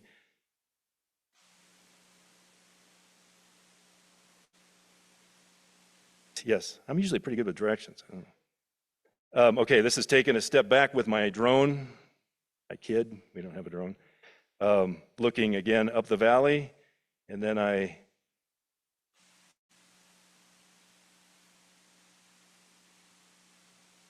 but I put in a dam, and then I changed my drone angle. Reservoir. Director Wind, if you need me to help with Chimney Hollow, I can fill up a reservoir really, really well. So all kidding aside, I did this back when we originally did the loan, and I enjoy that I get to show it to you again. This is a map of the Conservancy District in yellow. You can see the Dry Gulch Reservoir in the upper right, downtown Pagosa Springs. So the Conservancy District obviously encompasses a lot larger area than the Pagosa Area Water and Sanitation District within that. But it is probably no, it's not probably, it is the largest water provider within that district. Okay, again, some background words of what I just shared with you. In 2008, we approved that loan. This was an early water supply, a WSRF grant, very, very early, like one of the first, maybe within the first months of that program. And the board approved $1 million grant to the San Juan Water Conservancy District to help purchase this reservoir. So we have a grant to San Juan and a loan to the Pagosa Area Water and Sand combined to purchase that land. In 2013, there was a sliver of land that was in addition to the project that they chose not to secure at the time, and I think there was some evolution of we don't need a reservoir that large, maybe it'll fit within the Running Iron Ranch. And so I've been told that the Running Iron Ranch ownership takes care of the footprint of the proposed reservoir at this time. 2015, they came to us and said, something's got to change, we can't afford this. That's when we said, let's make this planning period. We divided up the loan into 2 parts. The first 20 years, we reduced the interest rate from 3.5% to 1.75%. And we said, if we get a reservoir out of this, we'll ignore what we lost, but that's what we're offering. It was to reduce that rate. But if you sell it, you're going to have to pay us back. That lost opportunity cost that the loan program is providing is what we need to recover if you sell this land. It has some details in that 3-way agreement about if they made money off of it, we're going to share that benefit as well as an investment. A lot of words in that 3-way agreement that will have to be pulled apart. Help them preserve the reservoir site. And is that first right of refusal that I talked about earlier that the board did not execute on. All right, since 2024, the 2 districts have been in this litigation effort and going through mediation and came up with this idea that I'm putting forward to you all now. The framework, March, the attorneys reached out to Jen Mealy and I and said, we want to run this by you. And of course, we had a lot of questions, and we're still probably processing some of those. But the basis of the idea is they want to sell that piece of property and use that money to secure the loan for the first few years in the remaining of this planning period and remove pause from the loan obligation. We threw out some things that just off the top of our head that might be hurdles to deal with. And one of them, the San Juan Water Conservancy District, as I shared with you, does not have a revenue stream to afford the purchase of this loan or this property and transfer it over. We mentioned that there could be some Tabor limitations, and they relate to you have to go to the voters in order to use a tax revenue to pay back debt. Most of our loans that we bring to the board are paid with revenue from assessments or ratepayers through an enterprise. That's the standard approach. Some of our entities do go to the voters and prior to coming to us for a loan. But in this case, San Juan will have to figure out if that's something they can even legally enter into. Revenue available, nowhere near the magnitude that's necessary to repay the loan. The use of that Running Iron Ranch sale, the portion that they're selling, we don't know exactly how much that's worth, how much property is available. We've made it clear we don't want to sell something that's needed to build the reservoir in the future. So there's some process that we're going to have to go through to review and agree that they can still achieve the reservoir that was planned as they sever that portion of land along the river. Secure that cash that they receive for that and how we transfer the loan over from Pagosa to San Juan. The value is possibly a concern until we find out, you can get an appraisal, but it's about what somebody's willing to pay and what kind of money that generates to secure this for a term, because they don't have revenue now to pay back a loan long term. So this is kind of a temporary repayment component until they can figure out, again, time is what they're trying to take advantage of to try to proceed with a very expensive reservoir down there. Piece here is if there's not another revenue source, they're going to have to sell the land when they run out of this cash that's available from the sale. I will return, or somebody will return to the board to confirm what actually we need the board to approve in a transfer of loan or what the final decision is on this. They want to transfer the obligation from PAWS to San Juan, plus the cash that they hope to generate from the sale. PAWS is under. They've paid that loan A, again, the planning period, that 20 years, they paid that down to about $2.1 million. $6,000 a year annual payment. You got about 9 years remaining on that. And again, that was reduced to 1.75 per that renegotiated loan. Loan B is the second 20 years that starts in 2035 and goes to 2054. That has a higher annual payment already established when the time comes. And there's about 4.6 million in balance in that second loan.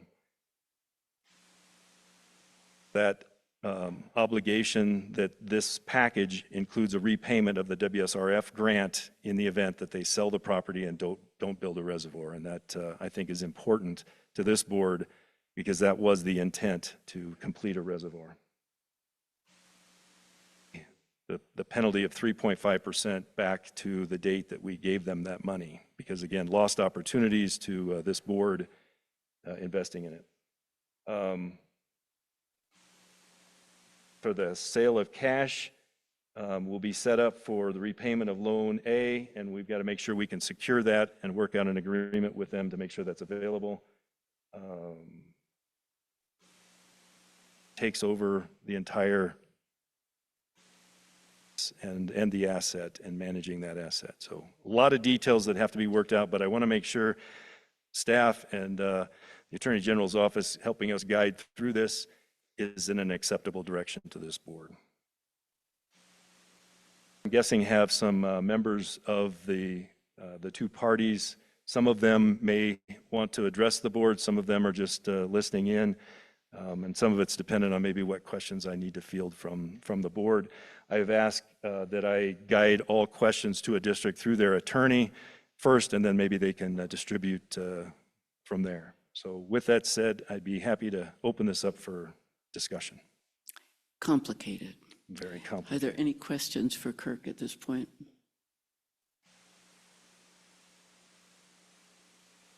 What are they thinking that the sale cash would amount to? They've thrown out around $2 million in value. I don't know that, part of it is I don't know that the boundaries are defined yet, highway access and some of that stuff. I think there's a lot of details that have got to be worked out. Unless the folks online have a updated number from back when we started the conversation, but $2-3 million. Well, I'd be interested in hearing what the folks online have to say about that sale cash. How much are they expecting to have from that sale? That's the first part of my question.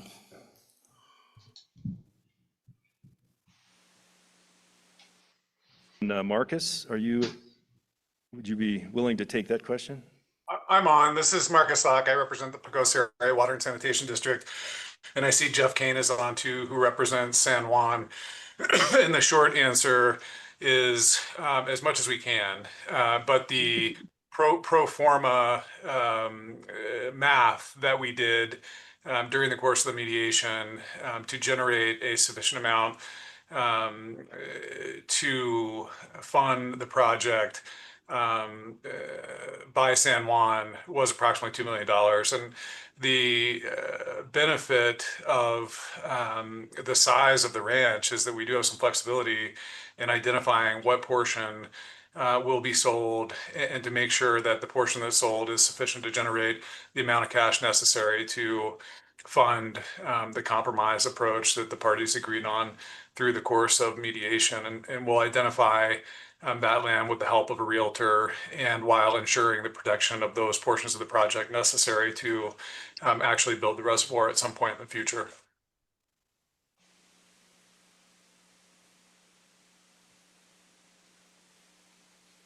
Verzano again? Okay. So, yeah, So if the sale cash is 2 million, for example, why not just pay off the loan, the $2.1 million loan? Wouldn't that be better for our position if they use that sale proceeds to pay off that loan?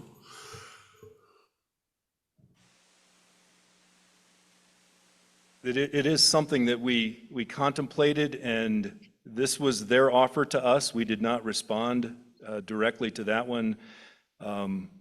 It certainly would eliminate the need to deal with escrow accounts and reliance in that space. I also, it's interesting you bring that up, because I thought, well, whatever that sale price is could just wipe out or leave some remaining in that original loan. And I suppose technically we could just receive that money, put them on, I shouldn't use the word pause, but we would pause their repayment schedule until that time comes that they would need to start repayment again.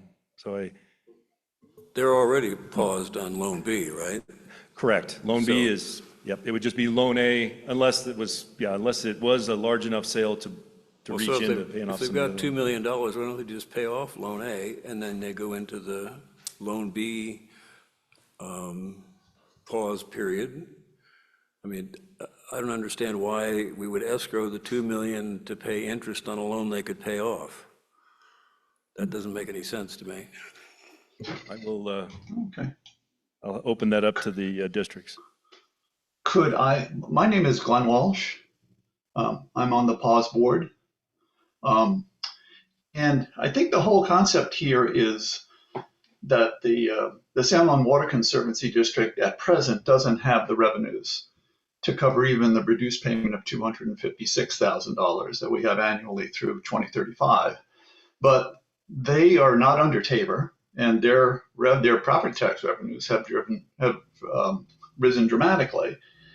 And if you look, over, say, the 30 years remaining on loans A and B, those revenues, even with very modest assessment increases, will rise from like 170,000, to the mid 500s. So the point was to sell either one parcel of land. The most significant one is this beautiful parcel across the river. And there are also 2 or 3 really very lovely, probably very high value residential pieces, which have no implication to any reservoir size. So that if you could start with an escrow account, 2.5, 3 million, you could then take and you'd want them to be very defined, drawdowns every year to match with their property tax revenues. And they could pay off both loans over the next 30 years. If they wanted to take a more aggressive position, they could certainly cover the payments through 22, 23 years with no problem until their annual revenues are like in that 550K area. So that was the idea, was to sell a substantial amount of land, which isn't needed for any reservoir size, bank it, and then match that with withdrawals, the withdrawals there with the property tax revenue, and they would be able to make the payment for decades to come.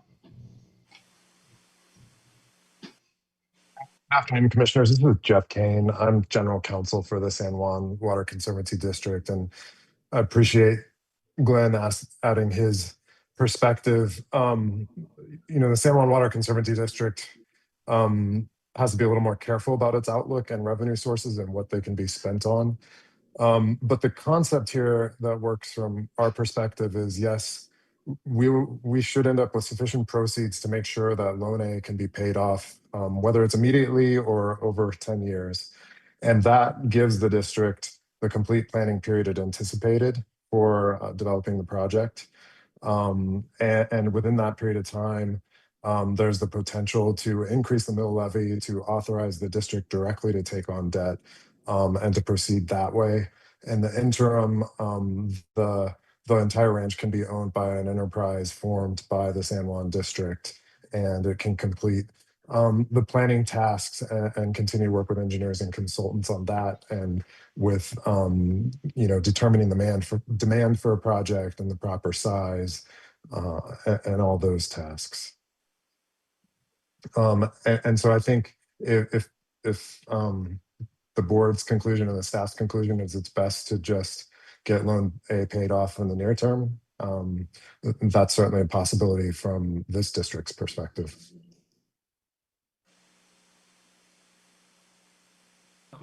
Jeff, thank you, and Glenn, thank you for your inputs there. And you answered it there, Jeff, because it seems like if we're putting it in escrow, then was there a dependence on a differential of what we're charging for interest and what you would earn in interest to make this work? Because I don't think that would be the intent of the use of this board's money. And that's why I would be more comfortable with, if we're going to sell that asset to which this loan appertains, that was returned, and then we could work with terms on Loan B, I think is more intent with the correct use of our money in that loan program. That's all I was going to say. And that is really helpful feedback for the parties.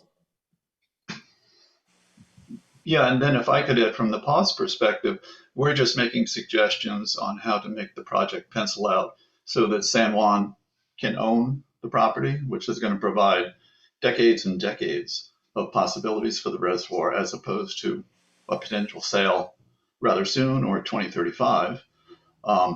But whatever arrangement is satisfactory to the CWCB and San Juan, we're ready to support. Kirk, can you go back to your numbers again, please? Okay.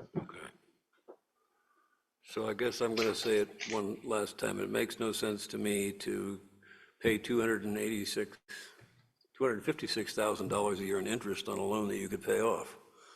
I mean, it just doesn't make any sense. So my suggestion is, if we work on this deal, that we make it so that when they sell that land, they use the proceeds to pay off Loan A. And I would concur, particularly from the aspect of what Director Combs said about playing the game with interest rates. That's not to the state's benefit.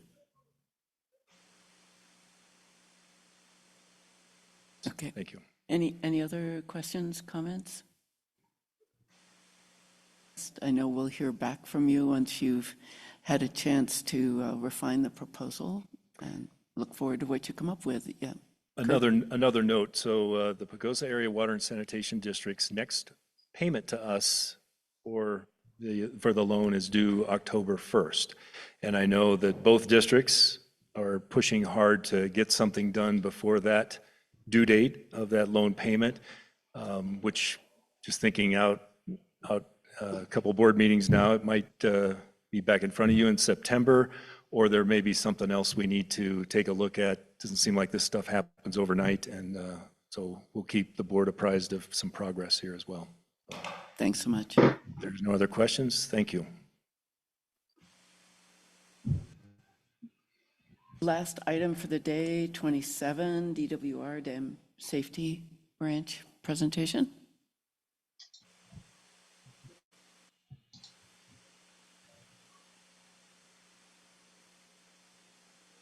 My name is John Hanyadi. I am the Deputy State Engineer for the Division of Water Resources. I've been with the SEO for 16 years now, first as a dam safety engineer, then the chief of the dam safety program, and now a Deputy State Engineer under Director Ullman.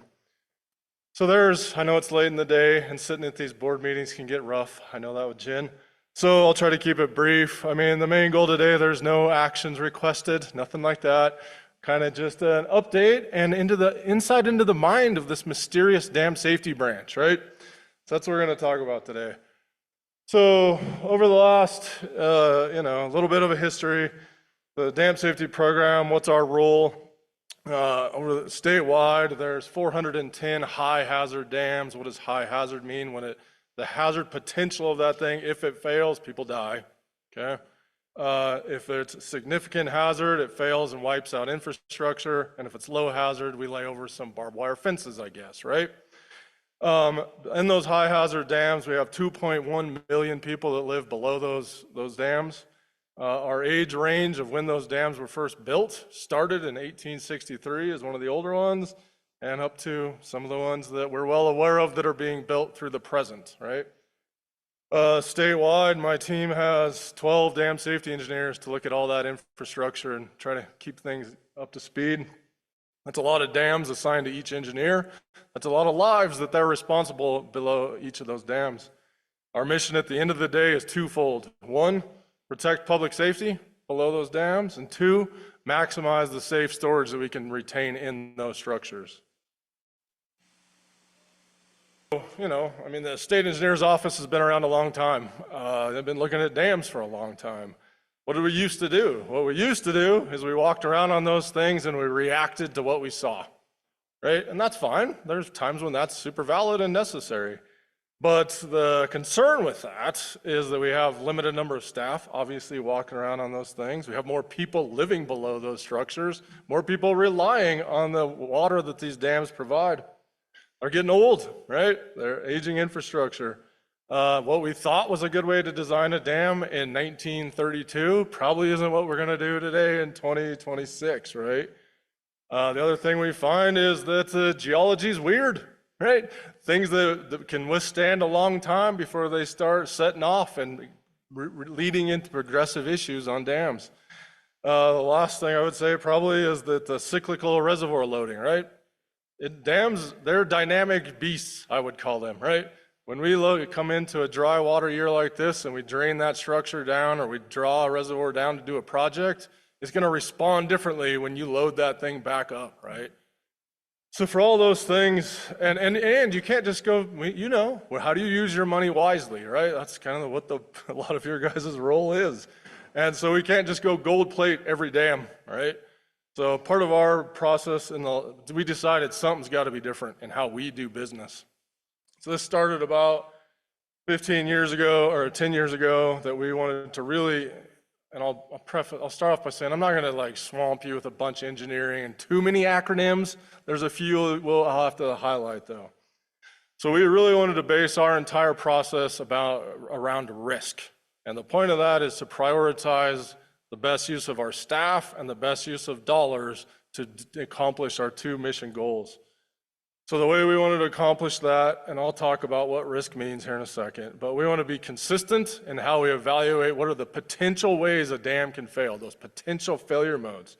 We want to really understand how dams have performed over their history. Caretakers, operators move on, dam safety engineers move on. We have updated ways to look at the way those dams can receive the load of a flood, of a seismic event. And we want to be really active in how an owner understands how we're thinking. We do not want to be the ones that are the mysterious regulator coming down on high. We want them to be participating in how we make our decisions.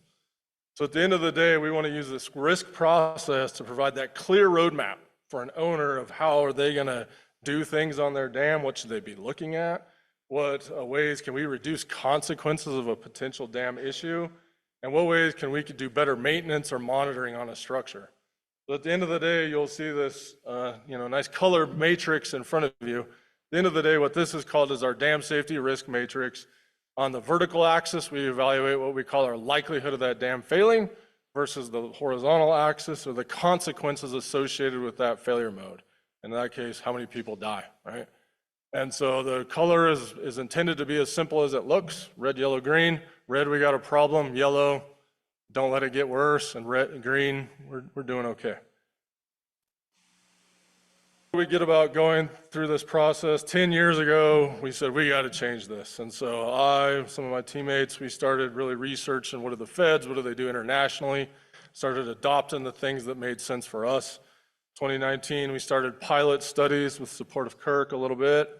Then 2020, we said, all right, we're all in. That's when I became chief in 2020. We updated our rules. We developed guidelines for improved design review and hydrologic storm inflow. We had some peer templates, some nationwide experts on dams review our process, and we came up with this approach that we're going to talk about. So you heard Joshua talk about what's called this CDSE, right? Whatever, another acronym, but what it means is Comprehensive Dam Safety Evaluation Process. It's our way of saying, are we doing our due diligence on that dam other than just walking around, right? And so this is the intent of it. To do that due diligence through this process, we're doing a deep dive file review. I mean, we have, literally hundreds and hundreds of file cabinets worth of information on dams statewide that date back to the 1800s. But we want to make sure we're not missing something through that information. So we dive deep. We do an updated engineering analysis on the hydrology, the seismicity. Is it filter compatible? What are the consequences of that dam if it failed downstream? We step through all the ways that structure could fail. Every dam's unique, all the geology is unique in Colorado. How you build the dam is just as important as what you build it on, right? How do you grout those rocks shut below that structure? Did they? We don't know, right? So how do we look through the ways that structure that's super old, how is it performed and what are the ways that it could fail? We talk through that. We step into a risk workshop, bring the owners, engineers, our team into a room, and we get sometimes monotonous, sometimes boring, sometimes very argumentative, right? Engineers all think they know better than the other, right? So we sit there and we argue for a couple days on what are those, how likely are those failure modes to occur? At the end of the day, we walk away with that risk matrix that shows where does this dam rack and stack the issues associated with this structure in that red, yellow, green risk concept. And then we use that to drive what are the actions that are needed to go forward with that structure. Really quickly go through just what the work product that comes out of that. You know, it's 300-400 page work product. I'm just going to go super fast. You don't need to see all of it. You know, what are the different ways that the dam can fail? We look in depth inside of that structure, right? It's one thing to walk around. It's another thing to think about what's going on inside that dam. We talk through the dam, through the foundation, through the geology, all the different ways. We argue about what are the likelihood of those things occurring, do some updated analysis and come to a risk-informed decision. We do updated hydrology through the support of our RIPS program that we had done, Regional Extreme Precipitation Study, that really says how likely is that Noah's Ark storm to really occur so that we can size our spillway appropriately, right? Next thing we have is look at those consequences, the inundation, if the dam fails, how many people are at risk downstream. It's super important in the decision making and overall risk. All that at the end of the day plots up on that thing. So that's given and distributed to the dam owner. The nice thing in that is it walks away with clear actions to reduce risk, to reduce likelihood of failure, and emergency plans that we can put in place to get people out of the way if we ever do progress to an issue or an incident on that dam.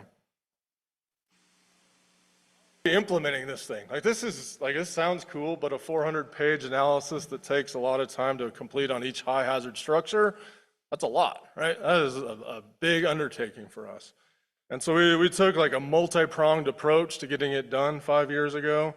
The first thing I did was I got buy-in from a lot of large dam owners that have a huge portfolio under them. Like I say, the Denver Waters, the Parks and Wildlife, right?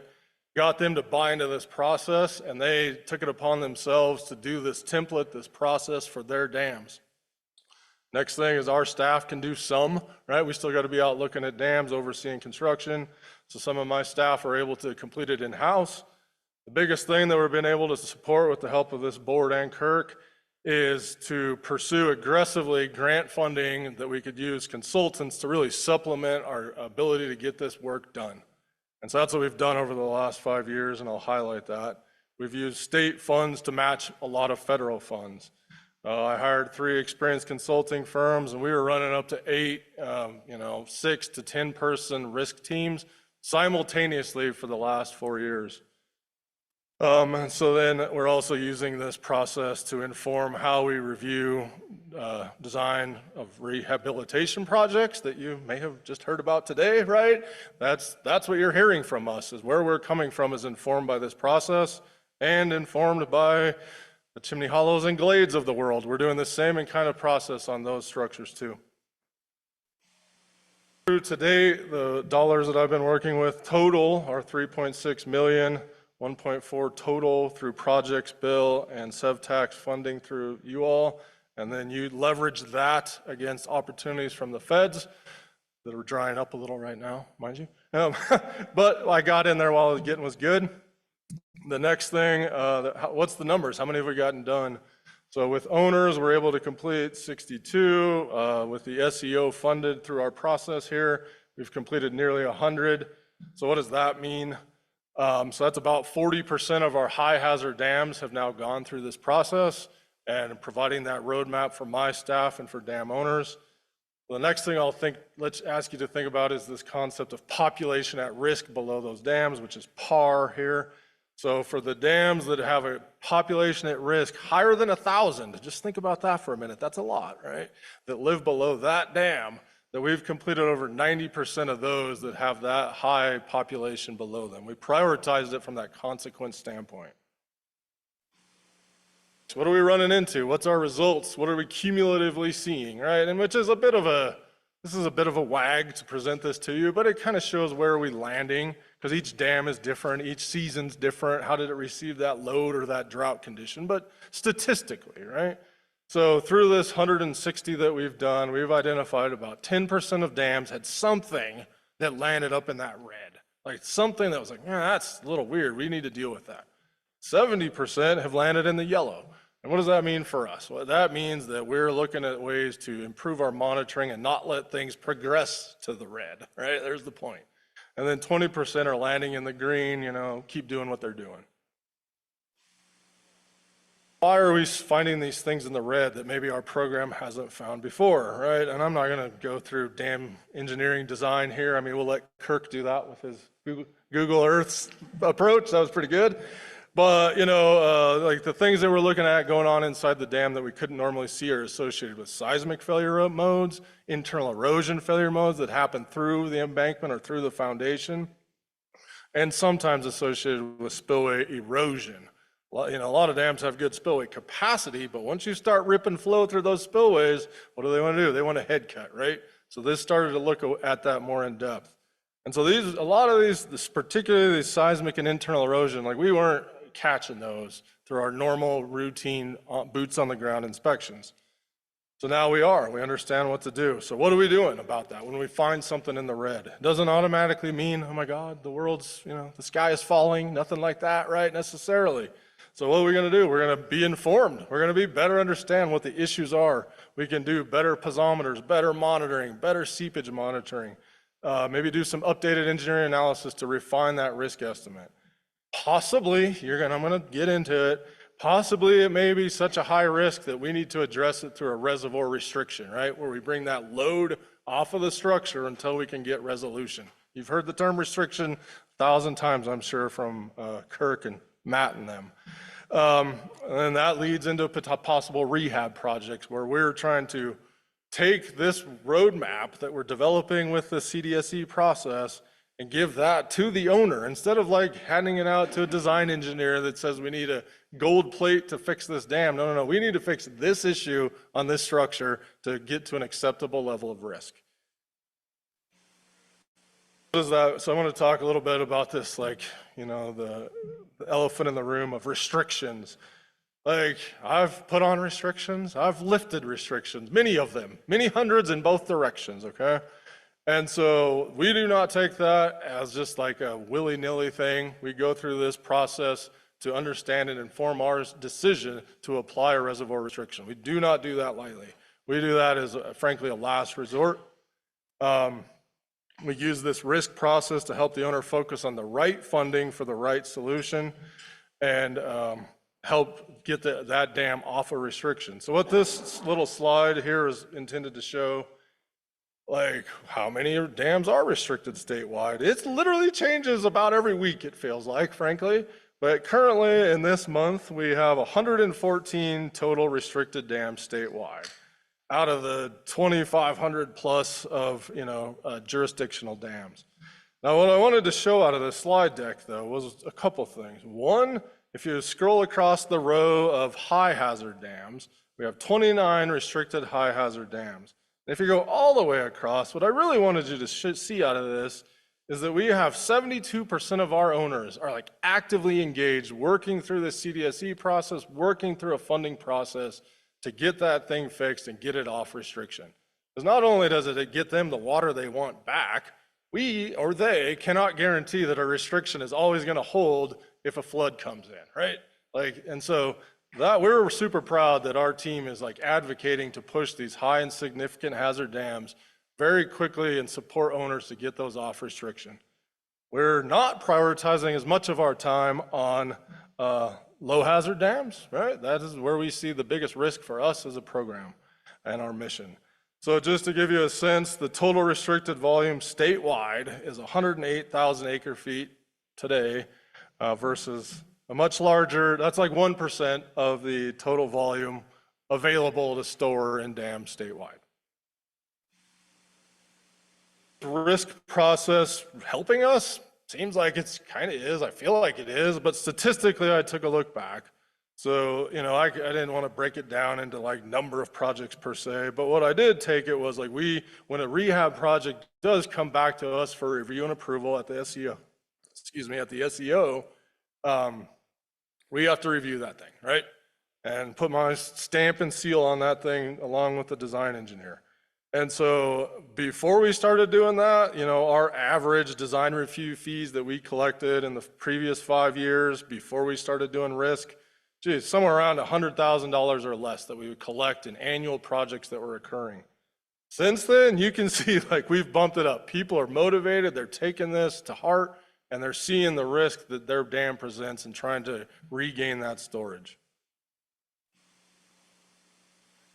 Highlight, which is, I think, kind of a neat opportunity out of this process. So we're doing this updated inflow hydrology to assess, is that spillway adequate, okay? So there's gonna be situations where, back in the day, engineers said you needed to design for Noah's Ark every day, every time, right? But we have this updated approach that we're using, and there may be opportunities where we can say bump up the sill or the crest in the emergency spillway to gain a little more storage in that thing without doing a massive dam enlargement, right? And so the cool thing about that is that, not only does it allow for opportunities for simplified storage, it also allows that one of the biggest risks, I think, to storage statewide is, 100 years of reservoirs being silted in, right? Like silt removal projects are high risk, low confidence that you're going to be successful, right? And so this opportunity to possibly just raise the spillway a little bit to regain that old lost storage and get back to your decreed volume might be a good opportunity, right? And so that's what we have done through this process. And look, is that possible? And then I do got to make the caveat, right? Particularly with Tracy sitting there and my water rights teams, right? All this serves as is the gateway. We identify the gateway. We bless that your spillway is possible, that we will approve it from a spillway engineering design standpoint. You still got to go through a permitting and a water rights approval process, right? If it works out that way. So it provides the opportunity for that owner to pursue that approach. So through that 160 that we've done or so, we've identified 36 dams, 100 that we did. The 100 that the SEO funded, we've been doing this. So through that, we had 36 dams where we've identified the simplified enlargement, raised the spillway just a bit. That's about 30% that we've come across. In total, that's about 35,000 acre feet of just simple storage. And I'll show you a couple photos in a minute that put it up, it's all good. And so that gives you that opportunity to approach this and look for those simple opportunities to gain more storage statewide. Just have a few set of examples to round out the discussion. One, this was an example up on the Grand Mesa where we were, every year they'd kind of see this weird seepage on the abutment. They didn't know what to do. Like, well, what's happening here? And then we find out that there's maybe a sinkhole, but is it really on the dam or is it the abutment, and do we even care? Yes, we care. So we went through this process and we're able to show that the risk, and so what I'm trying to show here is how we establish a storage restriction from a risk perspective, okay? At gauge height 22.5 on the top big square up there in the red, that is normal spill elevation. That's full reservoir storage. We said this is absolutely a problem. But we progressively took that reservoir load down that's flowing through this sinkhole that we identified. And through that, we're able to say, you can maintain this little bit of reservoir pool still, get through this season, and focus on, getting a fix. So we did this risk assessment, did the whole PFMA process, and really used that to inform the design. They gave our 400-page report over to a design engineer. They did their thing, sent it back to us for approval, and they got it done this following season, and our back reservoir restriction is lifted, moving forward. All right, another one. This is a dam on the north slope of Pikes Peak. This one has a pretty high population at risk below it. This is the original construction photos from back in the 30s, just to give you a sense of the cool stuff we have in our files. A lot of seepage was happening at this dam, looking pretty gnarly. It was running up on the downstream slope, which is the thing we really, really don't like. It was dumping into this outlet tunnel that's shown in this photo, which is another failure mode possibility. So we went through this process, and so here's some of the seepage rolling into that tunnel. And we went through the process to fix this thing through this CDSE process. We plotted it. Did I show them on here or not? We'll see.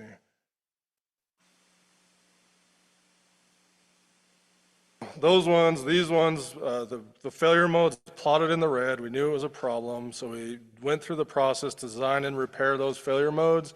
Through that, we found also that once you did that fix, the spillway was able to be enlarged 1 foot, and they simply added an additional 150 acre feet with no issues. And you see, all we're doing is adding a little bit of height to that OG crest in the spillway.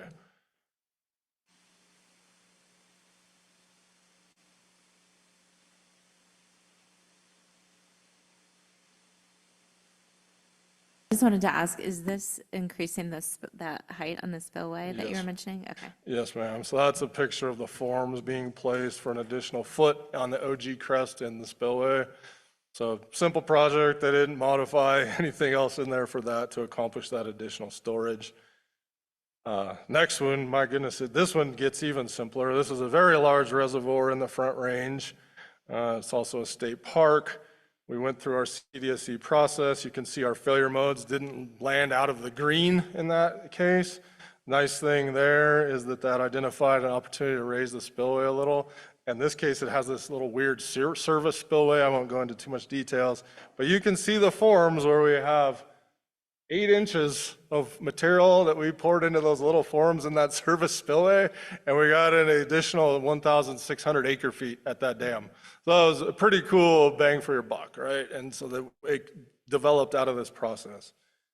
Another one that this board is familiar with, I think I can just say the name. This is Park Creek that you guys helped fund. We went through the CDSE process for this originally. There was some opportunity for simplified raise. They wanted to go bigger, so that's where they use our process to inform the design and come up with the approach to get an additional 10 feet of height and achieve another 3,000 acre feet of storage. There's where some of our failure modes plotted in the yellow pre-design that helped the engineers say, oh yeah, that is what I need to focus on as we do this effort. And so you can see where they put that wall that has those on the left side is those buttresses. That's the spillway. We put a raised 10 feet in the spillway channel. They put that buttress on the downstream slope of the dam is what we're looking at in the middle. And then they put a parapet wall on the upstream face of the main dam itself to achieve that freeboard. So what are the conclusions? I guess last couple slides for you all. For us, at the end of the day, it's kind of our name and our stamp saying that dam was safe when we left that inspection, right? And that's a lot of weight on the shoulders at times, right? And so we feel like this has allowed us to have that additional feeling that we did our due diligence in completing that assessment. I used to say we're looking under the hood, right? It's kind of the process with this. It provides that clarity of roadmap for an owner, for my staff to figure out what they need to be focused on. And if it does need a rehab, it really narrows that scope of work for maybe a board request for some support of funding. The other thing we found is when we engage owners in those long risk workshops, you know, there's the guys that live on the dams that come to these things, right? I mean, my biggest win in the last 16 years was the caretaker at 11 Mile Dam. I've known him for that in my whole time, but he's been there 30. He said at first he was kind of grouchy. He's like, well, you want me to sit in a meeting for 2 days? Like, I can't do that, John. That's fair, but just stick with me, Mike. And so at the end of it, he says, John, in 2 days, I've learned more about this dam than I knew in 30 years. And so like for us, that's a big deal because they're the ones that live there every day. And when they see a change now that they care about, they can call us, right? Informed by this process. And I'll stop. Let me go back. It does help us inform our emergency preparedness. Like, is there things we could now do better at that dam to be prepared in that case of an emergency? And then we went through the concept of simple enlargement opportunities. What does this mean for us for the future? I don't know.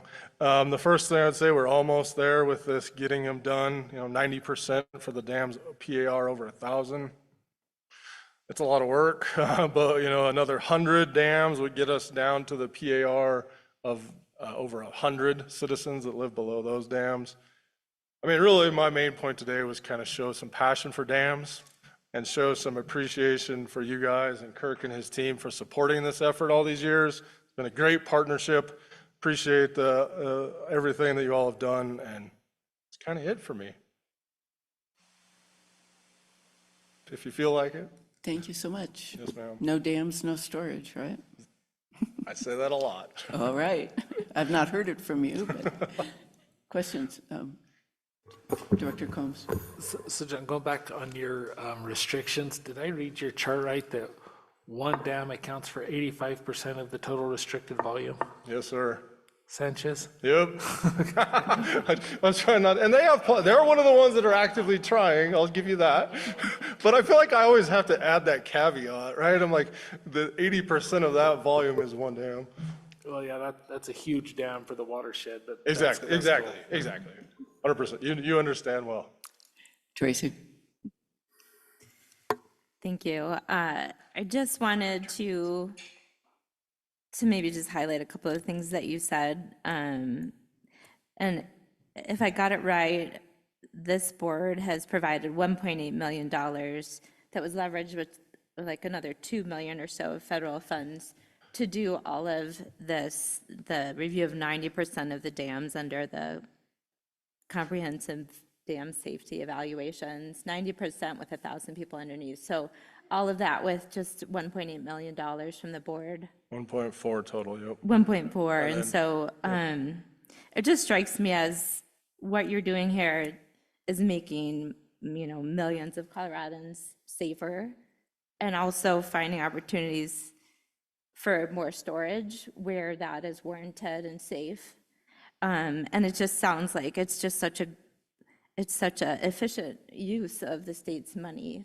And so I just thought that was worth highlighting. And I also just wanted to thank you personally for being the driving force behind really flipping the way our dam safety program works to be proactive, again, with the use of money and with keeping people of Colorado safe. And I'd also just thank the board for supporting the program.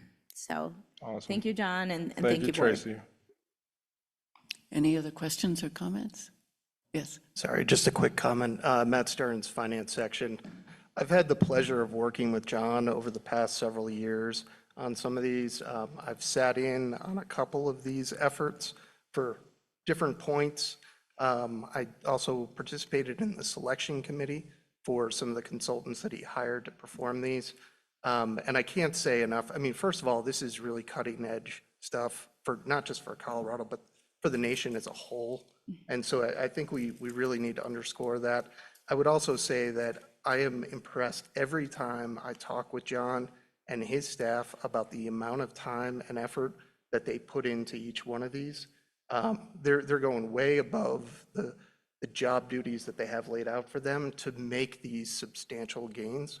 And so I've just been, like I said, so impressed with what they have done and what they've been able to do with this money. And to John's credit, everything comes down to that risk analysis and making sure that the citizens, as you were saying, are safer because of this. And I also want to mention that I believe it was Director Ward at the last meeting had a question about water plan grants in the supply and storage category and why there didn't seem to be more of an interest in that category. And I can say that this program is a major driver to that effort. And so as I mentioned at the time, these are long, several-year processes to get there, and we're building up money in that program. But not only does this help with the safety, but it does significantly help ditch companies, reservoir companies, municipalities understand that there is a low-cost solution for increasing storage within their systems. So, thank you, John. Thank you, Matt. Comments? Questions?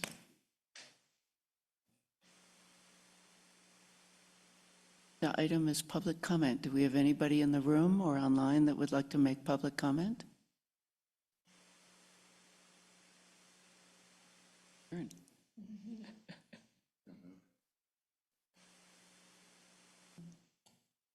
Director Cloud, all in favor? Stand up.